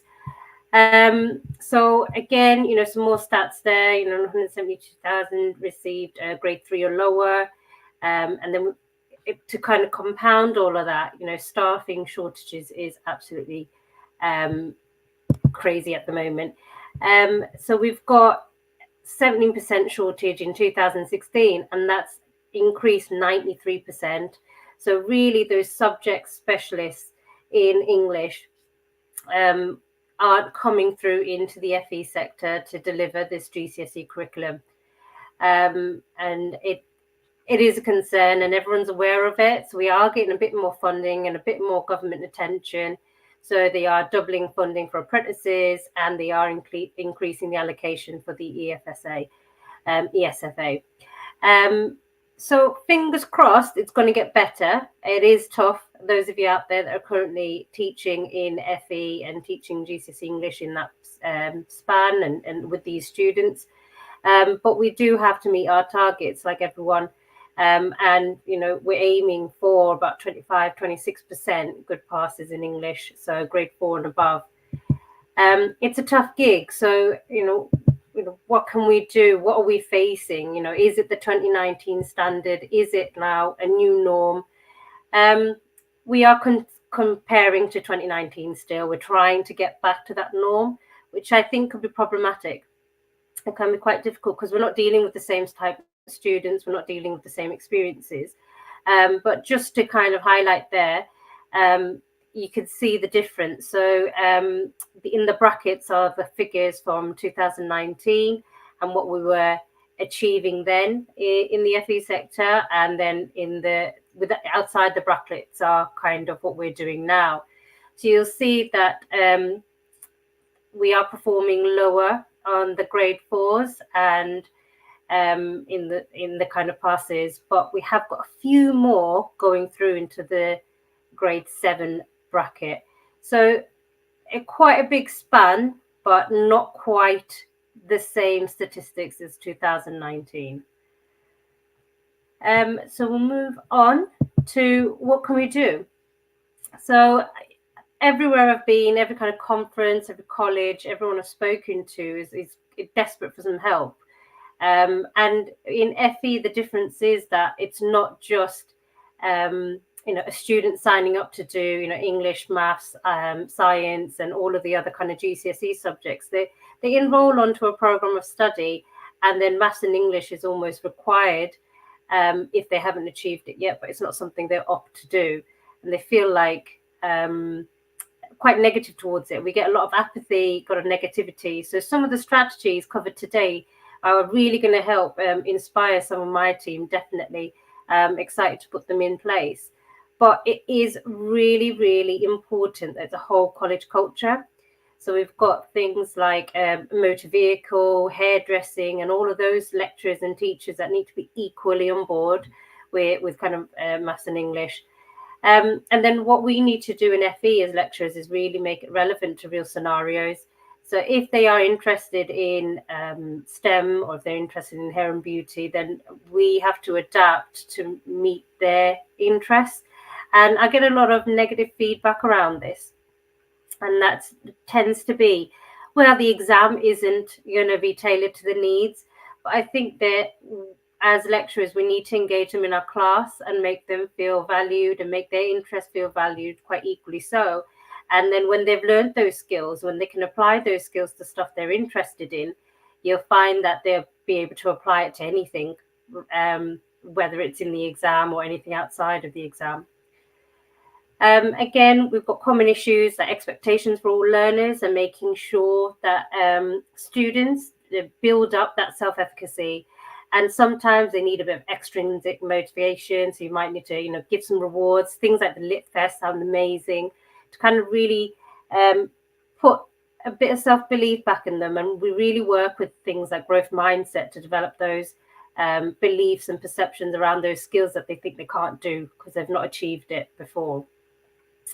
And increasingly, research has shown that things like this, like today's event, doing things like going on to conferences and teach meets and speaking to other lecturers and continuing that professional development is so important. Those working in isolation, you know how easy it is to fall into a rut. So like events like this are just crucial to making sure that we are improving the chances of those students' success. And increasing now pedagogical approaches and collaboration in doing so critical to getting those results. So I'm going to cover a few bits of research that has proven to work based on small case studies or small site studies that I just want to bring to your attention today for you to kind of go away and read in your own leisure and see what works for you. Because again, I know people have mentioned it already today, one size isn't fits all. So the first one that looked at outstanding teaching and learning assessment, really emphasizing the sparkle of maths and English and functional skills. And it was about creative strategies to overcome poor outcomes and that growth mindset I was talking about, using really positive lexicon and developing, employability. Because ultimately, when they're in further education, they're wanting to go into employment. They're thinking about the next steps. A lot of them really need the money, especially in the kind of climate that we're in. So how are those English skills, whether it's in GCSE or functional skills, going to be used when they are going to be running their own salon or when they're going to be in their kitchen? Where does it come into practice? And understanding the reasons and the application of those skills was proven to work really well in this study. It was also really important to support maths and English in vocational programs. So, and seeing that connection between the two. So if they had an essay due in for their childcare course, you could link the same vocabulary required in the essay. So the essay might say you need to explain something to get a distinction. Well, we use explanation all the time in English, and finding out when those key periods are on that person's scheme of work in the healthcare childcare course and aligning it to our curriculum has proven really successful, and did in this study as well. And we've seen loads of kind of ways to utilize digital technology today.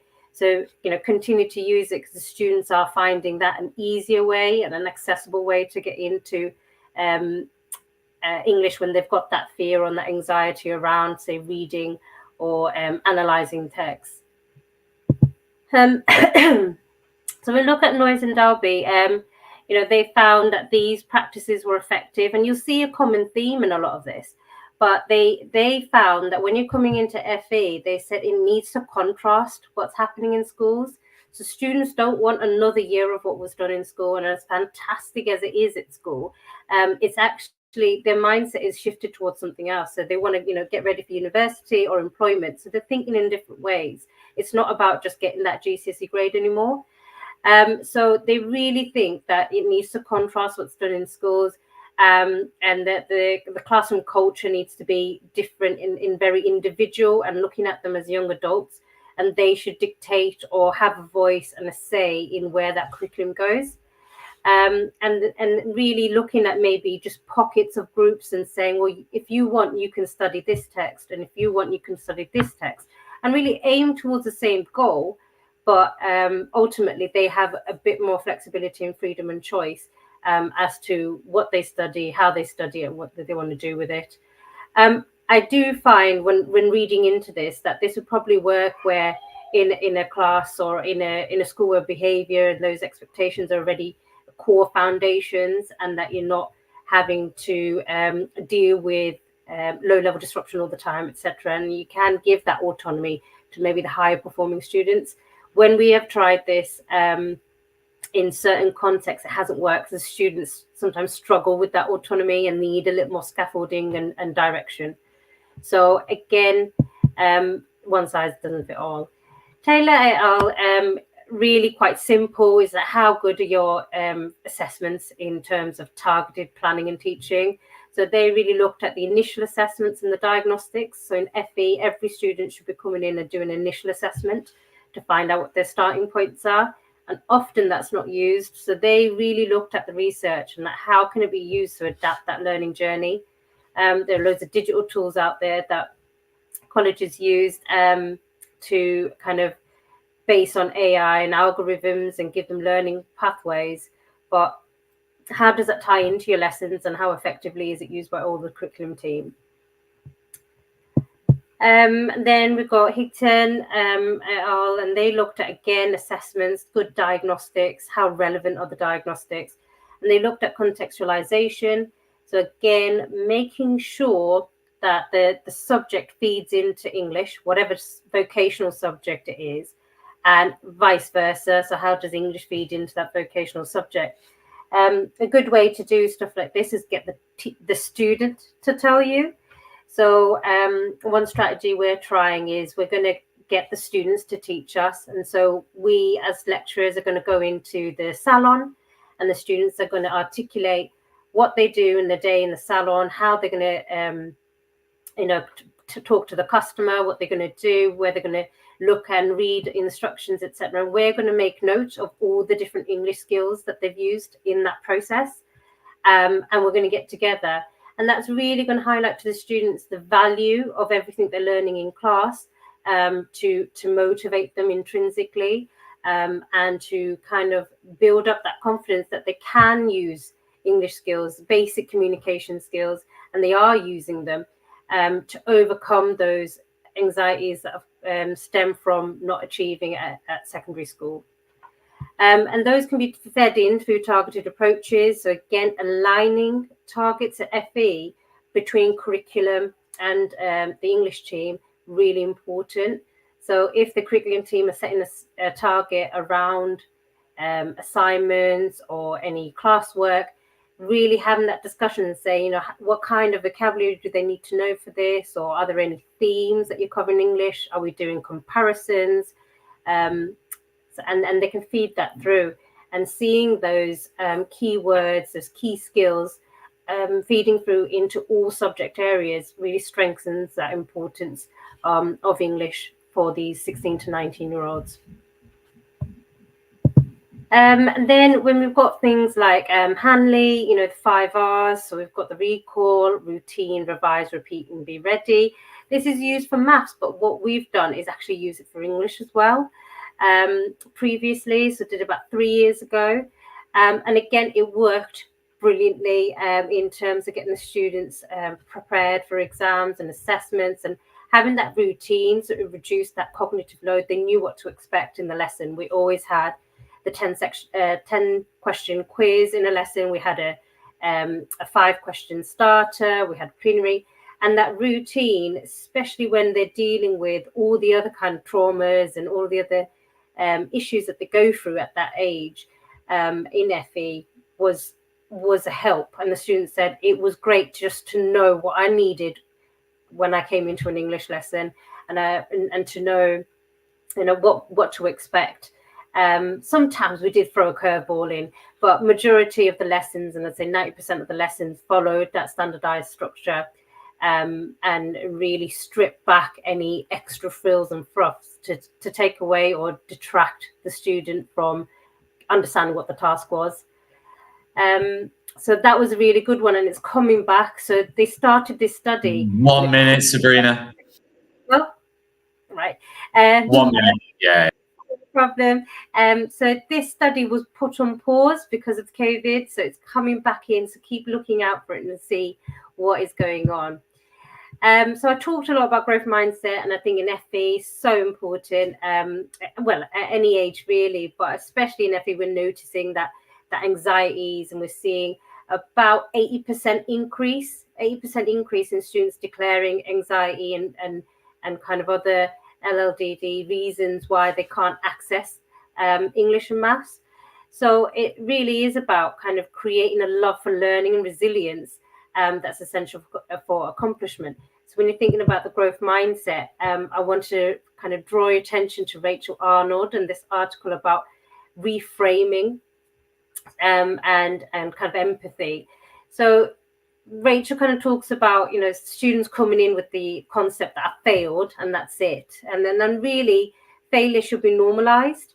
And in FE, even more so when you're teaching maths and English. And I think really what we need to do is, instead of reacting to failure and saying, right, now you need to do this to overcome that failure as a goal, what we really need to say is failure is a naturally occurring thing in their day-to-day life. It shouldn't be like an ultimate a goal or something to overcome in that way. It's just an opportunity to learn further and really turn that idea of failure into a productive thing. And focus on the learning from that experience rather than it being a definer. And I think students are so pent up, like, oh, I can't fail, that fear of failure. I don't want to get it wrong in front of my friends. We need to be more conscious of the language we're using and how we are explaining, getting misconceptions right, and how we're getting through to students that you haven't quite got that right, try again. You haven't got it right yet. And that persistence and resilience that needs to be explored as a skill, especially in FE. And that's about it, really. So thank you. Brilliant. Sabrina, that was absolutely fantastic. Really enjoyed that, and really nice to have something from the FE sector in our event today, which was really nice and a nice point to finish on. So thank you very much for joining us. Cheers, thanks. That was Sabrina, and that brings us to the end of our event today. It's been absolutely wonderful. The speakers have been fantastic. Huge thanks to all the speakers who give their time so generously for our online events. And of course, our sponsors as well, who ensure that this event can continue to be free, both live and also for the recording, which is also available for free. So if you want that, just go to TTR English on X and look at the pinned tweet. There's a link in there. Click that link and you can sign up for the recording completely free, and it will be on demand for as long as you need it to be. Massive thanks to the sponsors, the Literacy Company, TASMI, Reading Solutions UK, My New Term, and the English Department.